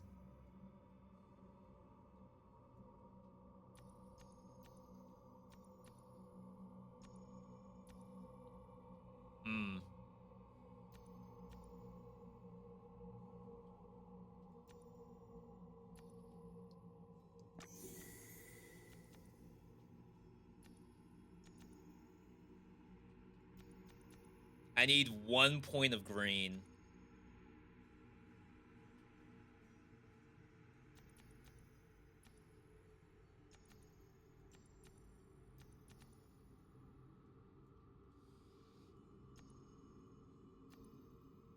Projectile damage. Reduce all active cooldowns when you gain an agility orb. We're gonna run out of points. There's no way I can run this.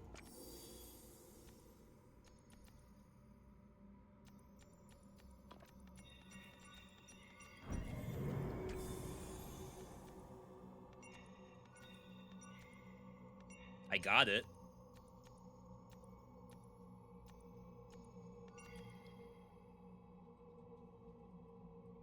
Actually, why would I need this? I don't need to convert the lightning. Well, no, converting lightning actually helps this out. Maybe it's legit.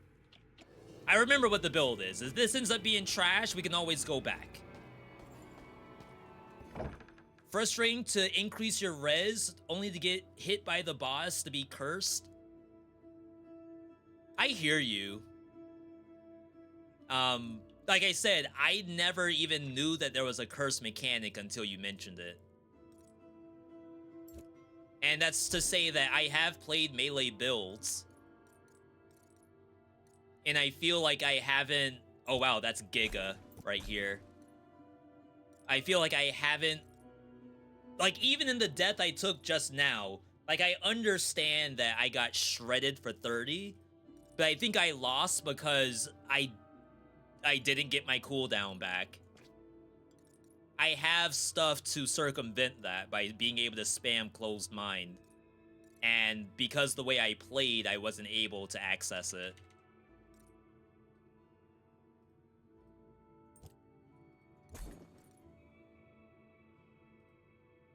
This could be so sick if it actually does damage. There's a real possibility that this does no damage. Yeah, like if I had this gain max conviction on passage, that could have helped me stay alive.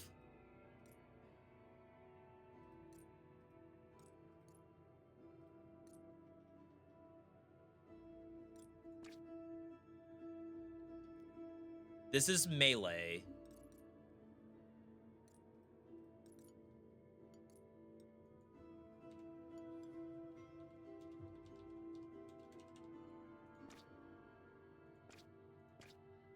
I have not been keeping anything for melee. That's not good. Knife? Double knives have life leech. This is gonna end up being an actual full swerve.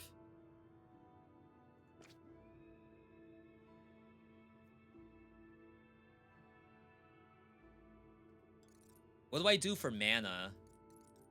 Typically, I would run Fan of Knives, give you mana back.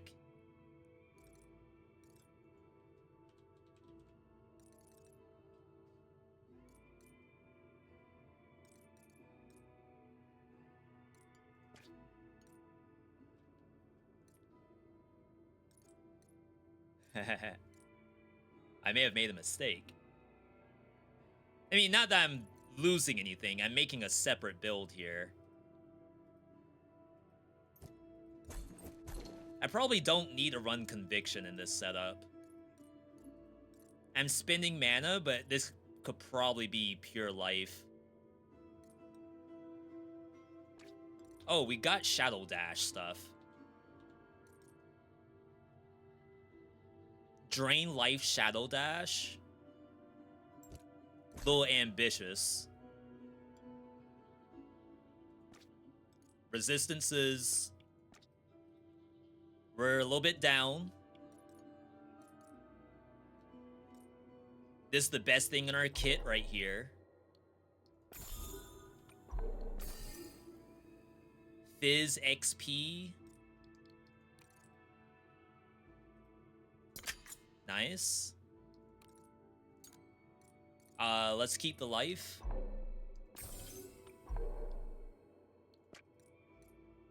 Mana Plague. It's probably fine.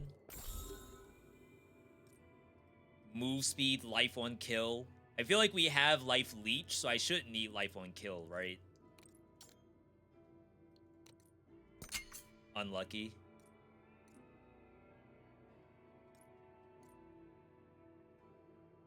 I have no more locks.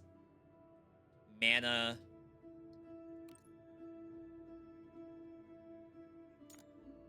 Mana cost, that's fine. Alright, we need resistances. I might have to borrow from this one. This right here. This one's great. Uh-oh.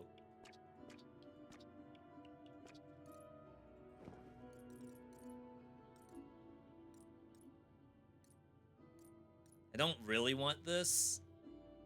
It's good, but we aren't going to use Closed Body in this setup, I think. Or maybe I do. Just as a mana recovery. One more layer.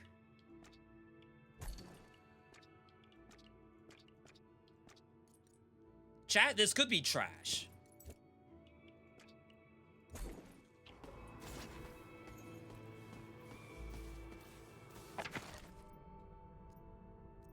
Double knife? We have to change to Wazda to play this.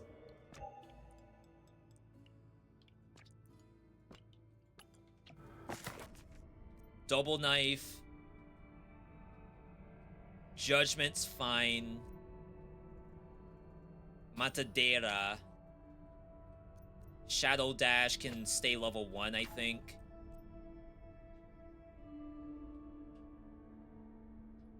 Closed Body could probably stay level 1 just to get mana back. 30-second cooldown.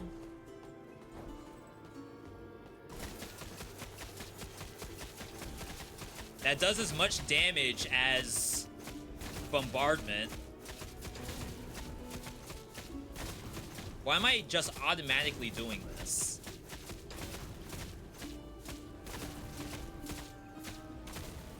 Wait, what? This is doing fire damage. Crap! Crap, crap, crap. I'm missing a detail. The thing I want to know in the game, the most RNG is to actually know what the implicit can roll. Yeah, that, I do think there's some kind of matched mechanic. Because, like, oftentimes I'll roll resistance and it'll give me other resistances until it breaks or something. I do feel like there's something in there that affects that. Alright, I'm not gonna worry about the Shadow Dash tech. We'll just bring in this. This is required gameplay.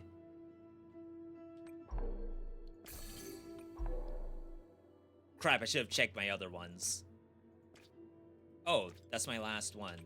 I was collecting a bunch of these.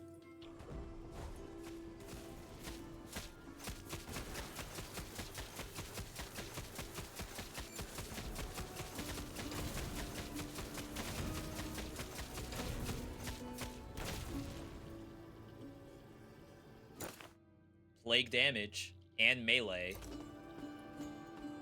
You have 1 for percent max life, and I didn't even know that was a thing.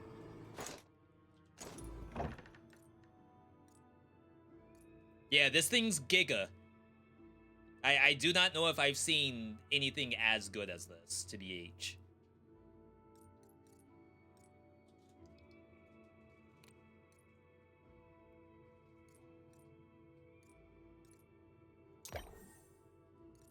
We probably don't want to use reds here. Melee. Never mind. Red equals good. We gotta sell down. I don't think we're getting any more tier 1s.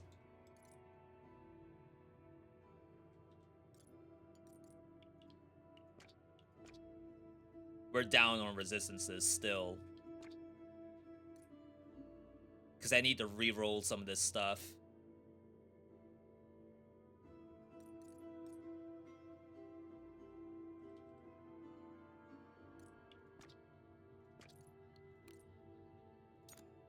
Oh no. I cooked it. Keep the critical damage.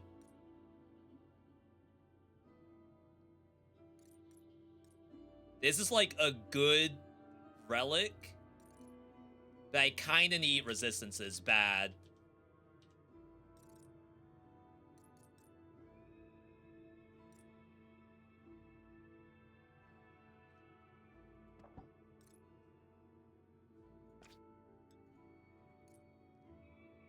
Fire, lightning, fizz damage built in.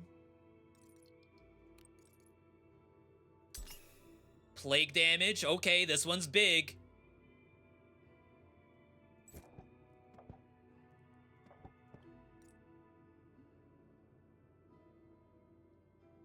Because we don't care about the conviction.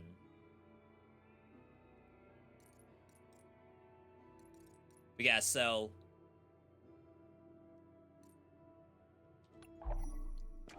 I need $1,000.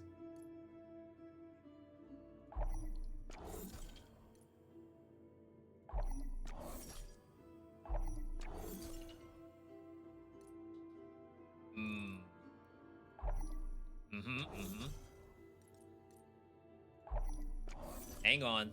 We're cooking. We're not gonna do Summon the Guard. It's just not gonna see play. Not this run. Life Bell? I'm not gonna do Life Bell. Veil of Quills? I'm about to just opt out. I'm collecting so much Veil of Quills junk. Veil Slop. We're good on Veil Slop.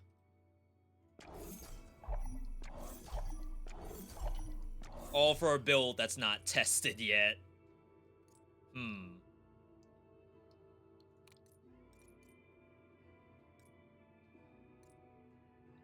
Have more reds. We have to run a Banner of Faith. Like, this is mandatory. Could maybe use 2 green. See if we hit Flat Fizz. We did.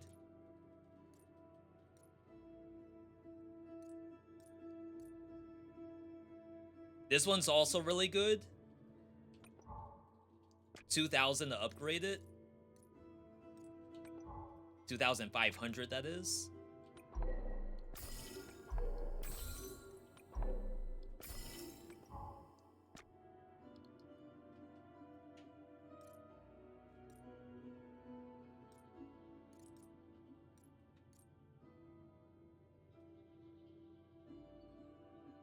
I'm about to drop a Divine.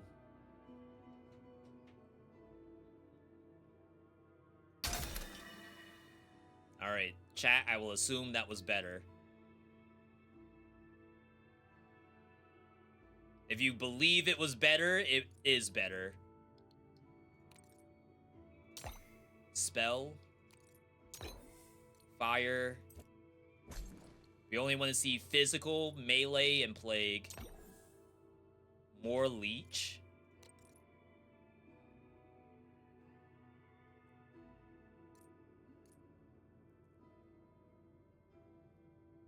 I feel like I really like this. This is whatever, actually.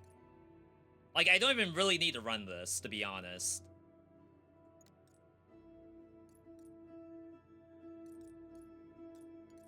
While inside slow time, gain 11% of your max mana as conviction. Move speed.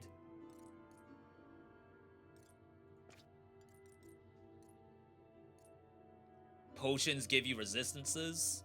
Not me about to actually need to run this. Maybe I do. Forget about death worship.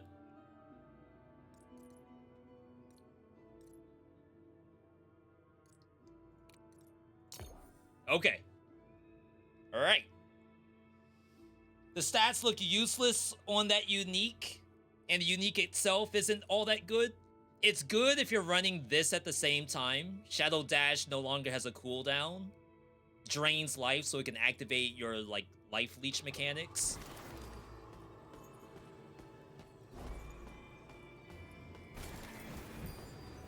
That being said, like, this still might be a problem.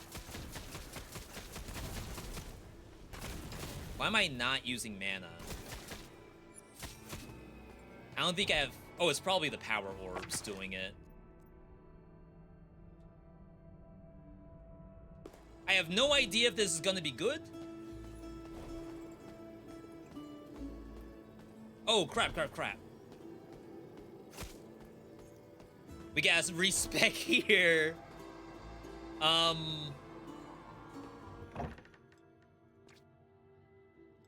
So unfortunately, it's gonna like drop everything in my inventory.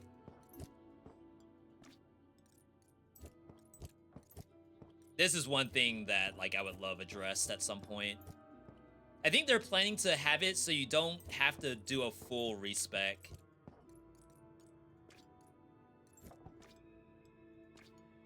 I can tell you this is not something I want to do every time I want to experiment.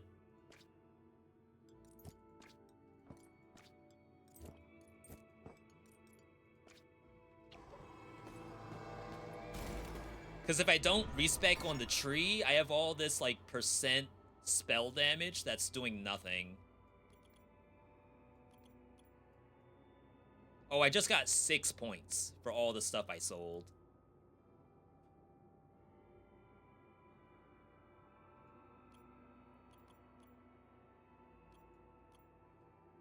Like, there's mana here. I guess, technically... I could just... Wait, I don't have this?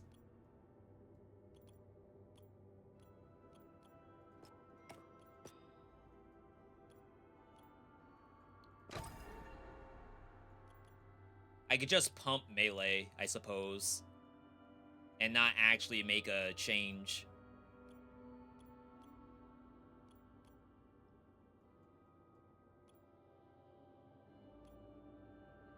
Melee life leech. I didn't know that was there. That's 10%. This is 8%.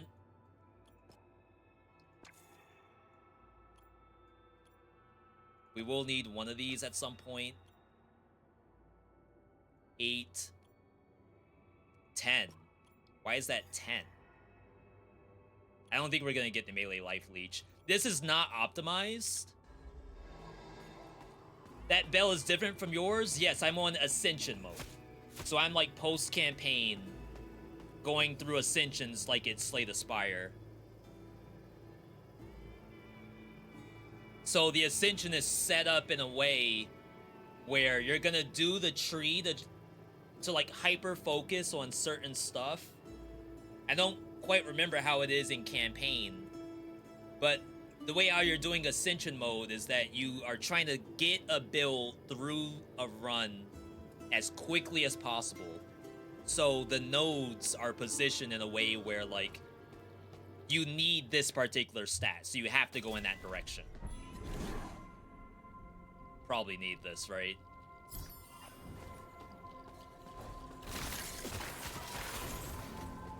I don't move at normal speed, which is unfortunate.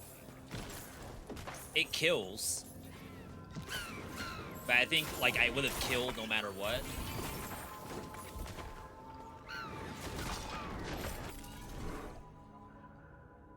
Impact delay. So the time at which it takes for it to fall down.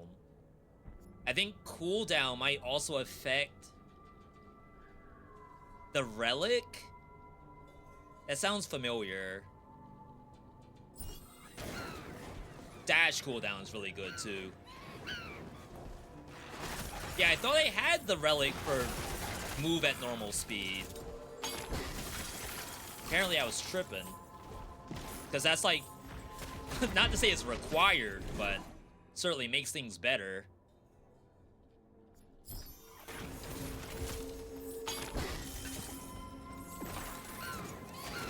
Like, all this stuff is not gonna die.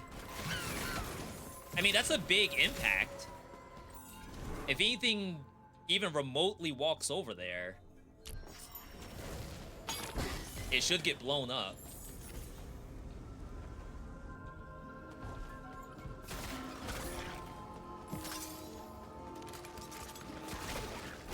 We're gonna have to get move speed.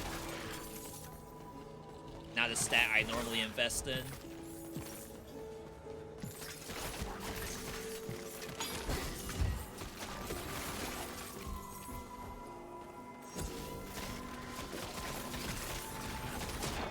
So yeah, not manually pressing Q, I'm just letting it fall down automatically.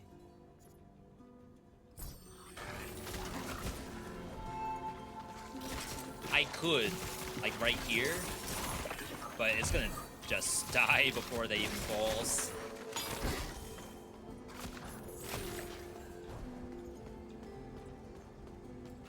But the beginning stuff, all of this is nothing.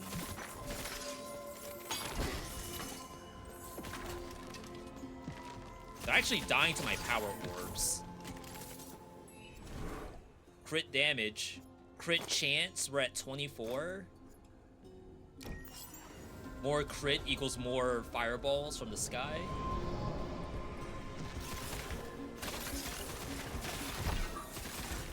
I mean, I guess I should press the button sometimes.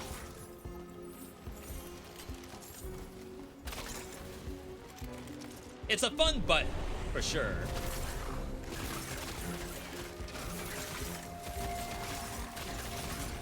I am not using mana.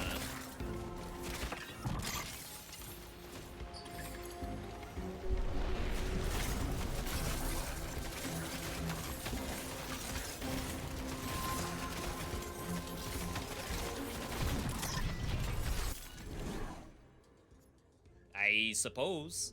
This also gives us area of effect. That's one more thing that the devs felt as though is underutilized and probably not very well tutorialized, is the fact that leveling this stuff up gives you global buffs. So leveling up Matadera gives us skill area of effect. Closed body gives us fizz resistance if we level it up.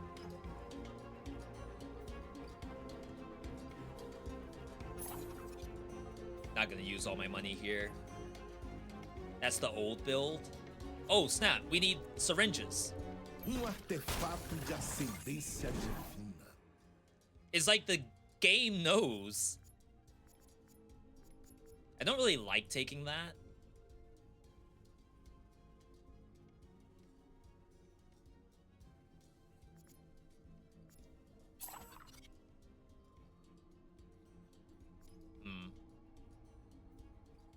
Just take the shred.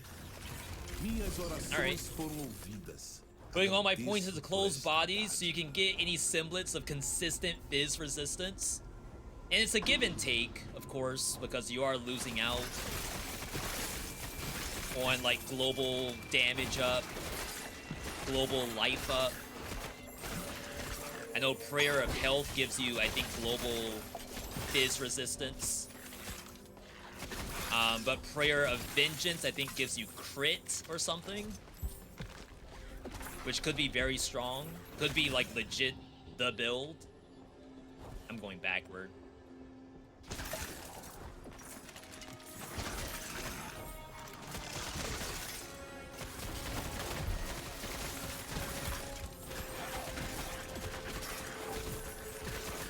mean, just one tap, and they are dying. And if I crit even the one time, I do get a meteor.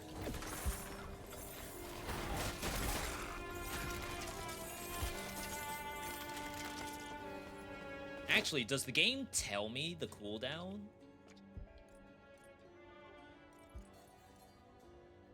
.5 seconds. I think it always says 1.5 seconds.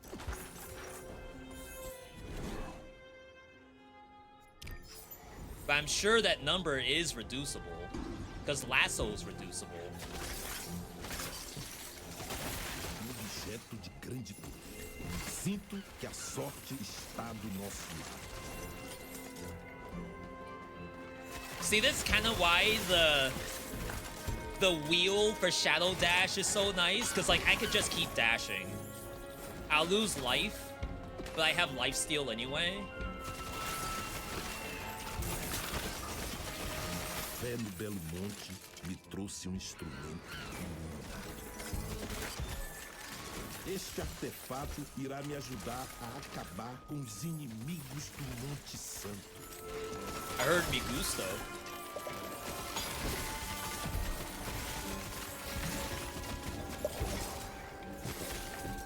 Okay. Do you need to have Matadera on the bar for the unique to work? I've been told no.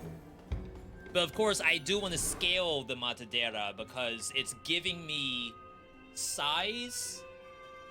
And I guess that's it. But the Matadera itself is like strong. I could press the button and it will certainly kill something. If I was running lasso, you could get lasso on crit, and that might give you like bleed chance.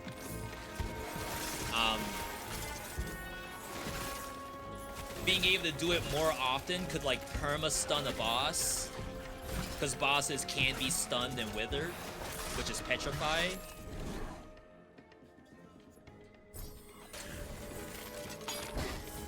Probably didn't need area of effect here. At this point, I'm just spawning the freaking meteor and walking away. The meteor is big enough.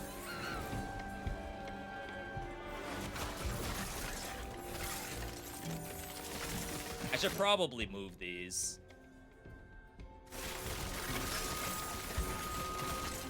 There's a little bit of an animation to me manually doing the meteor.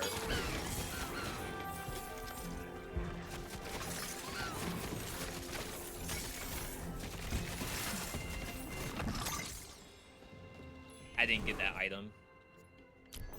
For scaling physical, even though we're technically not doing any physical damage at all physical buffs Plague in this setup. Wow. Spectral knives can bounce. Lasso on crit. It could technically be a plague lasso on crit that pulls all the enemies in. That is a thing. Oh yeah, more Shadow Dash tech. For the Brazilian flag plus the water wheel.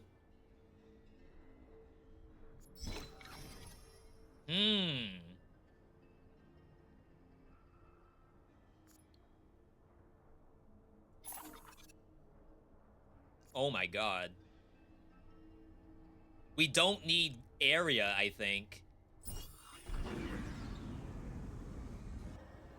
See, this is the fun part to me. Like, we're just trying to make something happen. We're trying to move the needle.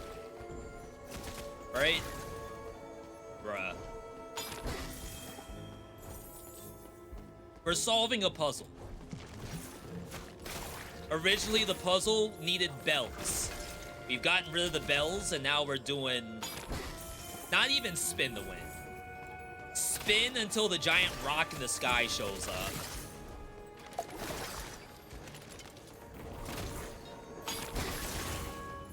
Nice try, buddy.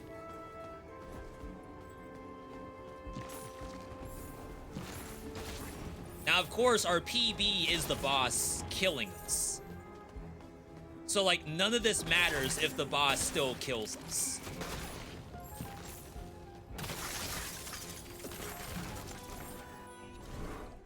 That is the #1 thing to solve, is getting killed by the boss. We have life leech, but my max life is not going up. I have not put much points into life.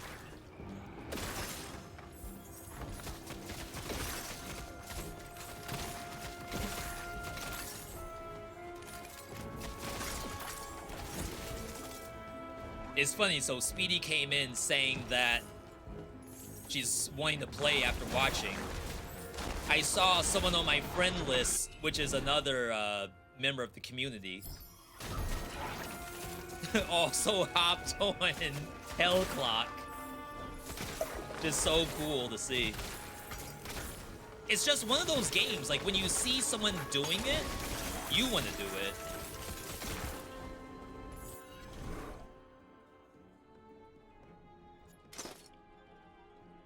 28%. This could be really nice. I think we wait. Try to get 9K. I'm at 7,000 right now.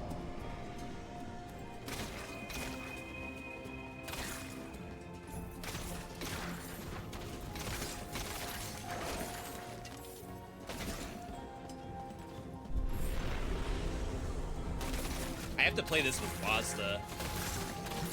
It's really hard to do spin the win as melee and running a click to move.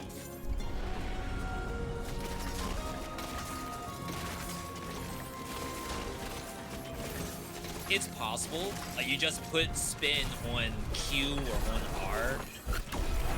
But I just don't really like to do that. Another syringe. Check to see which one's better. I don't really want to spend money.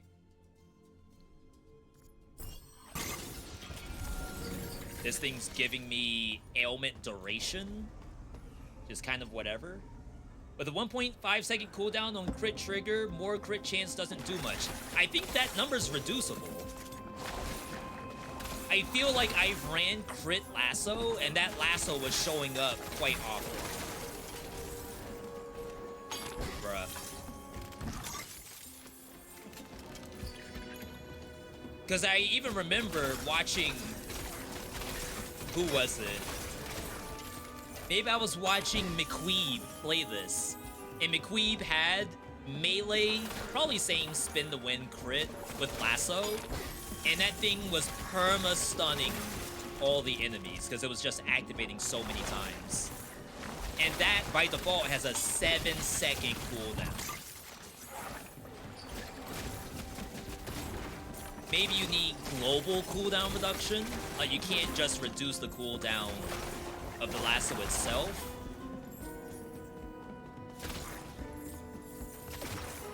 But it looked kinda nuts.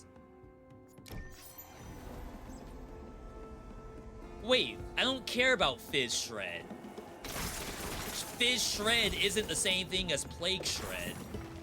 I just wasted $9,000.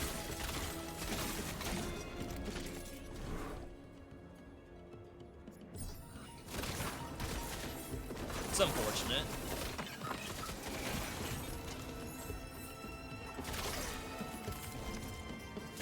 Well, consider it a donation, I suppose.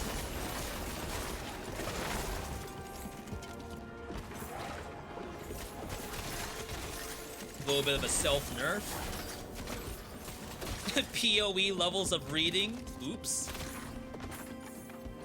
I was just going off the league start. My bad.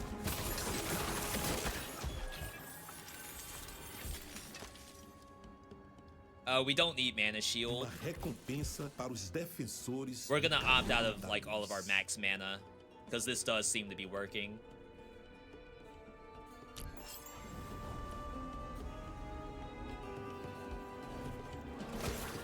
So no more Bell. My apologies to any Bell fans. Any Bell Tier 3 subscribers. It was a great journey until now. I haven't pressed E even once. I think the boss is gonna humble us. That's like the biggest thing I'm waiting on right now, is to go into the boss and get one tap.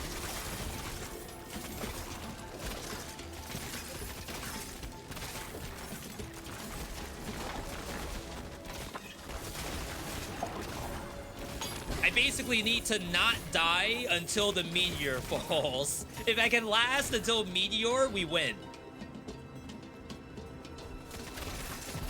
Otherwise, GG.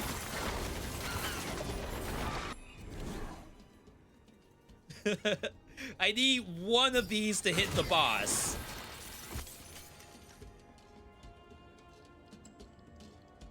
Artefato de ascendência divina. I mean, crit damage is actually a stat now. We don't... Oh, I think I did lose the ring, because I changed my settings to automatically dismantle equipment.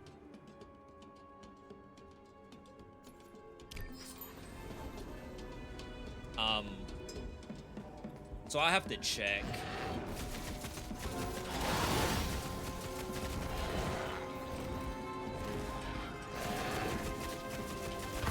They got petrified.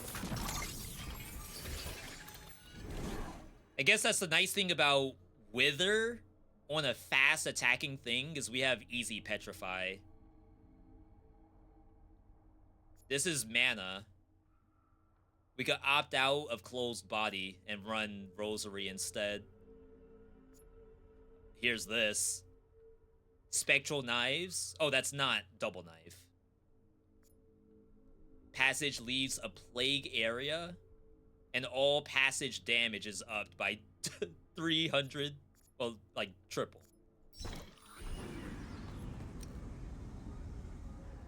I've never actually done that before. Like, try to utilize passage as damage. Certainly sounds interesting.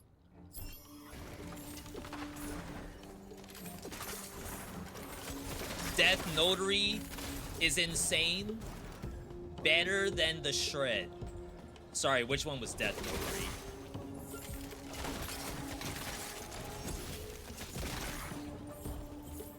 I don't know the things by name very well yet.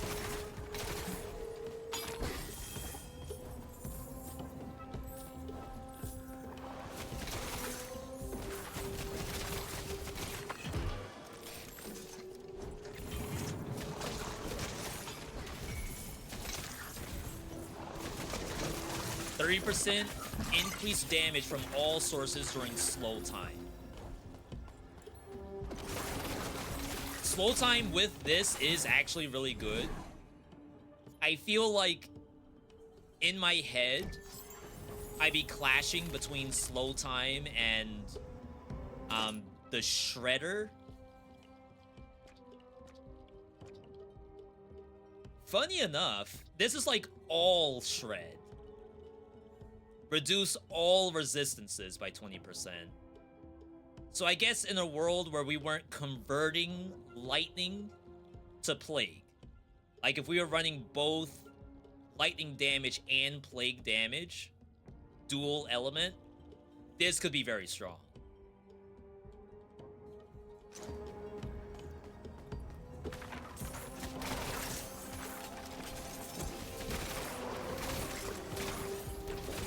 I do run slow time on a lot of builds, so you definitely are onto something.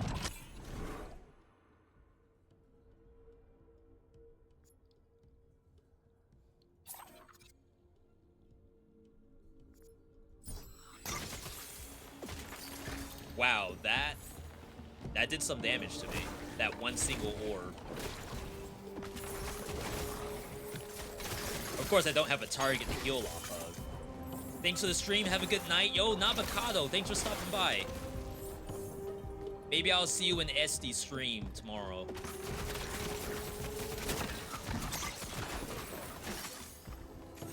I was in there earlier. He's still playing some Marvel Cosmic Invasion. He got farther than I did.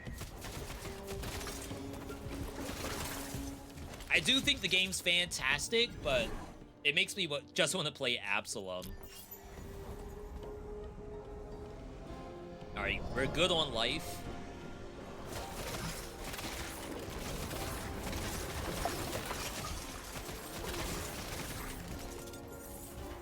Uma recompensa para os defensores do caminho da paz. We're much better on time. I'm basically up a whole minute right now. It's fun for Marvel character IEP. Yeah, what they do with the characters is so fun in that game. But like, if I want to play a beat 'em up, I think I would choose a different one.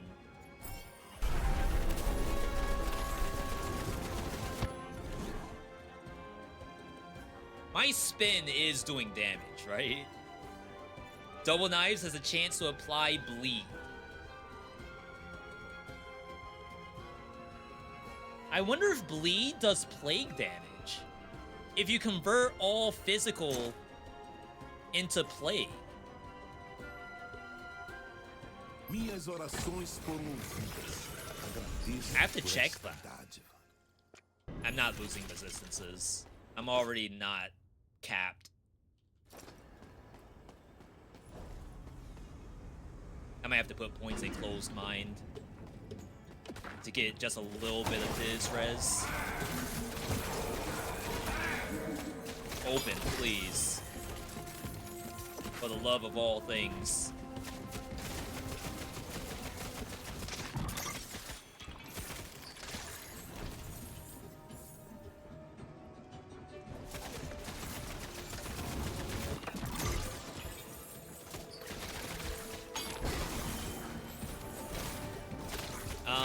The damage that does the crit needs to be fizz to even get bleed to apply. That would be interesting. Chance to cause the bleed ailment when dealing physical damage. Monsters can take damage from any number of simultaneous bleed stacks. So it would be, does the relic have a, like, does the relic just add the chance to bleed regardless of damage source? And then it'll simply do no damage because you don't do much physical.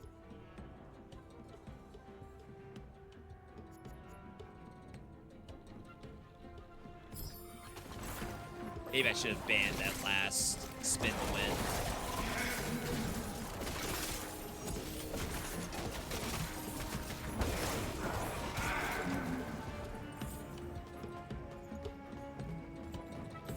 If anything, there's probably a different relic to try to convert bleed into a separate thing. I haven't done a single point in this yet. This is dual scaling, I think. I guess it depends on what the order of operations is. But I do believe lightning damage plus is converted into plague damage, according to the thing that we have, the constellation.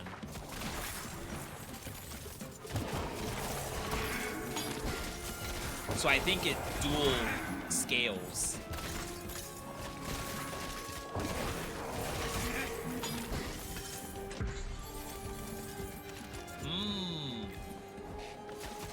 I see, I see. These are dead ends, but I want the XP. And I think the last statue is an item statue. It might be RNG. But I would like to have the money to be able to buy something.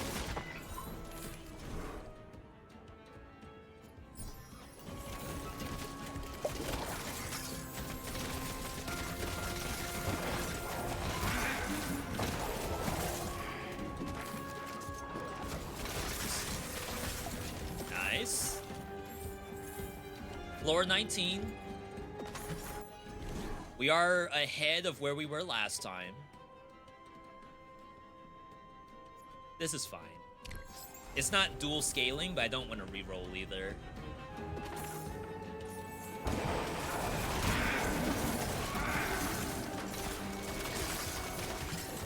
There's probably a world where you could rush the boss with the shrine buff and get maybe like 10 seconds of protection.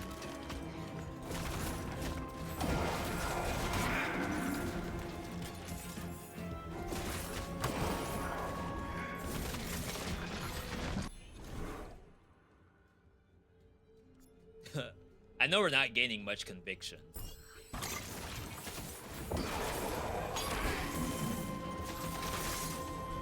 I assume the retaliation damage is also bad.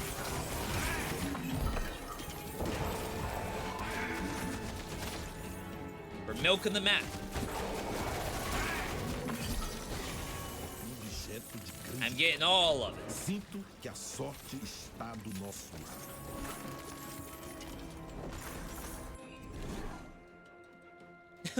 We don't need size. Alright. So it was not an item thing.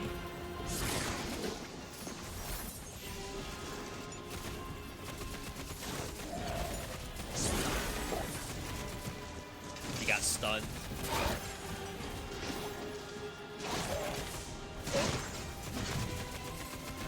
Petrified. Dead. So I got up to 18 curse there. I have a life bar, so I would assume, well, I guess assuming is where we end up dying. I would hope that I wouldn't die through probably like 6,000 HP. 6,900, so 7,000 HP. I really shouldn't die. We do have lifesteal. So sitting in his auras, I would hopefully not get destroyed by the aura. I just know for a fact the other build was like pure conviction, which is only my closed mind, closed body. All of my life bar is right here in the Bell build.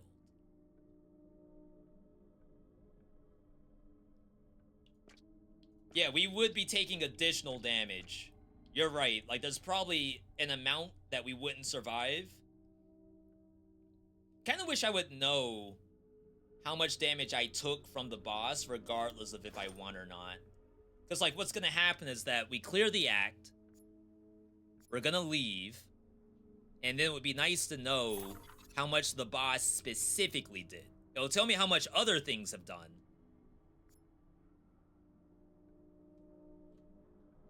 I have one of these. So, like, it'd be kind of disgusting if the charges somehow allow you to get more than one Matadera on crit and bypass the 1.5 second cooldown, but I highly doubt it.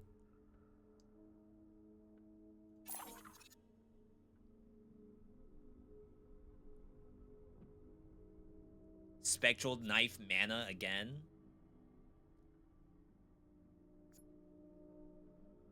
I didn't really run out of mana just then. I don't know if I need to run mana. Like, I have power orbs, and the power orbs gives us a lot of mana.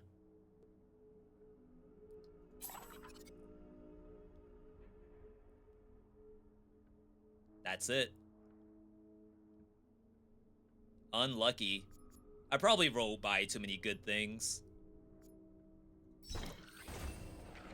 Alright. We did it. 6 runs remaining. That's not bad. Not bad at all. I took 4,000 lightning damage, which, lucky for me, my lightning stat is maxed out. I did not take any physical. Physical was my lowest, so, like, this is actually what I was asking for. I hope that I get to see the number I was taken from the boss. So they did actually put that in here. If I got hit by his stab, I wonder if I would have just got one tapped. Probably not. I have 7,000 HP. Damage dealt, 400 million double knife. Matadera did 1.2 billion. Wow, I never expected it to do that much more than double knife. That is a fantastic number.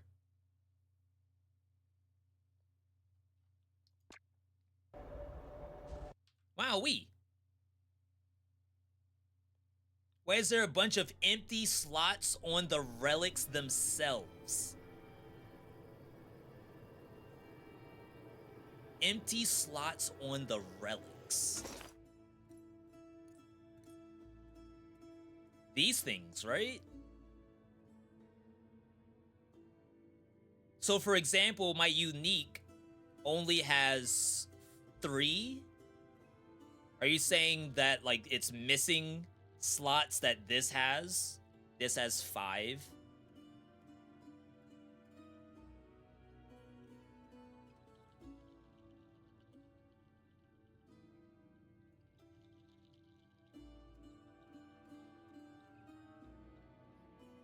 The things you get in an actual run. Trinkets, perhaps? So we get these mid-run. Those are like the bonus trinket drop they talk about. And it does like cap out.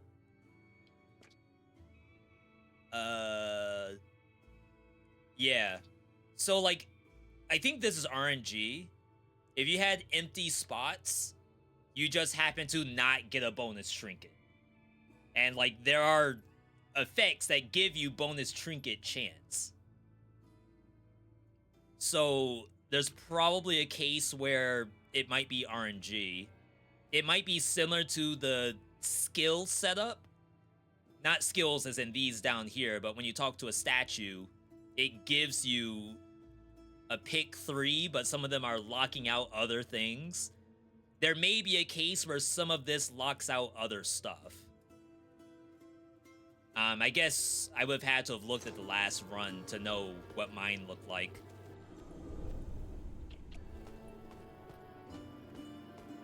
But my guess right now would be bonus trinket chance. It was just RNG that it didn't show up. Like maybe it is still like the same one that you're missing, but that one may be like a 5% chance. And with more stuff, you would be up. But again, just a guess. All right, so we're up to 12 runs now. Going into Act 3, we have only 3 points. So we're not going to reach the last size. Though at this point, I could probably swap out of Spell. I think Spell is done.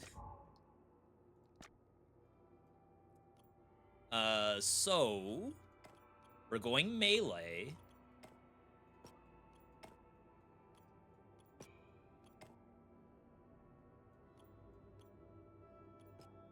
I always go gold gain because I think gold gain is a very strong stat.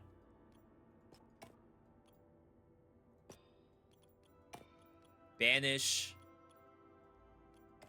Fizz resistance. All 3. 2 points here. 1 point there because I don't remember how much it's required. 1, 1. I had mana over here.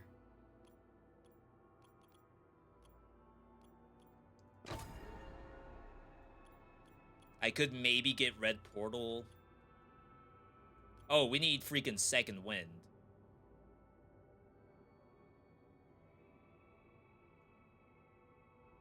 I could go backward. Like this. It's only a chance to second wind, which is unfortunate. But like I said, most of the time, if I die, I hope it's not from damage. I hope it's from time. Because I feel like time is something I can solve. That's just a DPS check. If I die to damage, sometimes I feel like I can't do anything about that. It's all based on what I'm holding.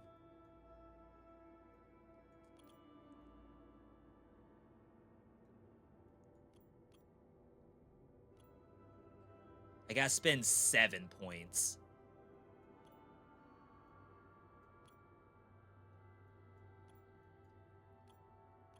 We should maybe consider crit damage, since that seems to be something that we do very well with.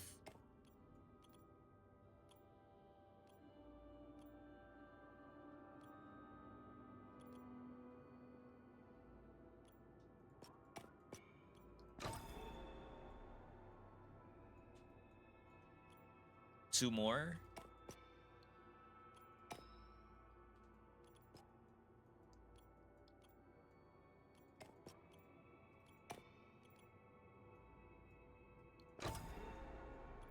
Okay.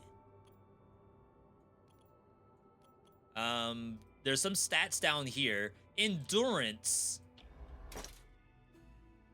I have seen people, wow, spec into endurance. Completely avoid any physical damage taken. Dynamically increase or decrease based on the proportion of your current life versus the incoming damage. Use a pseudo algorithm to guarantee consistent results. That's believable.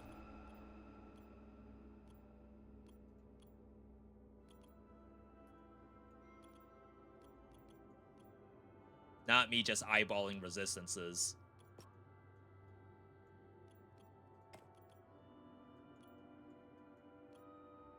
It's 4% up here. At the bottom is all res.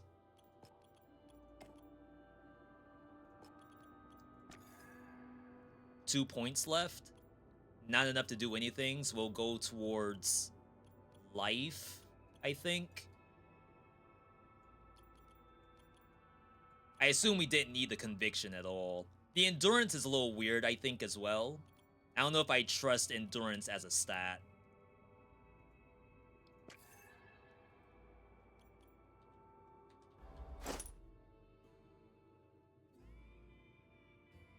Jesus. My God.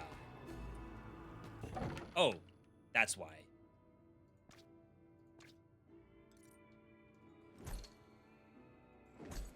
You all remember what we had equipped.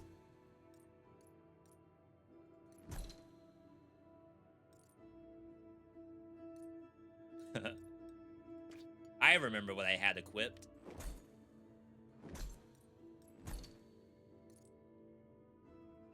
And there's like one slot. Maybe it's that. So I won't be changing the build. I think we're kind of locked in here. The only thing I do is I wait to see if more inventory space shows up. We could kind of experiment with bleed real quick. I would like to have... Oh, and it's plague damage. Wow. I would like to have this in the build. I got 2. Lightning. The plague is more. Oh my God, I pressed the wrong button. All right.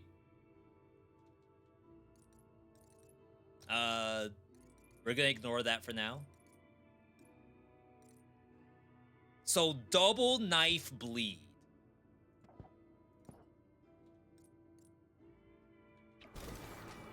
So currently we're doing 0 physical damage.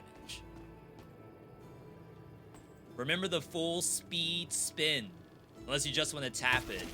I mean, from the look of it, tapping it seemed to work just fine.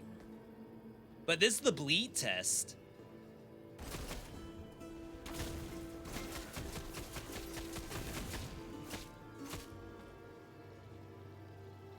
I don't think it's bleeding.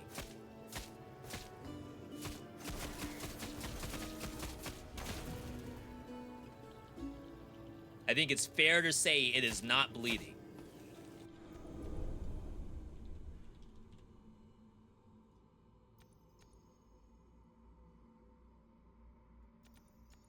Bleed chance, physical, bleed duration, bleed chance, bleed damage, bleed chance doubled, bleed damage halved. Crits. give you a splinter stack and increases physical damage. Bleed damage, bleed chance. Shadow dash consumes all splinters. I don't think we can do anything with bleed right now. Plus, it doesn't work unless you do a fizz hit, which we're not doing. Which is fine.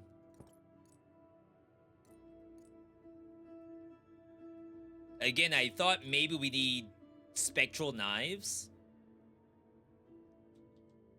Resistances, we're currently sitting at 1 green and 2 red. Not good.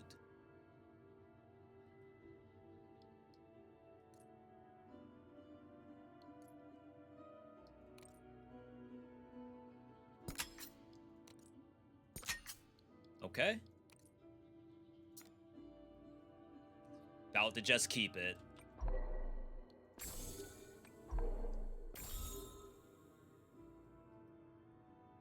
Tier 3. Is that because I leveled it up? Tier 1. Tier 1. No, that is actually a quote-unquote Tier 3 physical resistance. 8%. My god.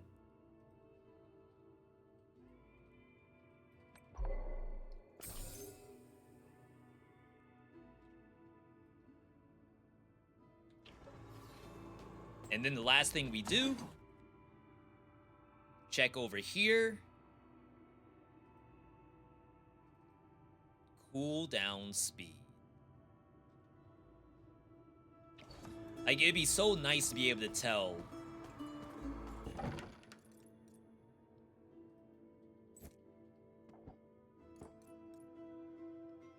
I would need a lot of cooldown speed to even know how this thing operates.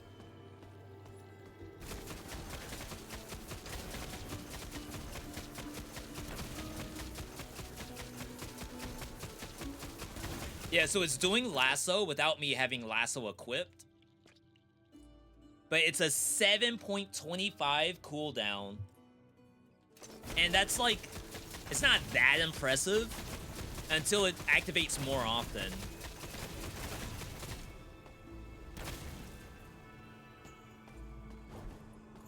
If I bombardment, this is like asking for quite a lot. Hits recover cooldowns.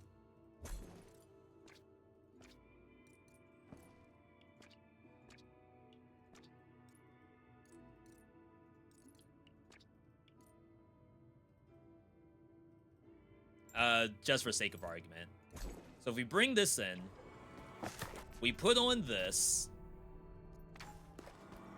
just to see, will I get more lassos? Oops, that's the wrong button.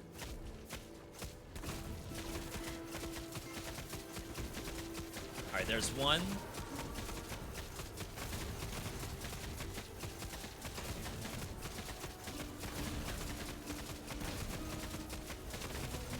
It's like, why would I see 2 meteors come down?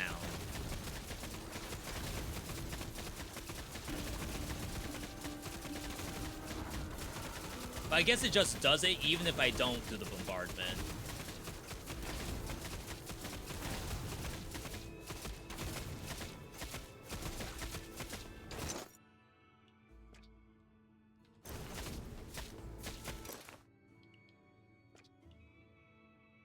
It's like, to me, sometimes I get more meteors, mataderas, than I feel like I should.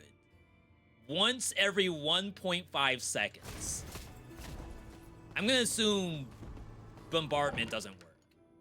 Let's just do one more test before I call it, because we are gonna end here. I'm gonna see if extra charges does anything. Matadera gains 2 extra charges and does more damage. I might want to just run that regardless.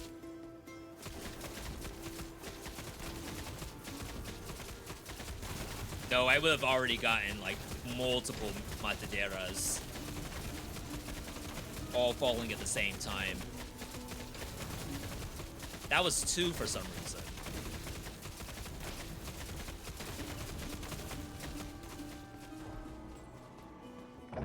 Maybe lag. I mean, there's a case to bring this in just because it's damage for Matadera. That might literally be a thing.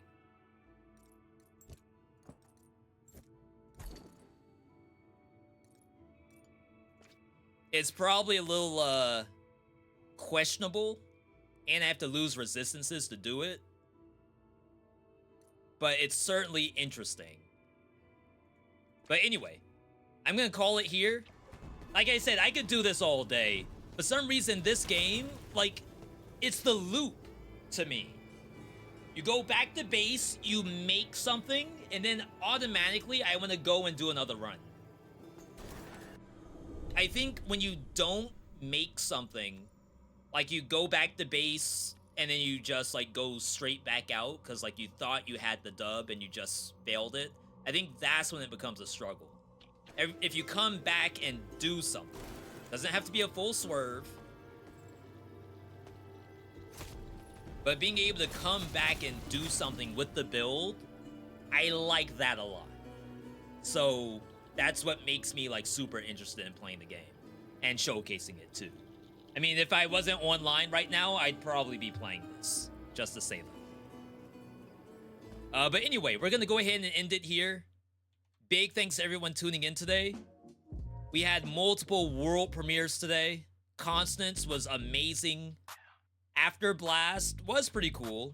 The dev did stop by. They had some good ideas, so we'll hopefully be able to check that out and see if they made any changes in the future. And then we did Hell Clock, which honestly, every time I try it, I have fun. But anyway, we're good to go, people. Thank you all for tuning in. We will be live tomorrow with Fellowship. The Box TFT boot camp is gonna start on Thursday. So we'll have like day 1 of TFT. Maybe get a coach on, we'll see. But either way, thank you all for tuning in. Bits, follows, subs, appreciate all of it. Follow the channel, get notified when we go live. Keep up on YouTube, keep up on socials, Twitter, Discord, Blue Sky, etc., etc. Thank you for the follows, everybody. Otherwise, you all have a good night, good day, good evening, good whatever, wherever you are. And I'll see you all on Wednesday.